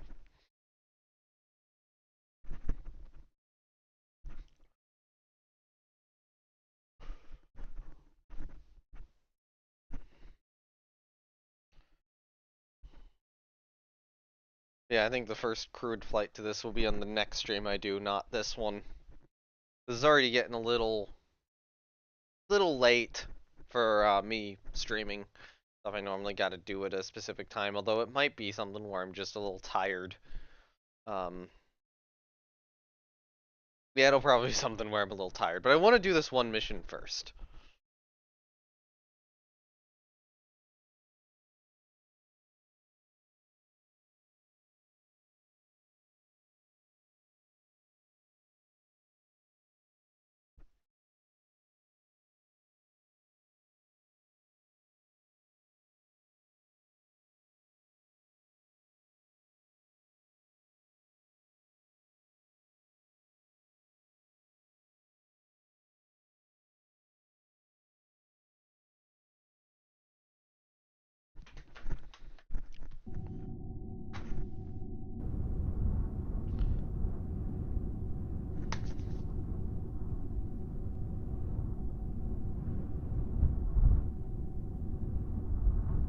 Alright.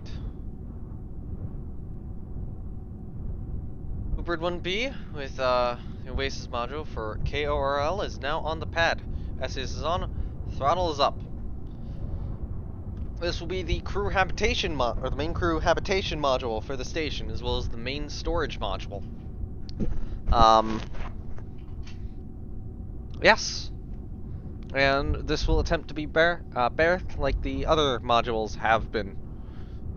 Or similarly like the other modules have been. So, T-minus 10, 9, 8, 7, 6, 5, 4, 3, 2, engine ignition, and launch of Bluebird 1B carrying the Oasis module. Vehicle has begun pitching down range. And I love Bluebird. Look at that! Look at that screenshot! I love the plume from this thing.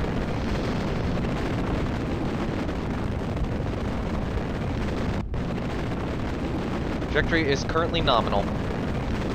Bluebird is beginning to go supersonic as the pitch over continues.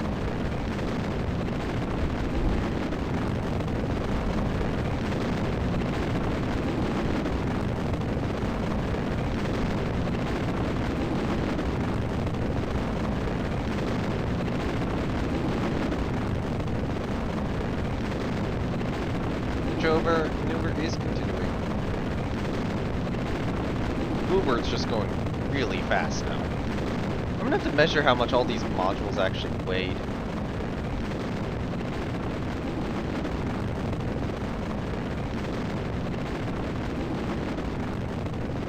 Bluebird is past the supersonic point, way past max Q.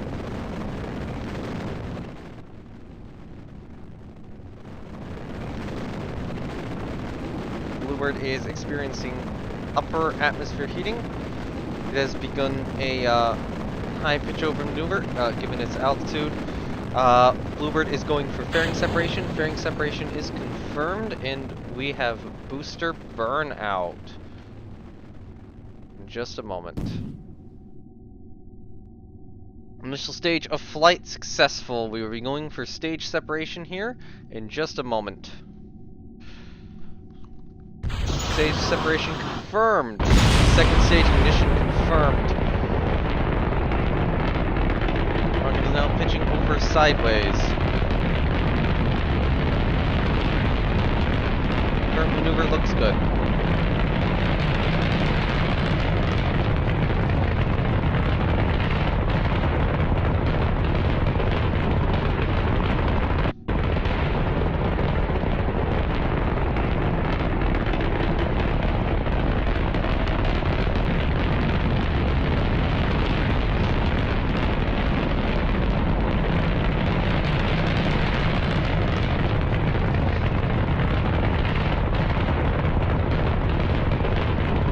Gonna unadjust some of the pitch, given where our rocket's currently located.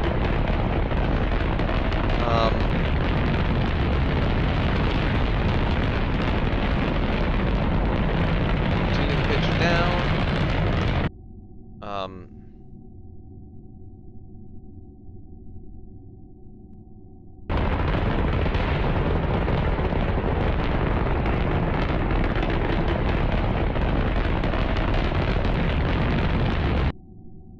Confirmed orbital insertion.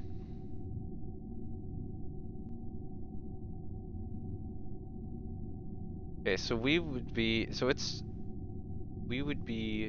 there, we'd be there, so I'm gonna have to go up here and probably increase the orbit.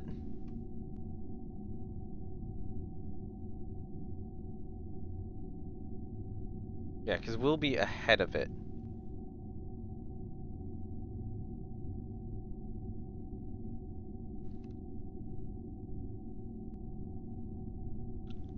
So this one does have monopropellant stages.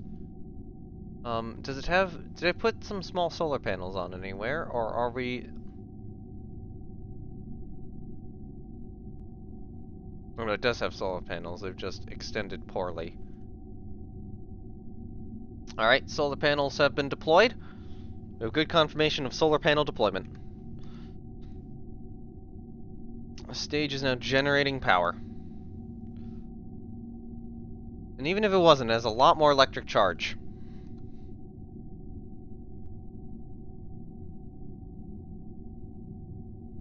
Alright.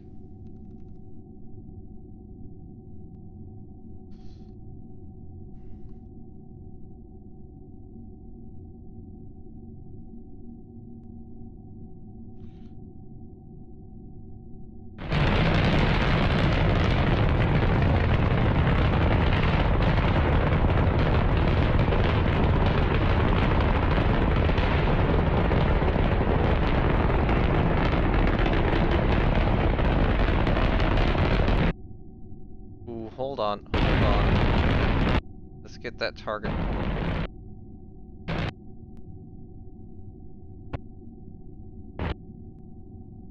Ooh.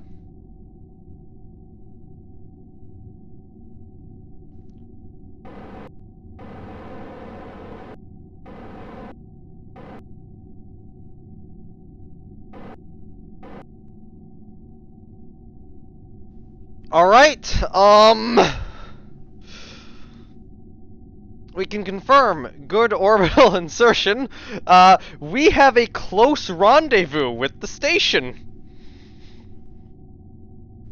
At 0.3 kilometers. We will have to be very careful about how we set that up, but that will very much be something where we do a quick little... we do a little burn to adjust the orbits to be a little bit more proper. And, hopefully kind of adjust stuff out. So if I'm, just to double check, if I'm wanting to do stuff there, I assume it would be this? Yeah. So that would shift it back. This might be a little bit of that. It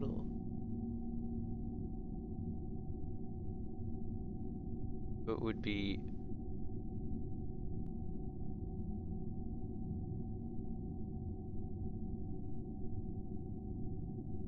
It's kind of like this.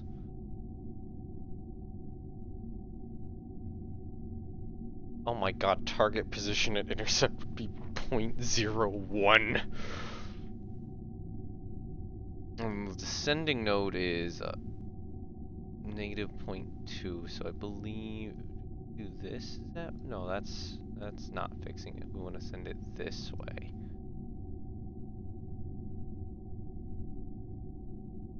So this would be the maneuver I want to put it on.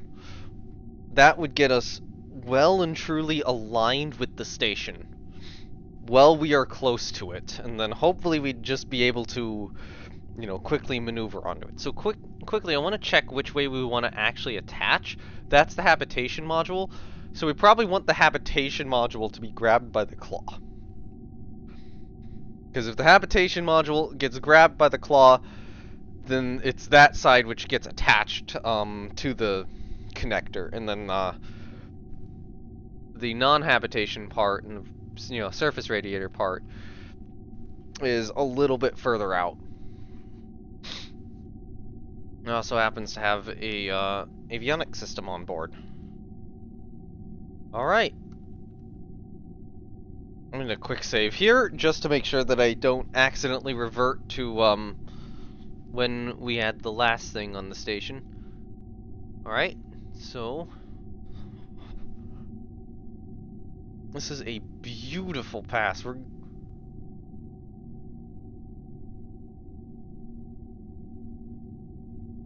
Okay. 2 minutes out.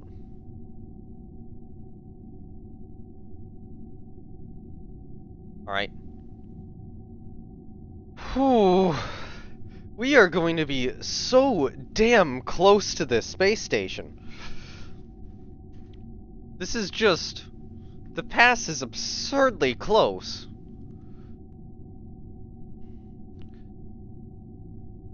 What's our separation? It'll load in soon. Okay. I cannot believe that we're getting an intercept, like, within 45 minutes of launch. Holy shit, no. Get back on target, get back on target.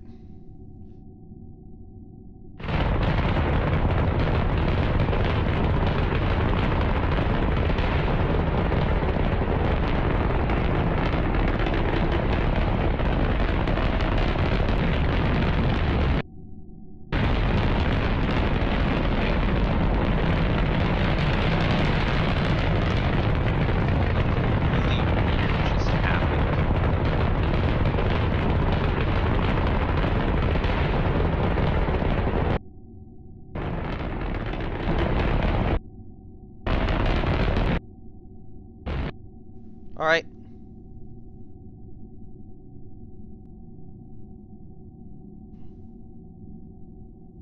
Alright, good orbit we just got kicked for whatever weird reason. Alright, so gotten a good realignment. The intersect is a separation of 0.7 kilometers.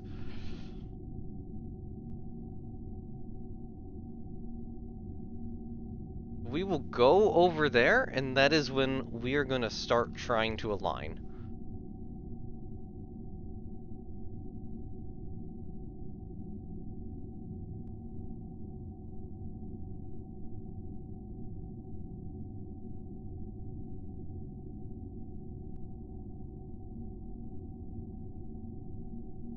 Alright.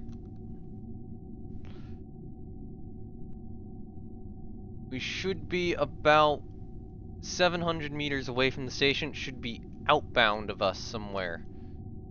Right? 2-point retrograde in regards to it. It usually kind of aims us a little at it.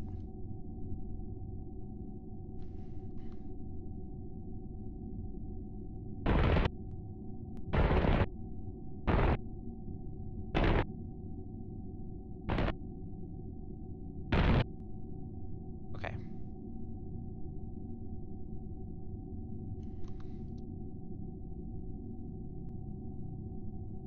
So, Kerbin is there. Station should be somewhere over here.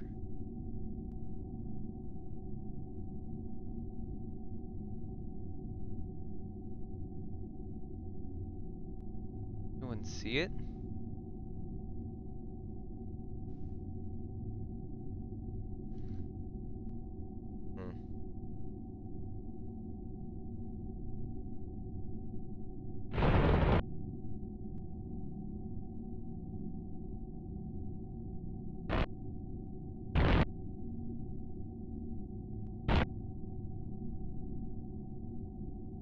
So we are just not really moving relative to it. It actually should be down a little bit, so it should be somewhere over here vaguely.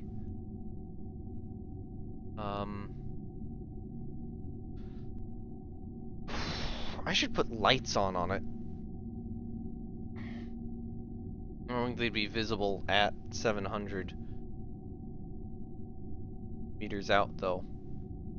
Okay, so target. Point towards the target. It is over that way. Oh, I think I see it barely. Yeah, I see it.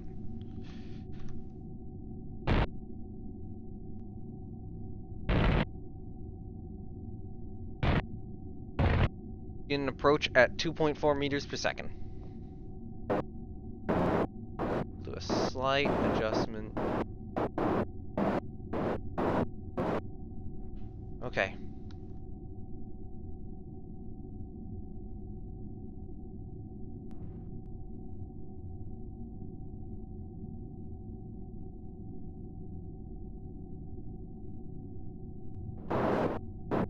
Yeah, there we go. We're on approach. This is 52 minutes after liftoff.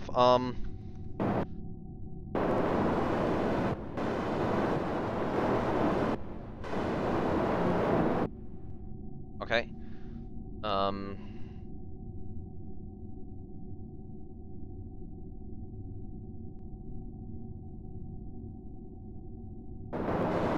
And there we go. Sun's come up. Alright, do not align at target anymore.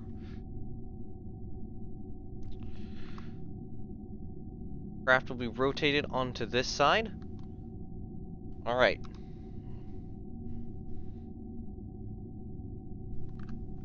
This is nice, actually. Okay, so which way?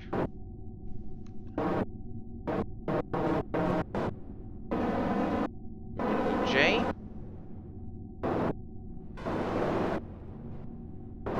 This way, vaguely.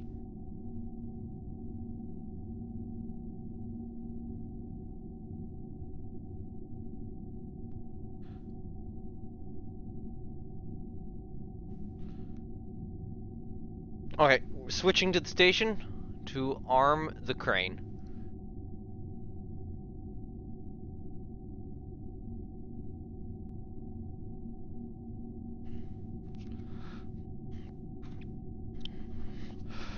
Whew. Okay, we're on approach.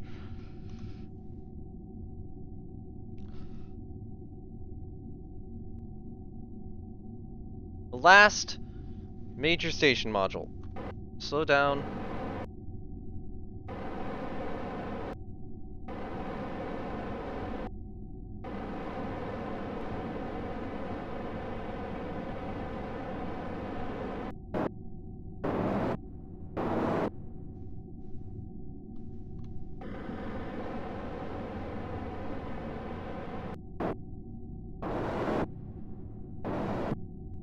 Okay.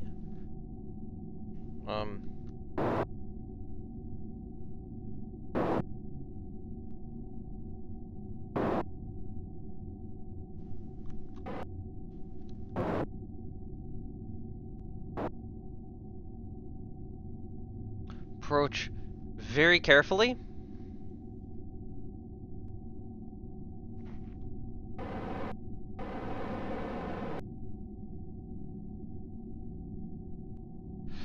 I actually don't have that much monoprop, but oh well. I think I'll be okay.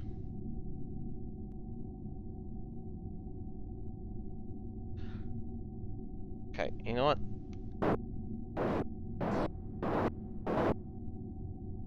Go towards it more.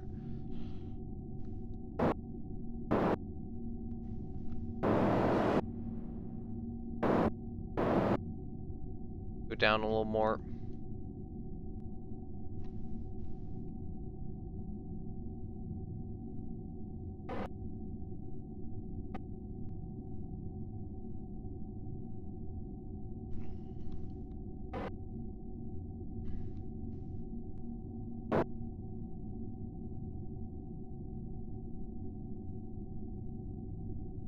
Be very careful, be very gingerly with this.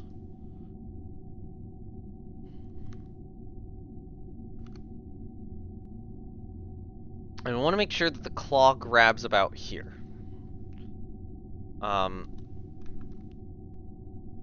Wait, no.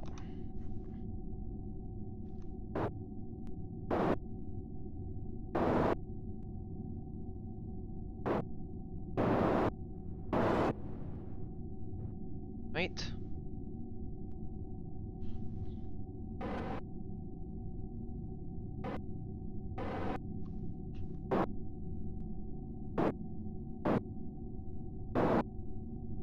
Careful with the approach.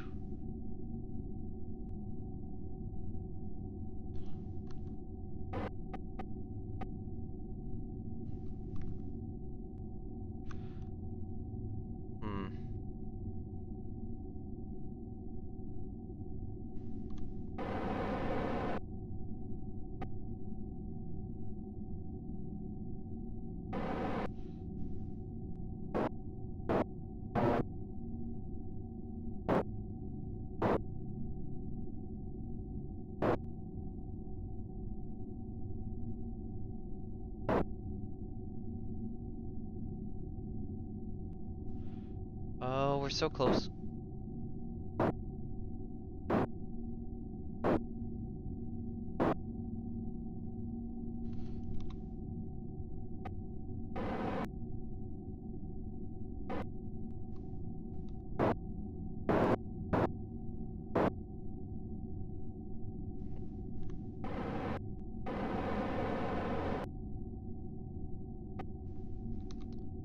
Switching to the other vehicle before the claw grabs to make sure that this isn't glitchy.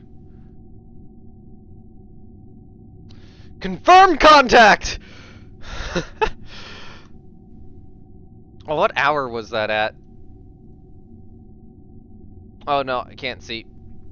I should check the time on that. That would be really cool to know if that is something where I just did that in like less than an hour. I might have... Yeah, I think this is an hour after launch. Or like less than an hour after launch and the module's already attached. Alright, so now,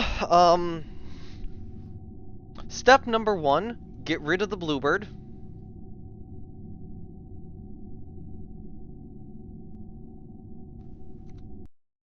Alright. The blue sapphire upper stage is now detached.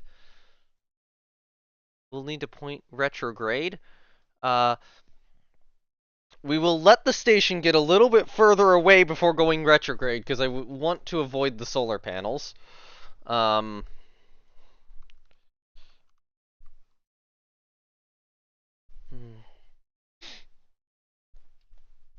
yeah, we will be attaching this module to this docking port right here.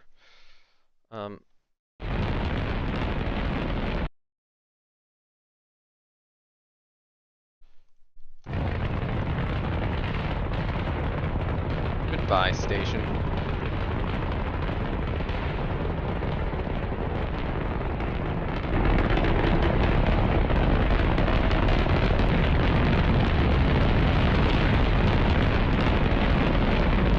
Alright, deorbit the Mesa, straight down.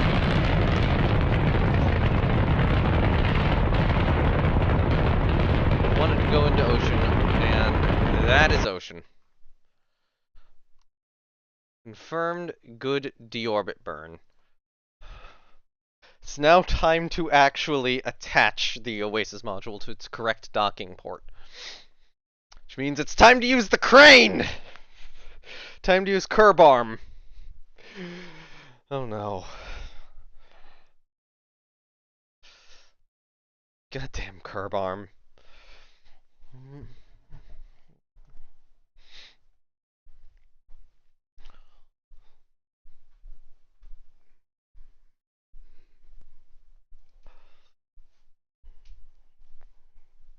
I should make a compilation of just building this station when I'm done. You know, take the first couple station parts from yesterday and put them here.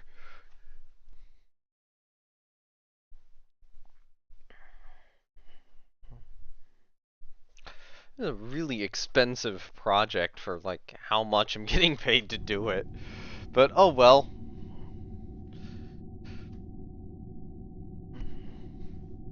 It'll get a contract done. That's the important part.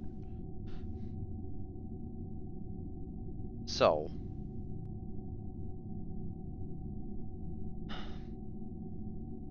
Now we gotta attach this there. Hopefully this should actually be pretty easy. Unlock that. Other way, other way, other way. Holy fuck, are you...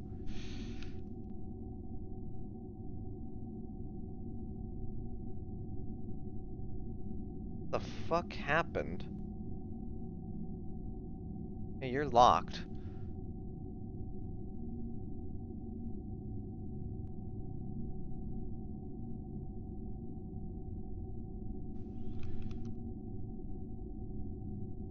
Okay.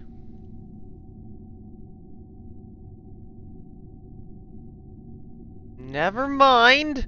This is gonna be rough.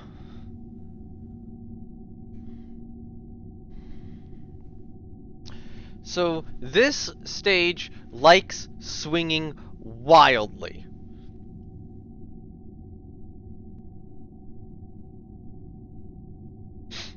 It is possible that I could just, like, decouple it and guide it in myself if this is actually going to be that big of a problem.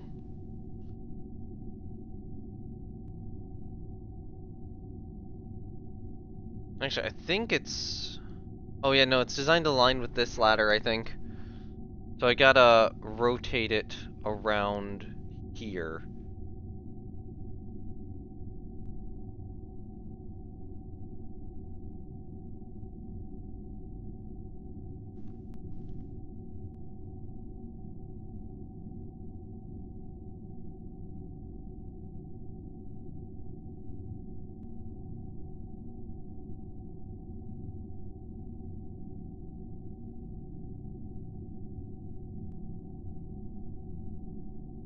Oh my god, this is already stupid. Why is this one so bad?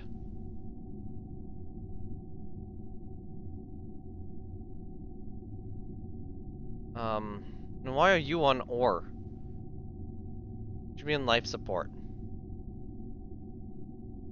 Okay, so I screwed that up. That should have been on life support this whole time it was on ore. So this didn't bring up all the life support I wanted to. A little bad. It might mean, you know, resupply missions will have to be done.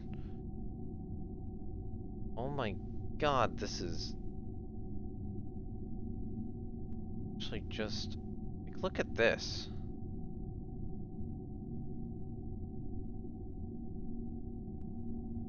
Like, this one was freaking out.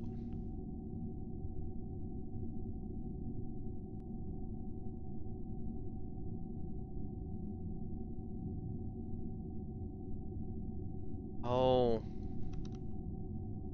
I have an idea.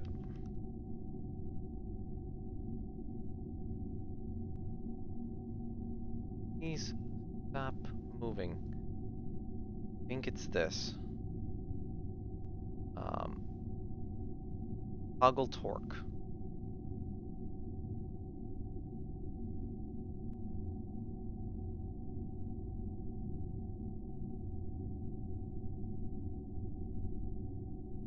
That's what it was. So, the motion from the arm moving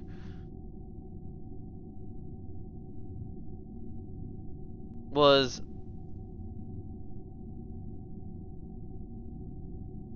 likely causing issues? Hold on. Oh, we're too far. Too far. 90. So I think the motion from the arm moving was causing the SAS here, or causing the station to get slightly out of alignment. When it was doing that, the reaction wheels on this were going crazy.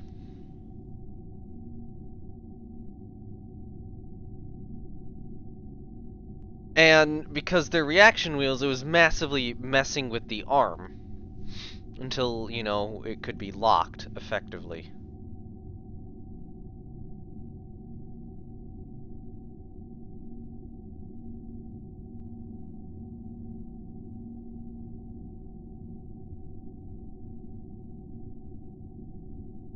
So I will try to align with this ladder here.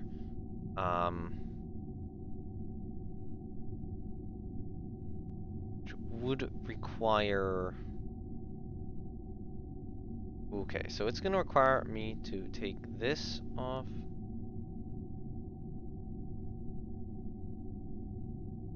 Set it to...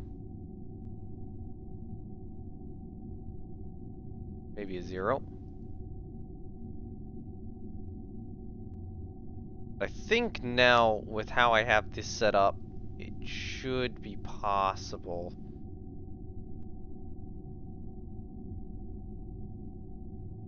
Come on. If it remains 0 for long enough, yeah, there we go, it'll lock.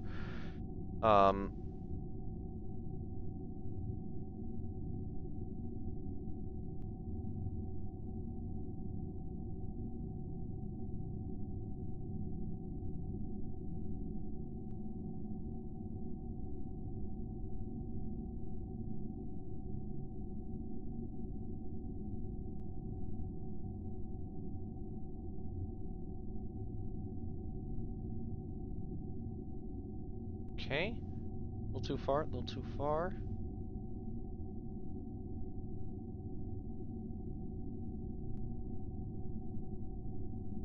I'm actually curious, what orbit is the station in?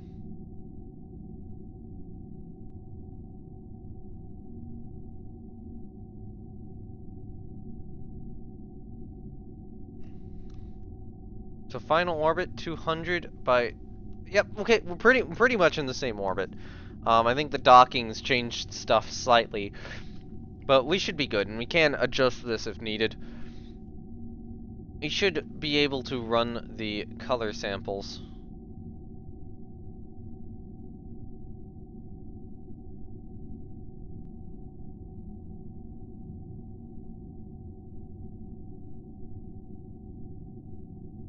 I don't know what that ladder's used for. Is it supposed to have something on the end of this? Oh, I oriented this backwards. Crap. So this is oriented backwards. That's where the capsule was supposed to dock. And then the airlock was supposed to be here. But, oh well. I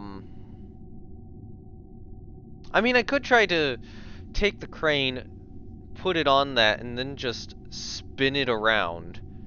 I don't know if that would exactly be a great idea. We'll try it. We will do it. Because, fuck it. Why not?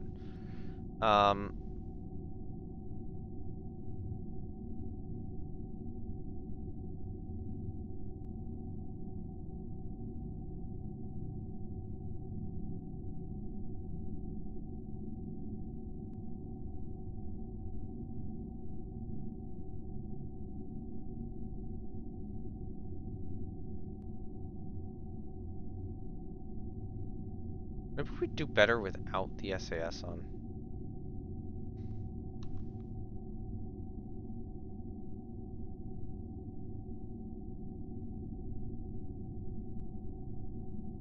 So, just no station orientation hold.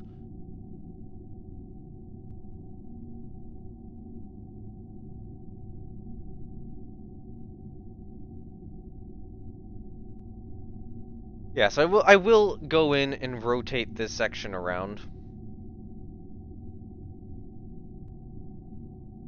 Well, I feel like I'd have to grab it from here and then rotate it, and then we'd be okay. Well, thankfully rotation shouldn't be that hard.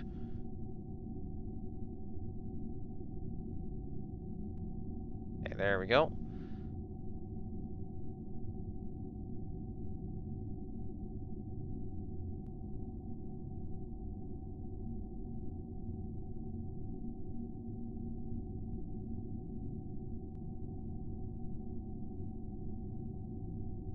I need to actually pitch it this way.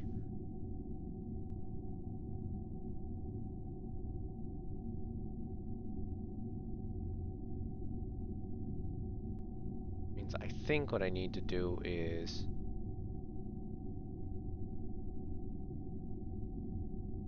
Wrong way, wrong way, wrong way.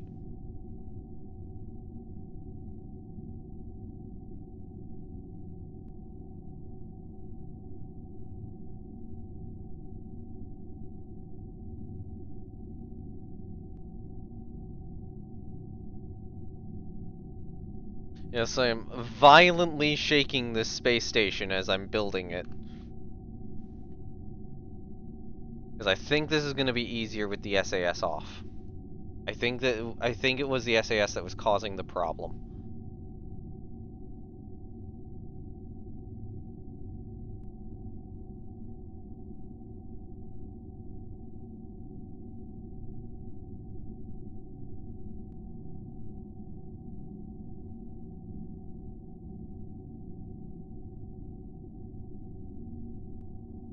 There you go. Okay.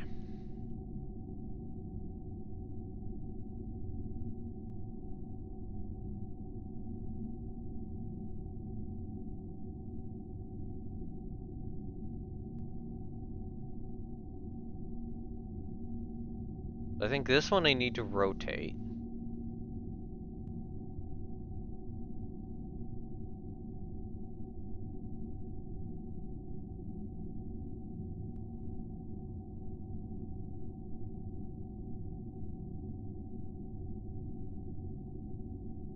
to 90 degrees.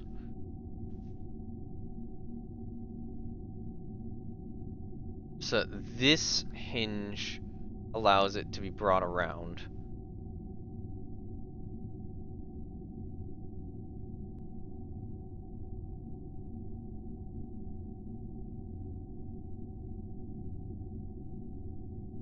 Come on.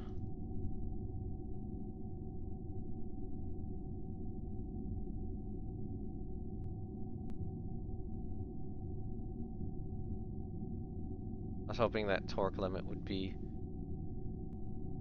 important factor. Maybe if I do damping high. Put damping low. That seemed to actually work.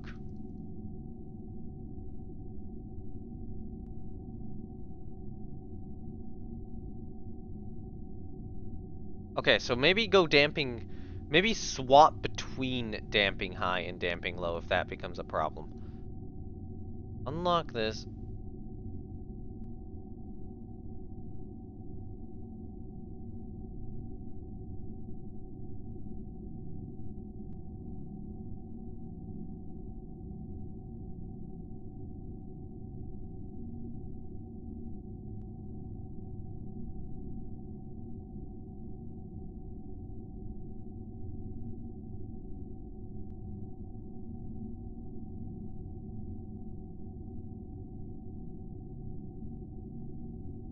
Cool.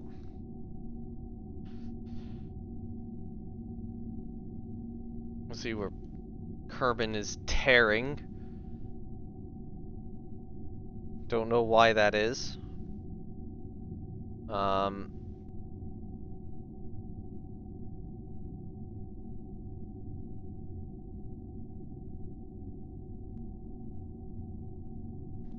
So we're gonna extend this one out.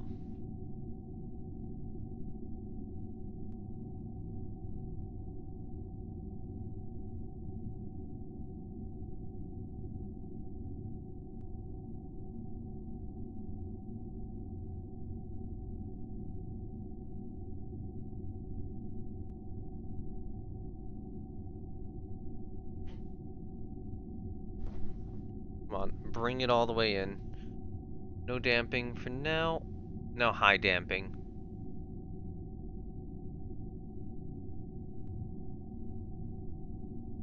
Set your angle at 90, not 84. Go to 90.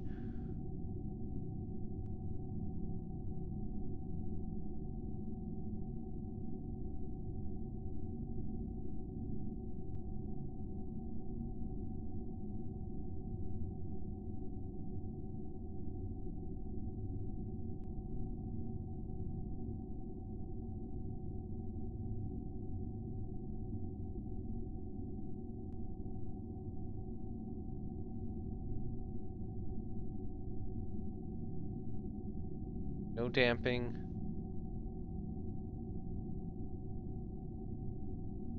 High damping.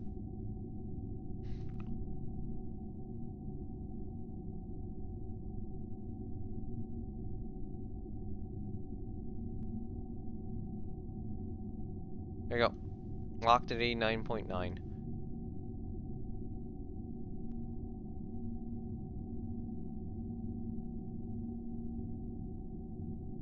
I think I need to move the arm back this way more.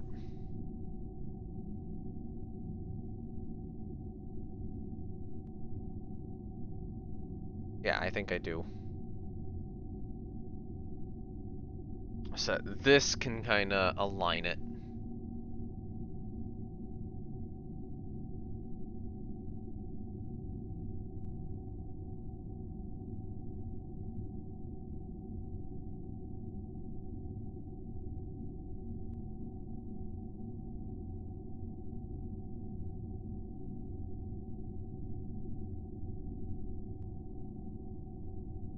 Oh, high damping, high damping.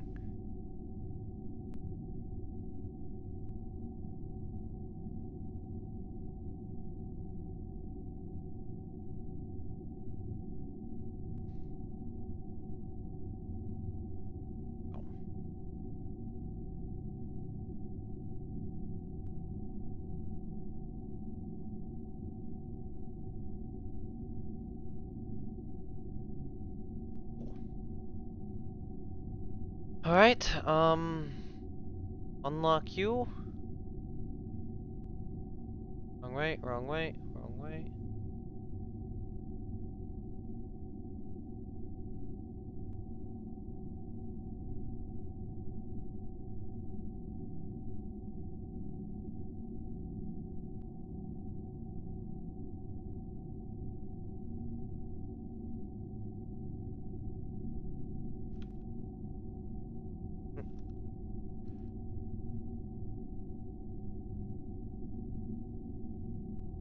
Please lock. There we go.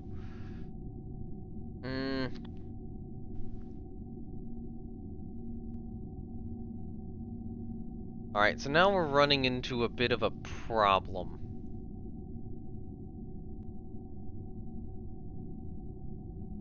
I think this one needs... okay, you know what? This is solvable. This is solvable. This rotation's just gonna have to be weird.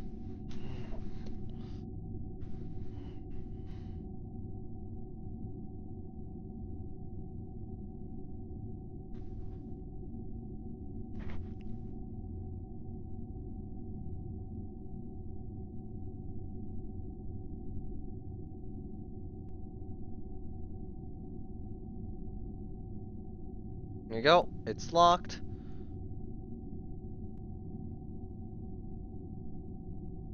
Which would mean that this rotation will also have to be weird.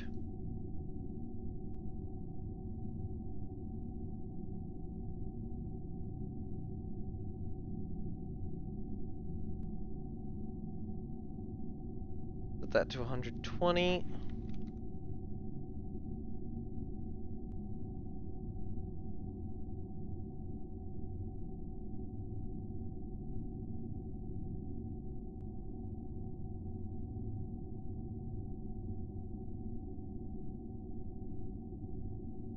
Actually, the problem is right now I kind of do need to swing this one back. Although I can actually increase the angle here.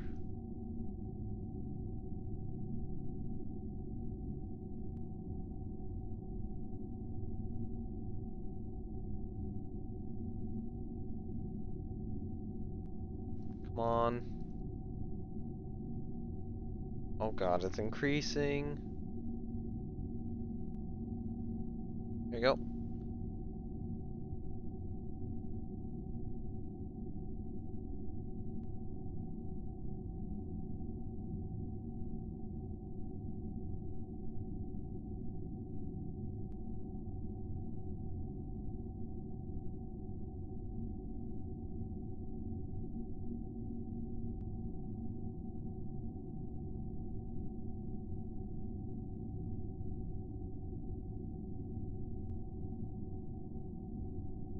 Oh god, we're way over. No. Come on.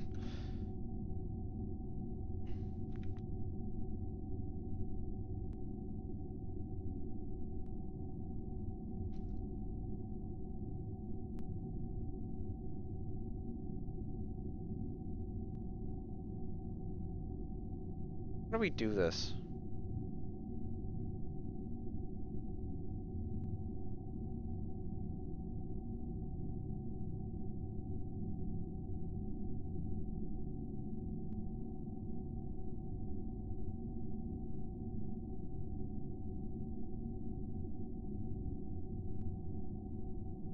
I think I've already like gotten the robotic arm in just a really bad way.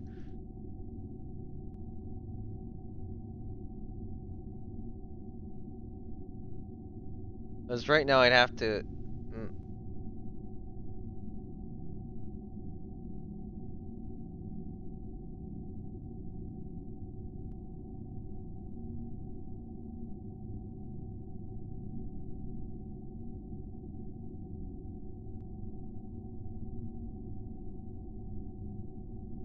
Okay, yeah, I can't really undo this one though. Oh god, how do you align this?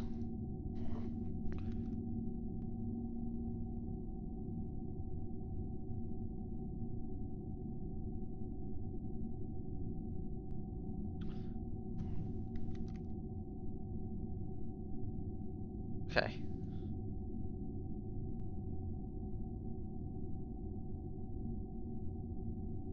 I feel like the one haven't really been using is this guy.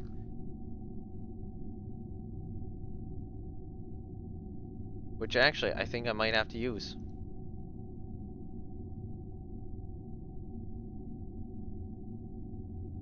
Start moving it out a little bit more.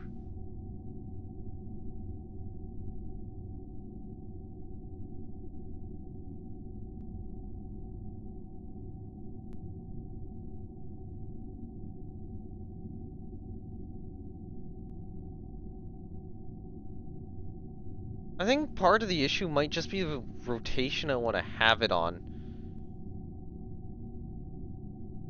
Which, what would that require? It would require the claw to be a little bit more up top. So I actually want you down, actually very low, I think.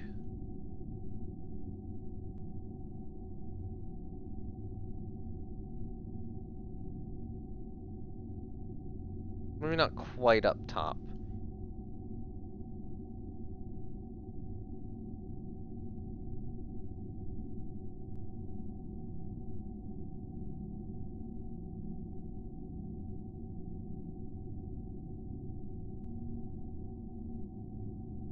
Okay, now that I think I understand where I need to put this, and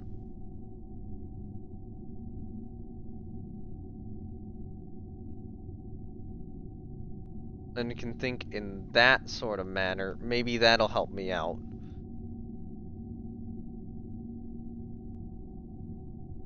Come on, please lock. Okay.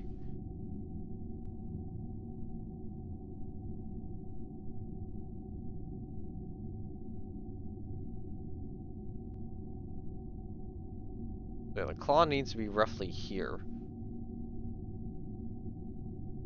Means I think that this gotta be more even.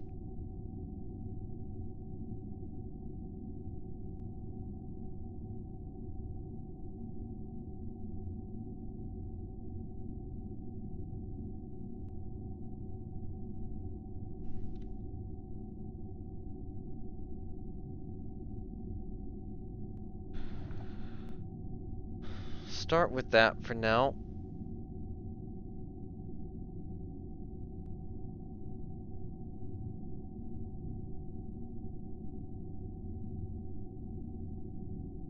Do a small.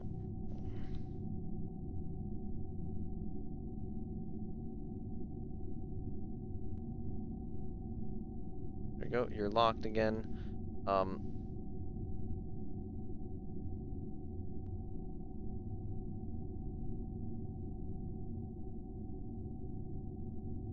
So we'll swing that back out.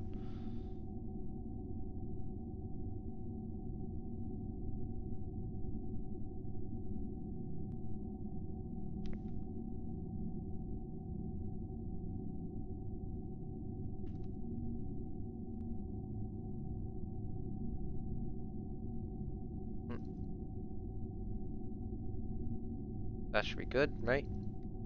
Yeah, cool. So this rotation would have to be the other way. Which means I think that this rotation still has to be higher.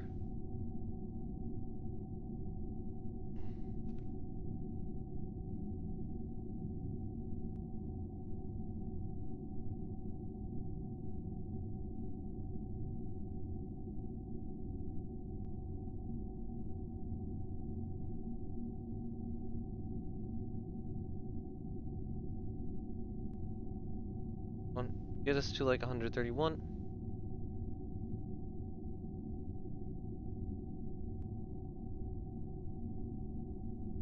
Okay.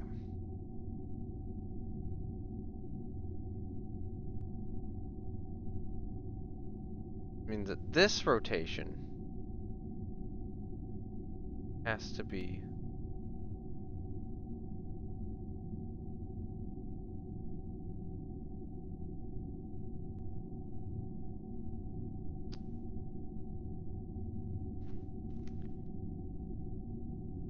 slower, but I need to make another move first because I don't want to like bump solar panels at all or anything like that.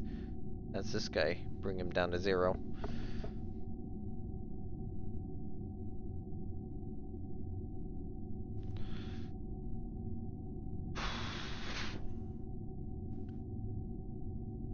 I think the problem is there's only 1 piston on this side and 2 on this side when I probably should have had the double joint here. That's the problem I'm starting to kind of realize that this whole system is running into.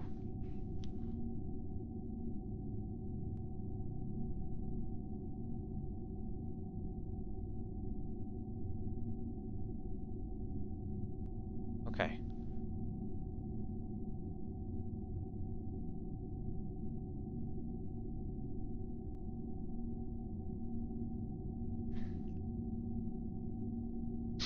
Because the claw needs to be here. Actually, if I point this up, and then kind of point this down, maybe I can do it.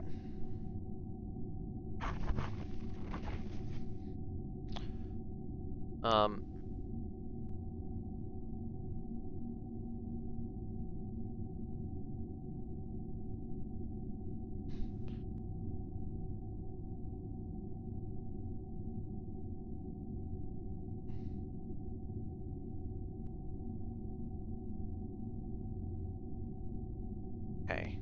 I'm gonna just screenshot of that. The station kind of, well, it's getting closer. It is this move, which is just so much harder to do.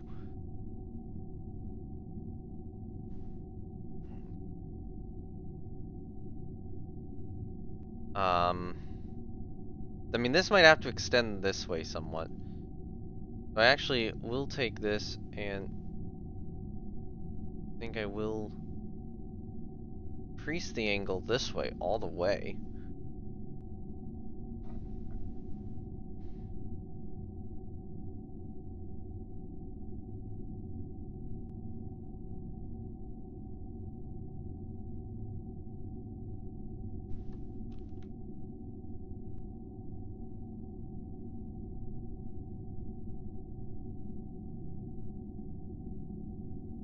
Lock it. Come on. Almost. Unlock. There we go.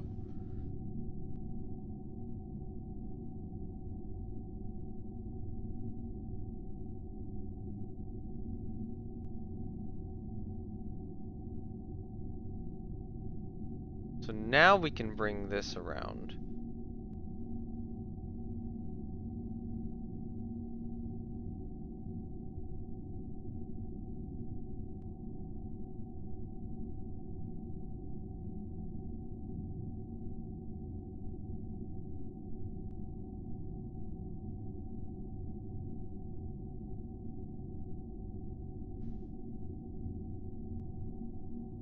Yeah. We're 1 good rotation away from having this almost aligned.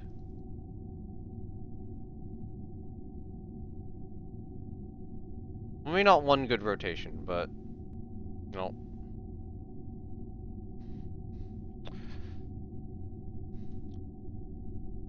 We rotate that part, this is suddenly looking a lot better. This is roughly where it needs to be.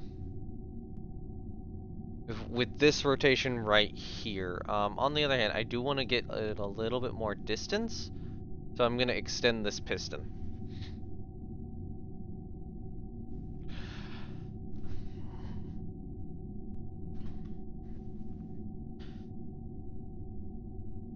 And then in the daytime, we are going to have to maneuver the crane so that we can turn this segment around. I'm going to quick save here.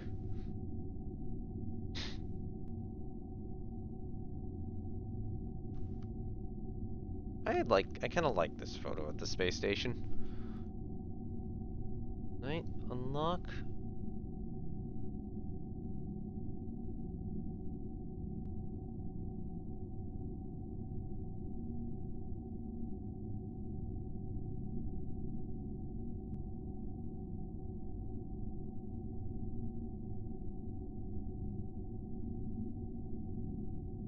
because a little twist from that would get it, but...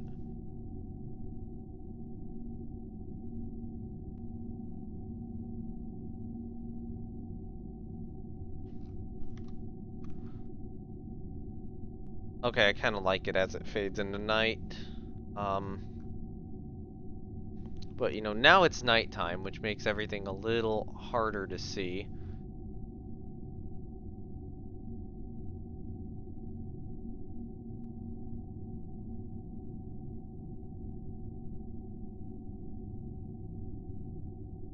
There you go, light emission enabled. We do have a little bit of light. Actually, what can be cool about this arm is at night I could reposition it and use the light. Oh, that's cool. It's like a repositioning light. Maybe when one of the crews go up, I'll put an item aboard something so that they can bolt a spotlight or like bolt you know, a spotlight to the crane to, or bolt some extra ones both to the station and to the crane so that they can see better at night.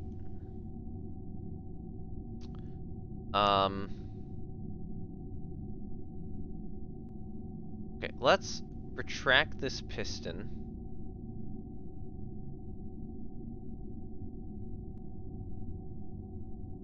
I guess this is the pivot right now is like here-ish.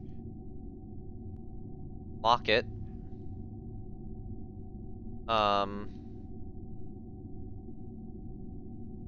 We are so close to having this. I don't think this pivot's enough. I think you're still a little too far out from docking, I think. But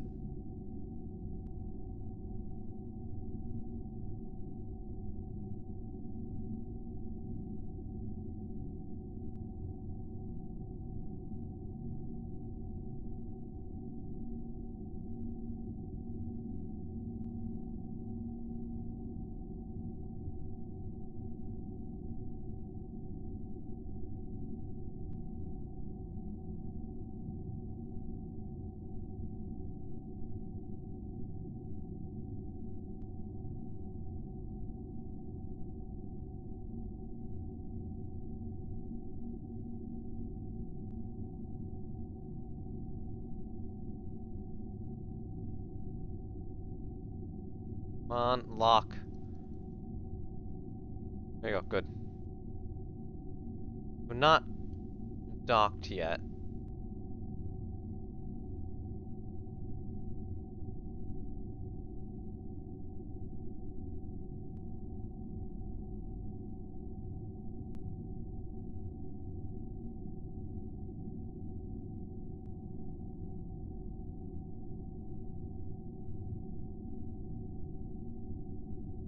Wait, hold on. We're docked!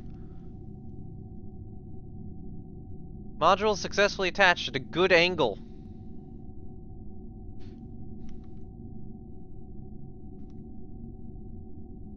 Whew!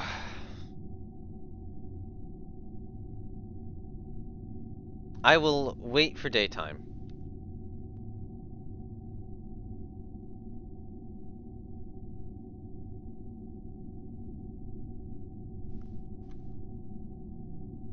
Oasis module has been attached. Now, it is time.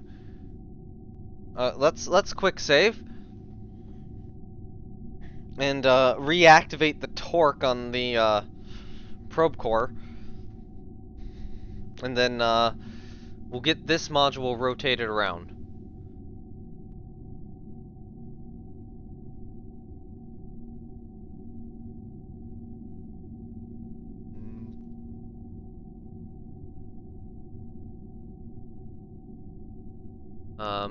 Disarm.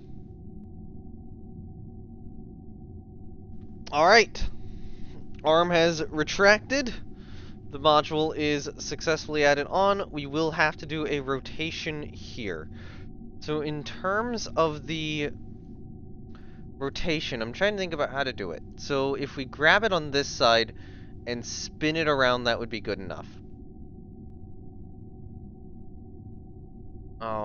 So let's reorient the station.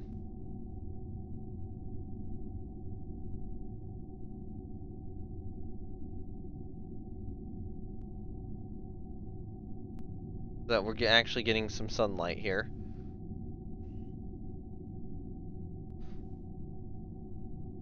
Okay. Bring the...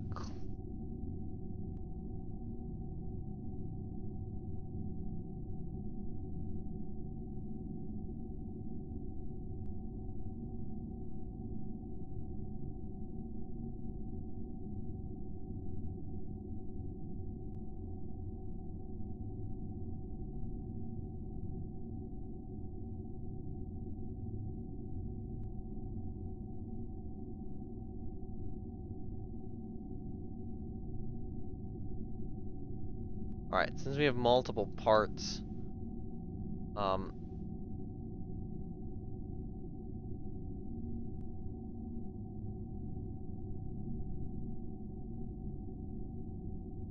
since we don't have anything attached to it right now, it is very possible for me to do stuff like this.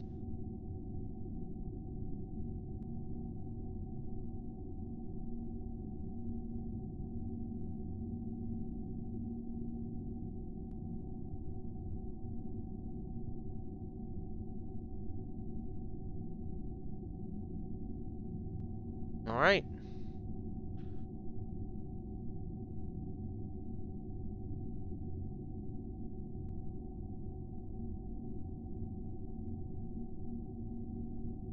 Target angle like 34, so it's a little bit of ways.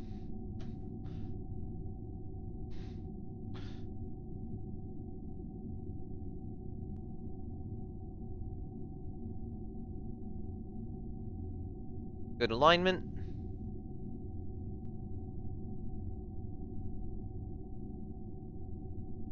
I think I want the target angle to be... Oh. Increase the traverse rate.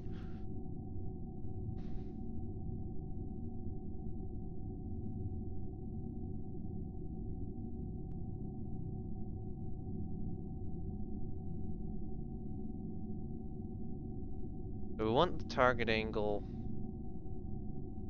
to allow... Yeah, about there.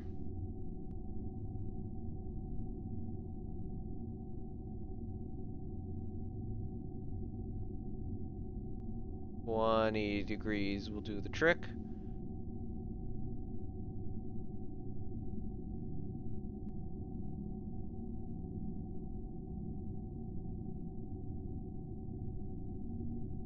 Yep. I'm gonna do a quick save right now, so at the very least, you know, if anything goes wrong, we have the station in this state. Alright, so...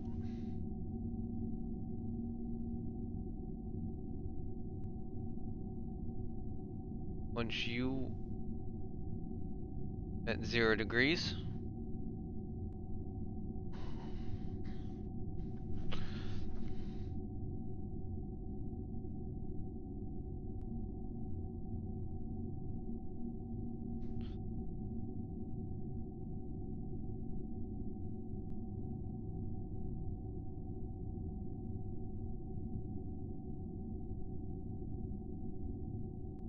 Okay, that needs to extend as much as possible.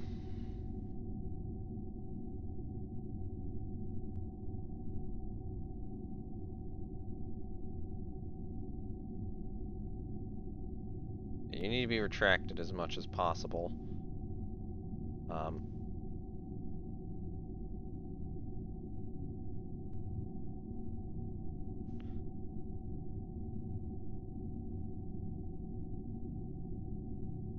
No, hold on.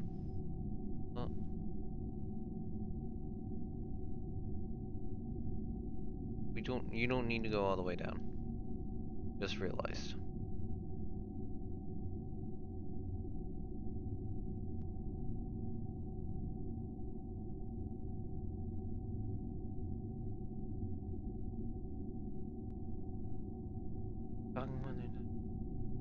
Midpoint would be about there.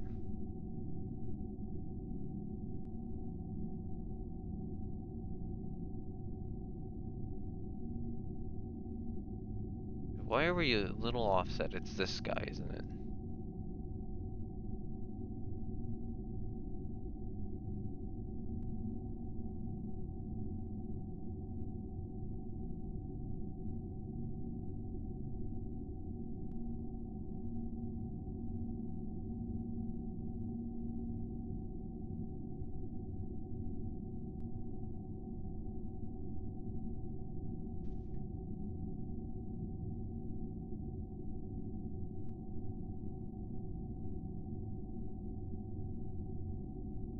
I bring this guy back.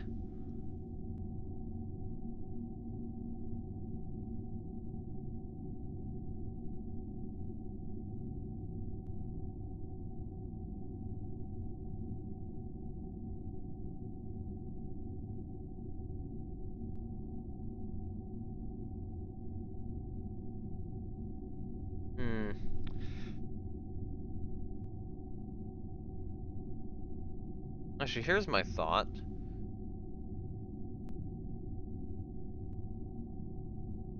We bring this down.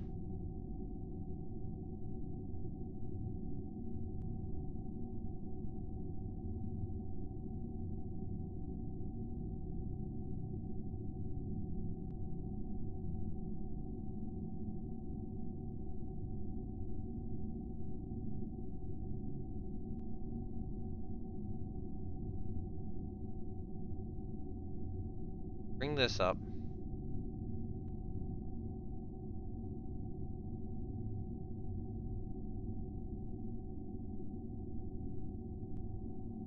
Okay, okay,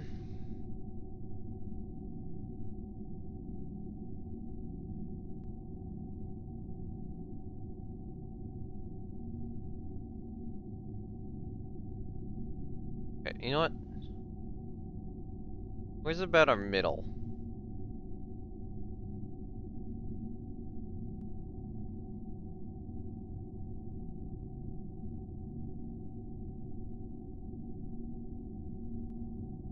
Lock that. Arm.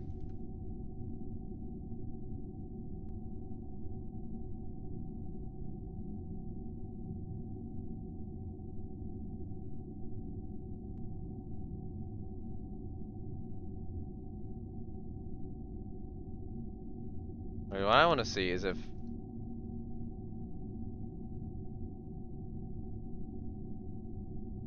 No. Okay, so the problem is right now, that's outside of it.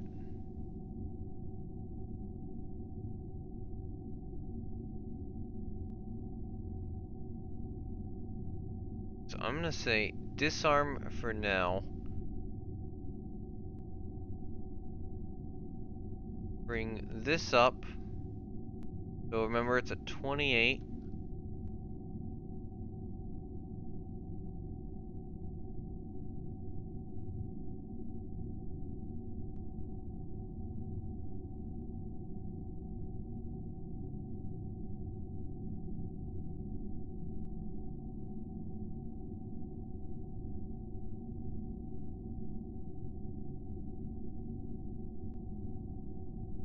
A slight change on this guy.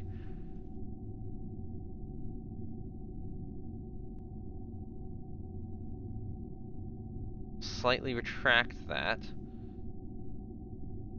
You're now armed, right? Yes.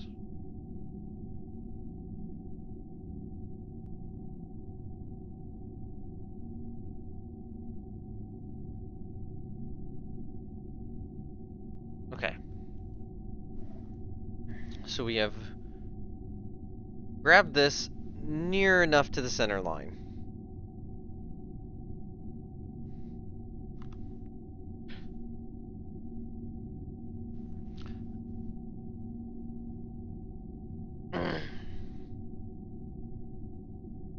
Okay, so if we turn this around, then the ladder's on the wrong side.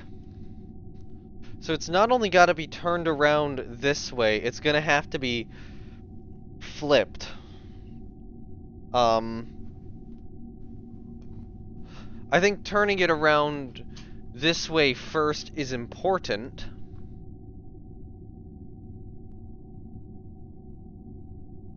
but then so will be, doing the flip, and I'm not even sure how to do that flip.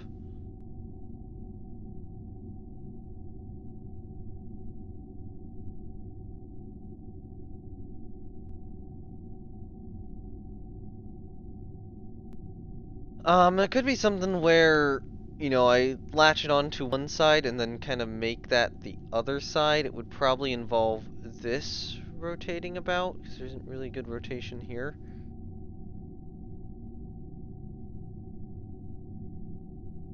I don't know, even that seems like really risky. Really difficult to do. Anyway,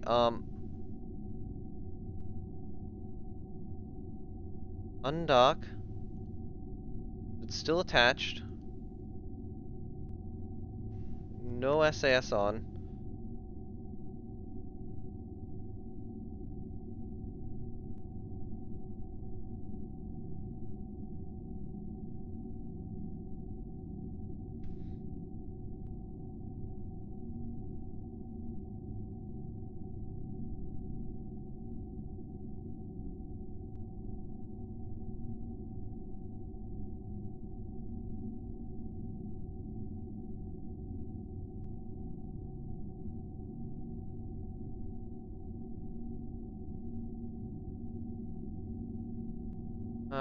Hold on.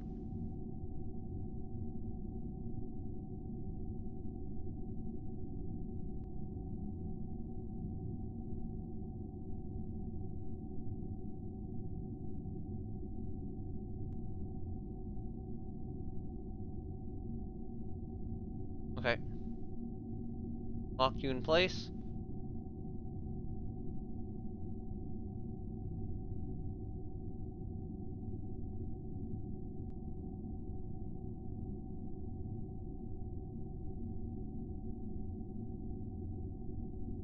Module rotation is now occurring. This does mean that that's a valid point to mount the, arm as well. Like, I could try mounting the arm from a different point. Like, I could try moving the arm out over here, for example.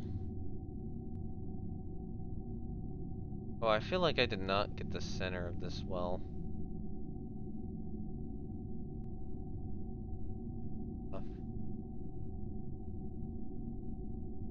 Okay, lock that in place.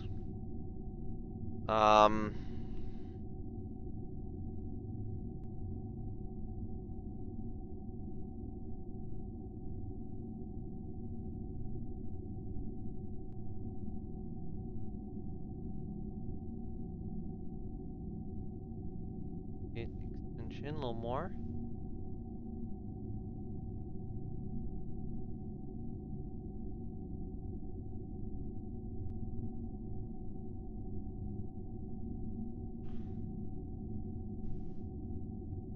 Come on, please.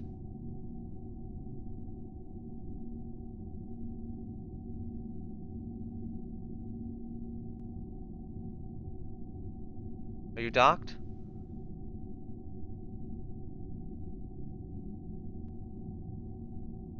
Good, you're docked.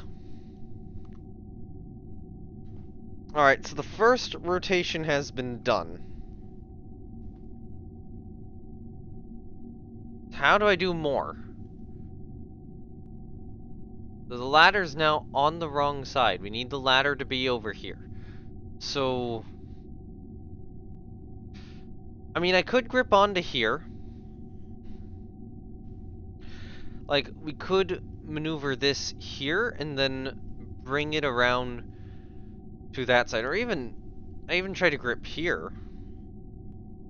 Flip it around and bring it around to the other side. I think that's what we do. Release. Disarm.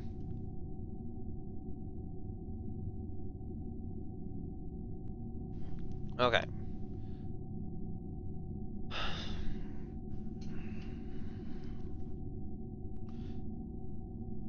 So now we need to do the second move.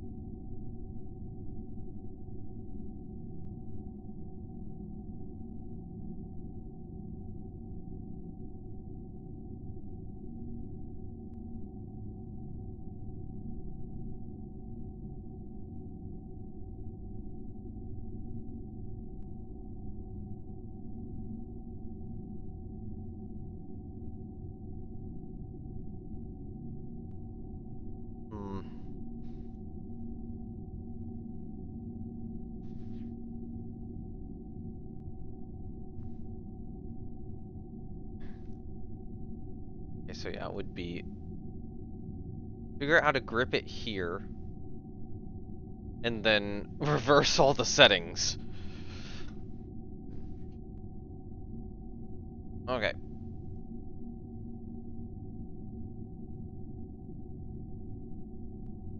We need this to be over this way, I think.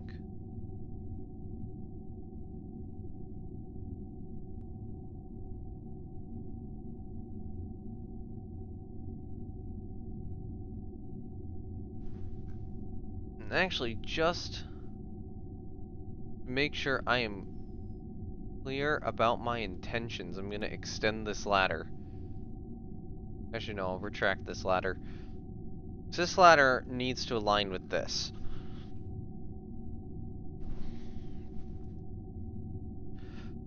Okay. What time is it? Yeah, okay, I was absolutely right to be like, yeah, this'll be it.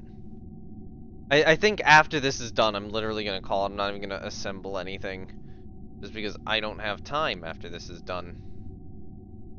Alright, so...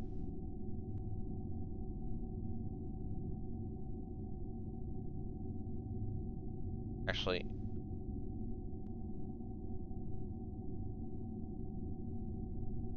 just kind of bring that down.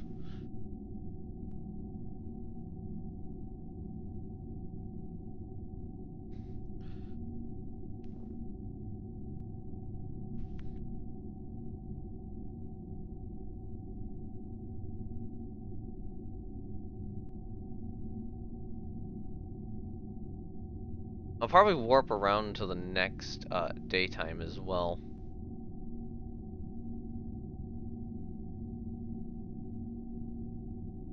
Shortly after this, so...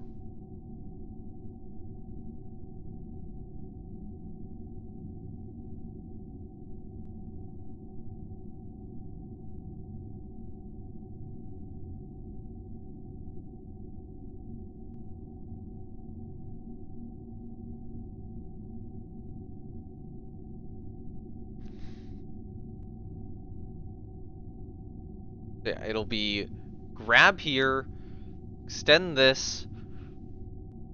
Oh yeah, extend it away, rotate it around, and then redock it.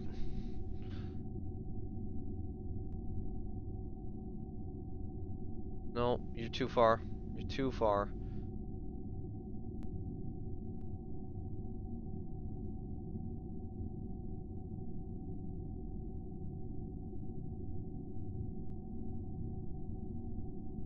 Okay, you know what? We need to be about here, probably. Okay. The next issue is this guy. Only needs to be this way.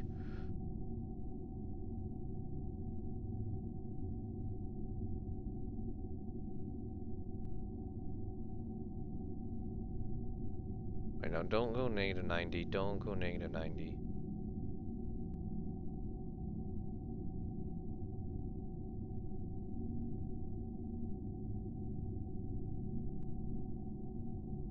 We'll go like -18.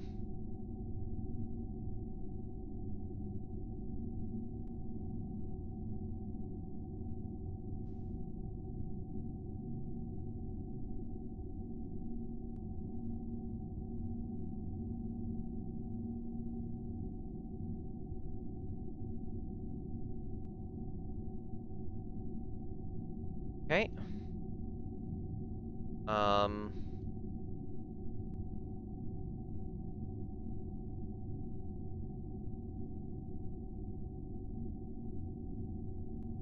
Bring this around.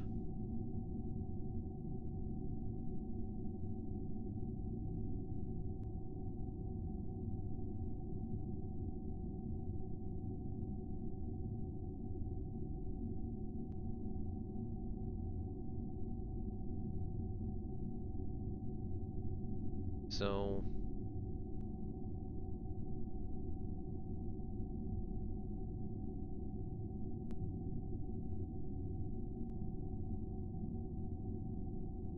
You know, we almost have this.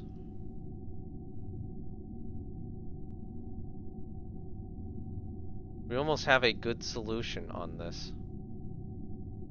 And then it's just gonna be to, you know, reverse said solution.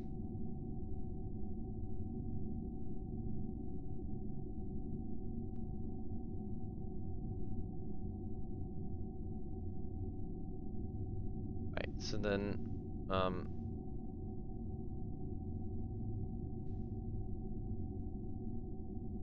send that out. Not that far, not that far, too far.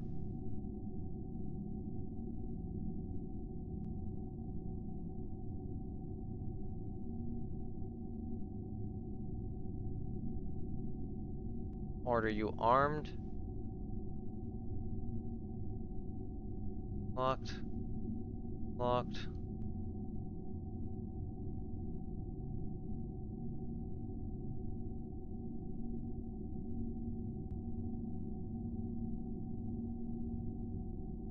Okay, so you are you're not attached yet. Good to know.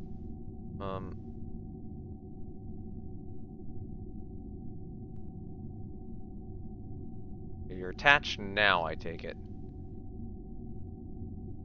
Yes. Alright.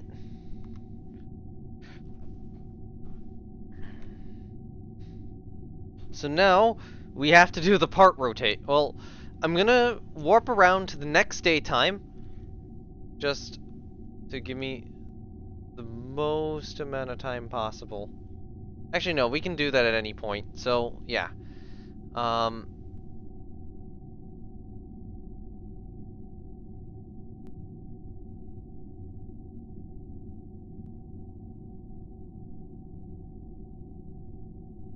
So, yeah, that is a release, so you are grabbed on.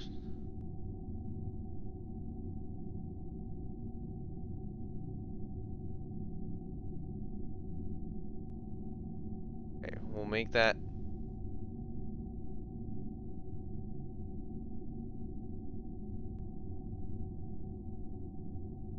Temporarily set the acquiring force to 0. You're not locked, so you can extend. Should be locked.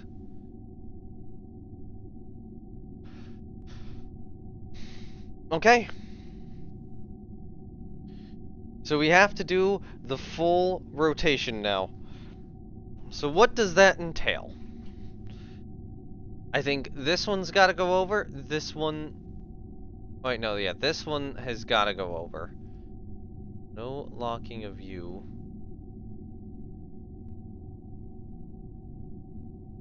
I think, like, here.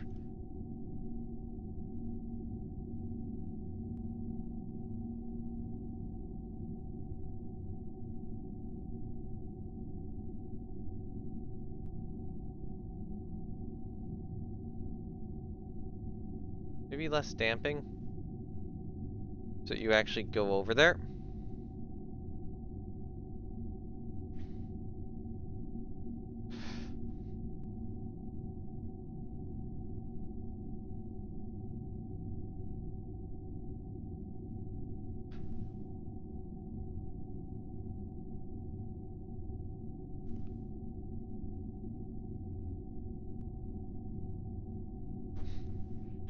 Actually, I'm gonna disable the SAS.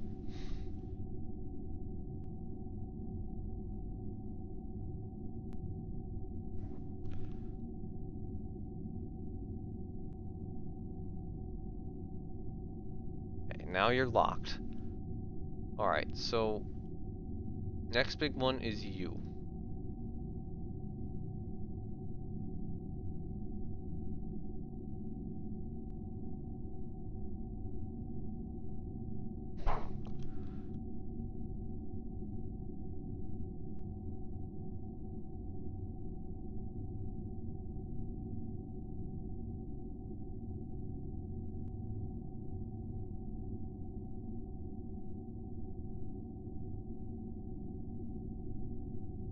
Okay, reduce the traverse rate down. That. Come on, lock already. Thank you.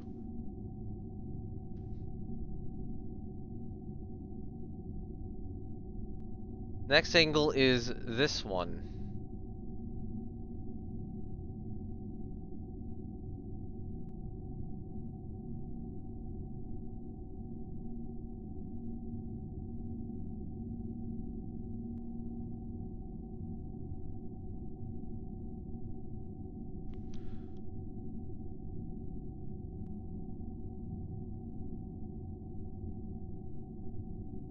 Okay, so it's not quite there yet. I think this angle has to rotate a little more.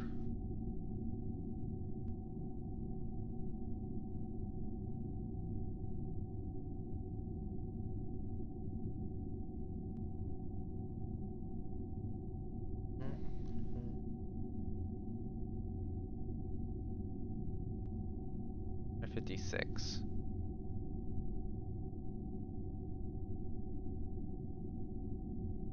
Not quite there. We can always do a little... Might be enough where a little rotation there just kind of helps.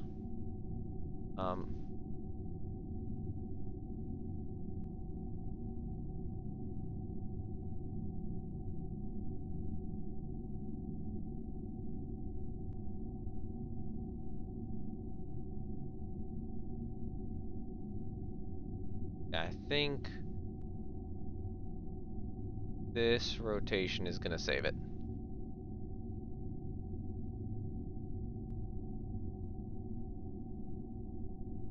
Then I'll do unlock you, set your angle slightly higher. Wait, no, slightly lower.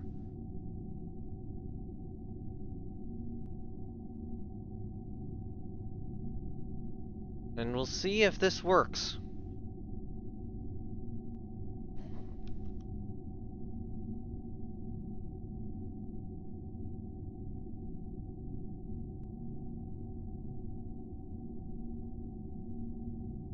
What about 25?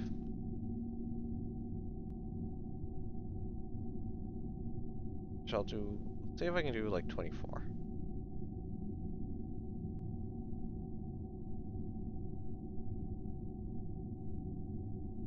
Come on. There you go, cool. Alright, so then... No, you were not locked this entire time. Great.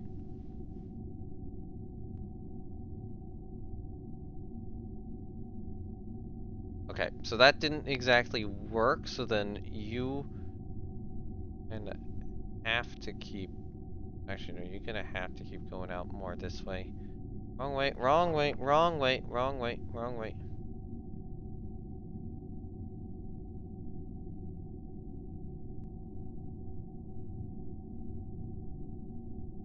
No more, little more, more.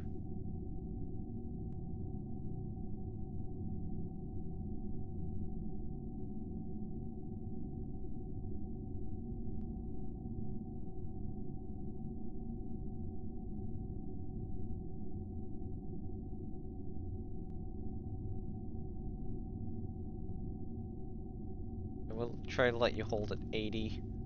Come on. There you go. Holding at 80.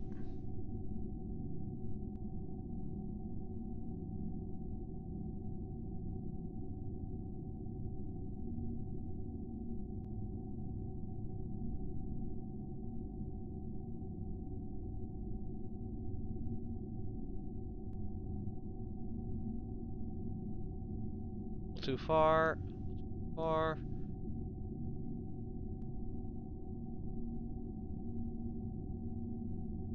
Hold at 40. Where's 39?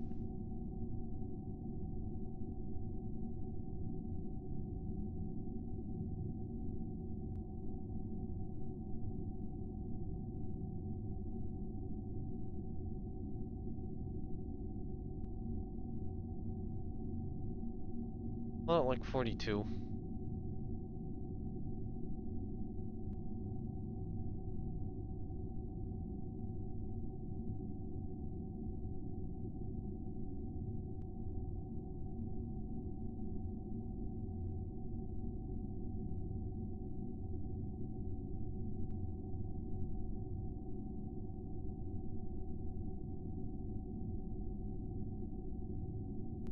We got locked.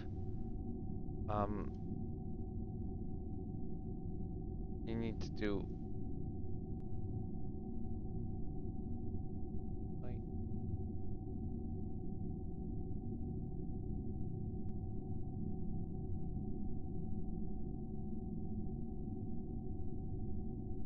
Don't lag on me.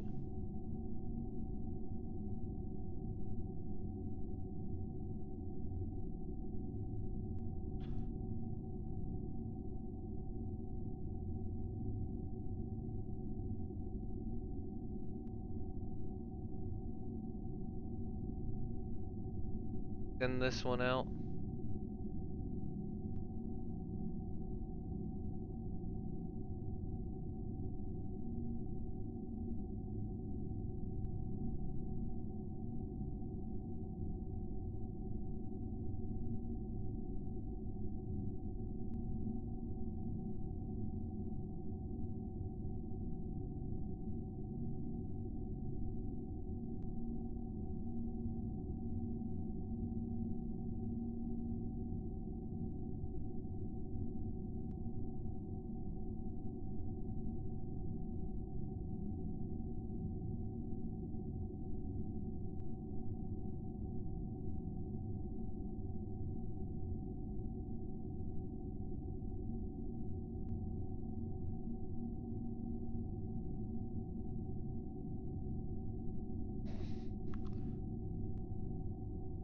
Please stop your rotation. Thank you.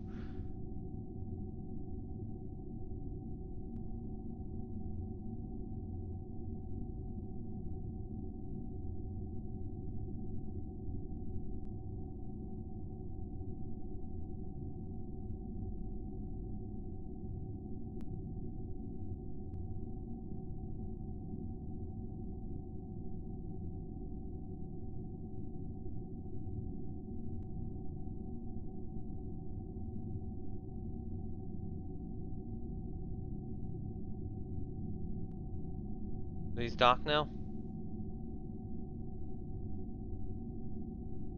They're docked now. Yes! How's the alignment? Not great yet. Okay, so I have to do a subtle rotation this way.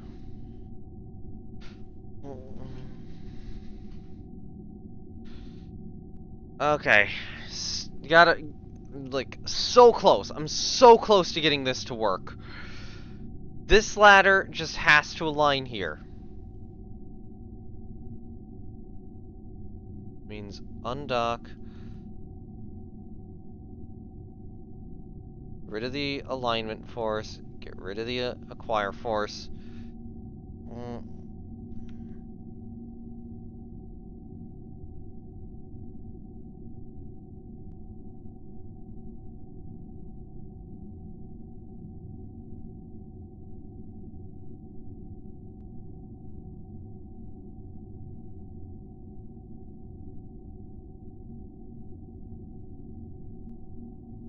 Okay, warp around. Complete another orbit.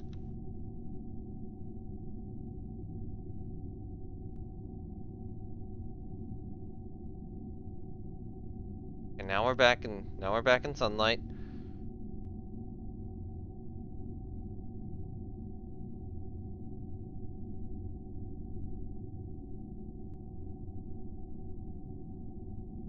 Okay, so if we are wanting to rotate this more,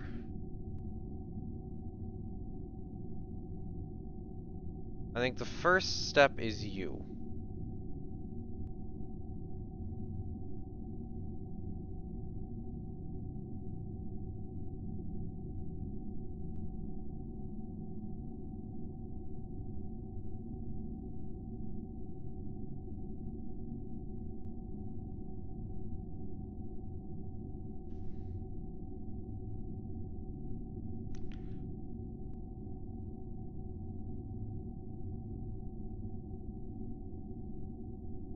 Okay, cool.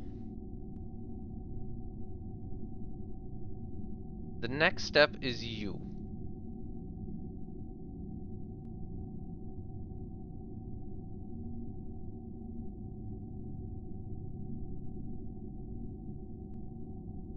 Too far, a little too far.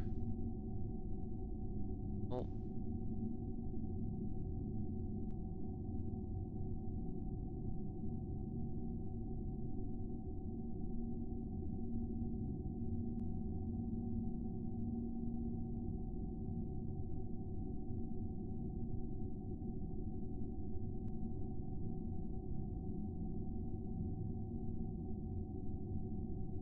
think we need to be at 118.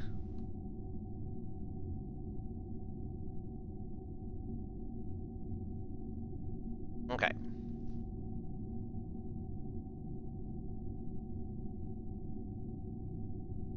I think that the next step now is this guy.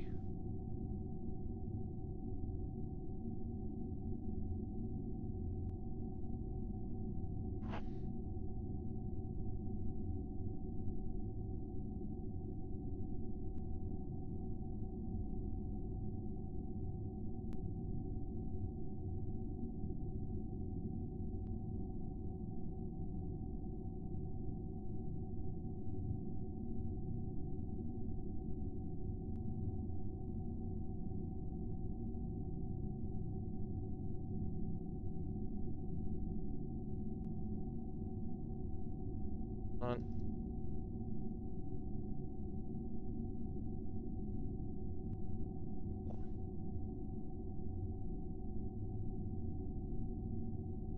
Now, given that,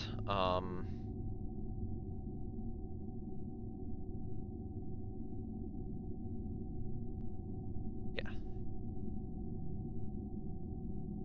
This retraction's gonna have to be done, which means that this...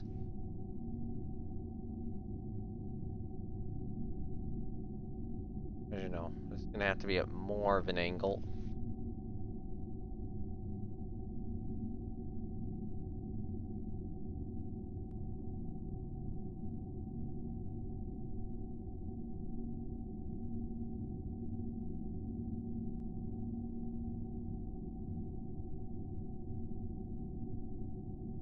It's just aligning this ladder with this goddamn ladder.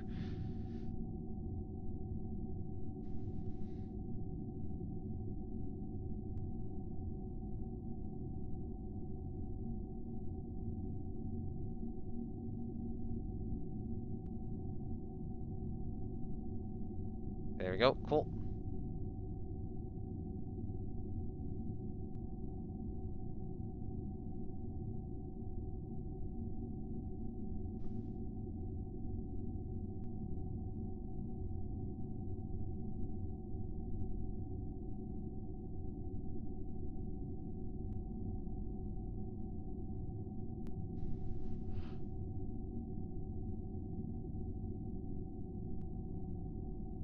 This out a little bit more. Okay, a little too far, a little too far.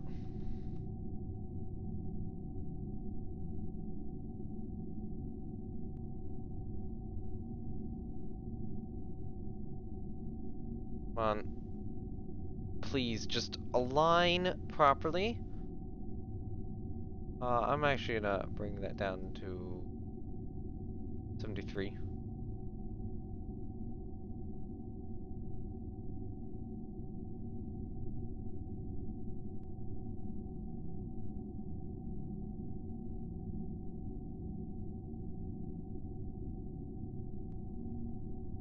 Lock. There we go. It's locked. So the next move has got to be this.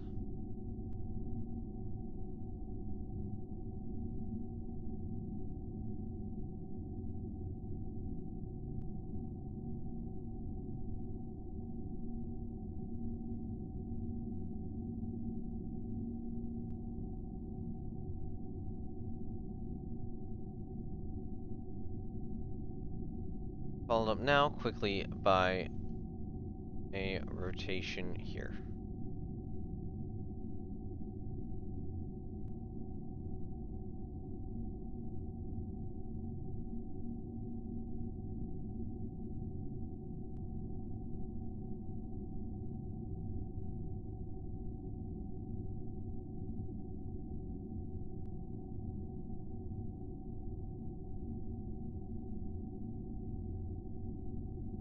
Okay, unlock that and retract.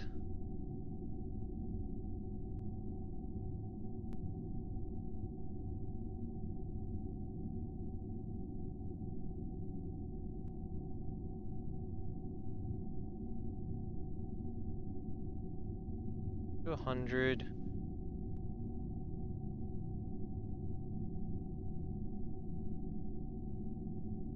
Okay.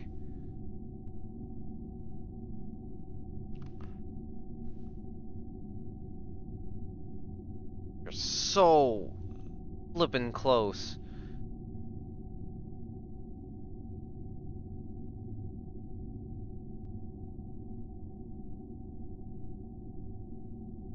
I think it is literally just do that. Back even further.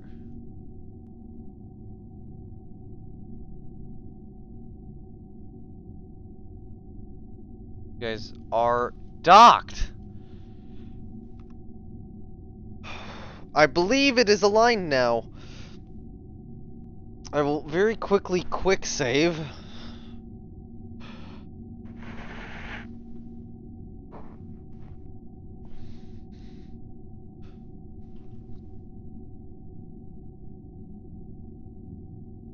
And then release.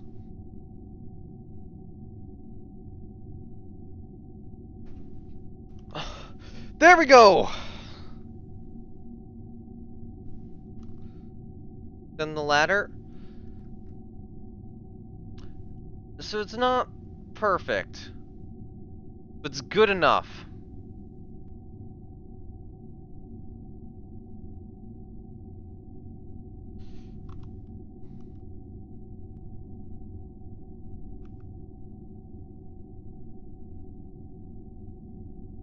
Actually, let me realign this with the sun. So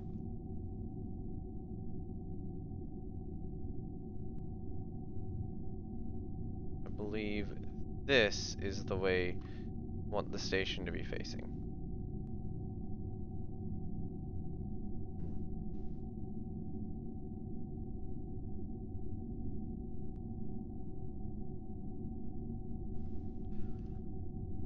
That's excellent. Alright, so I think it is time to, first of all, lights off. Second of all, find a good stowed position for the robotic arm. So, right now, I'm thinking I want to stow it probably against this part right here.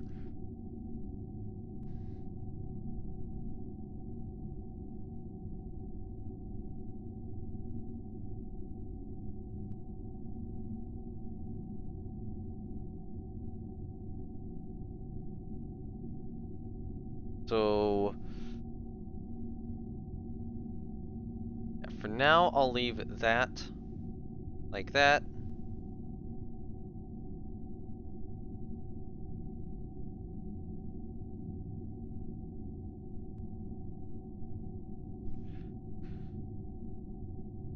Actually, what will probably happen is I will probably take this guy, set it the other way around, almost the other way around.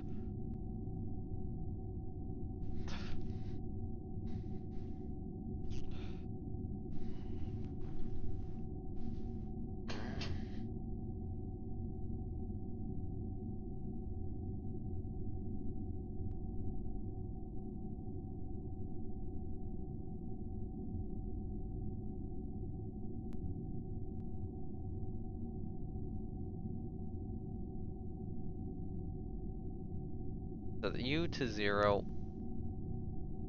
Oh, wait, no, set U to -90.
so that was the issue, was that one was locked.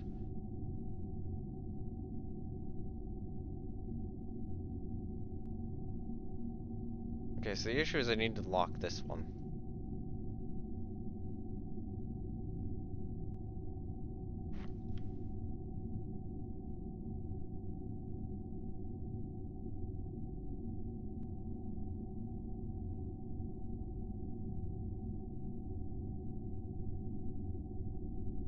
Just use swivel all the way to -90.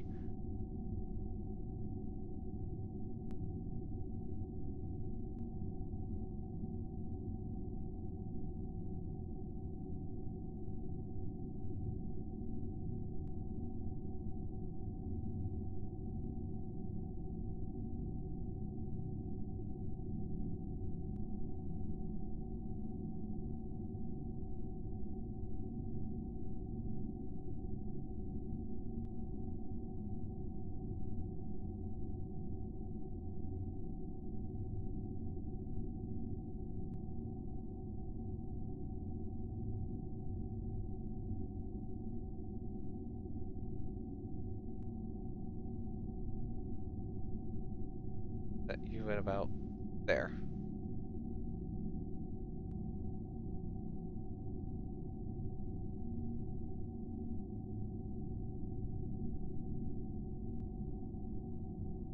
I think this is one I just set to like 0.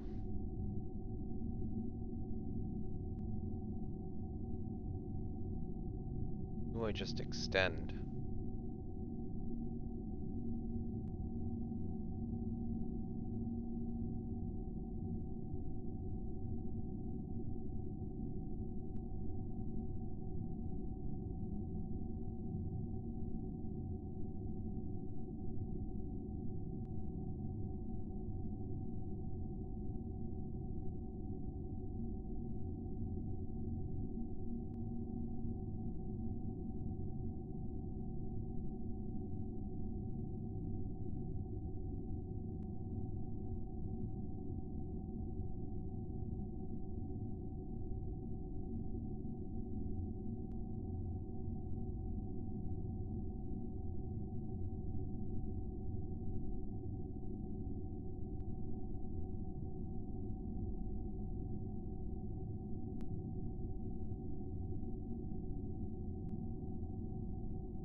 Okay, there we go. The arm is now stowed away.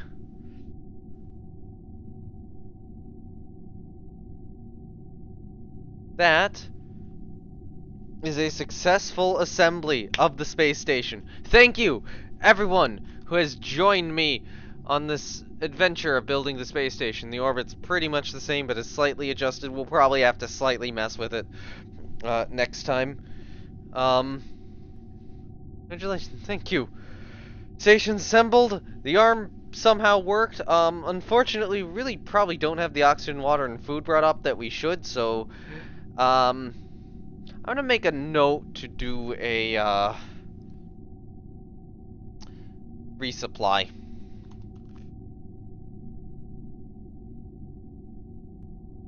We'll need, like, a Cygnus or something. I'll probably be using Robin for resupplies the more that I think about it, because I feel like a 4-ton... I feel like a 4-ton vehicle, like a 4-ton resupply vehicle is reasonable, or slightly under 4 tons. Because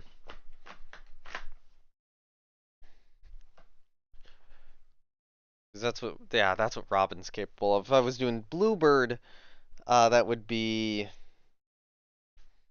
I mean, Bluebird's in excess. I mean, Bluebird seems to just be more volume limited at this point. I know Bluebird can do at least like 7.25 tons and can probably do significantly more. Bluebird's probably like an 8, 9, 10 ton rocket in terms of the payload it can carry, but I think just using Robin for that's gonna be better. Anyway, that will be next time, you know, designing the resupply mission. And, yeah, I think next time we have this probe returning and we have our crew launch to the station. Actually, I have just realized I will need the arm to grab something from that launch. Although that might also be the first instance where I try to relocate the arm across the craft, which that will be fun. Anyway, yeah, thank you everyone for watching. This has been me, No7 Sport. Links to my Twitch, Twitter, and Discord are down below if you're interested in any of those things. I don't really have anything else to add. All right. Um. Bye!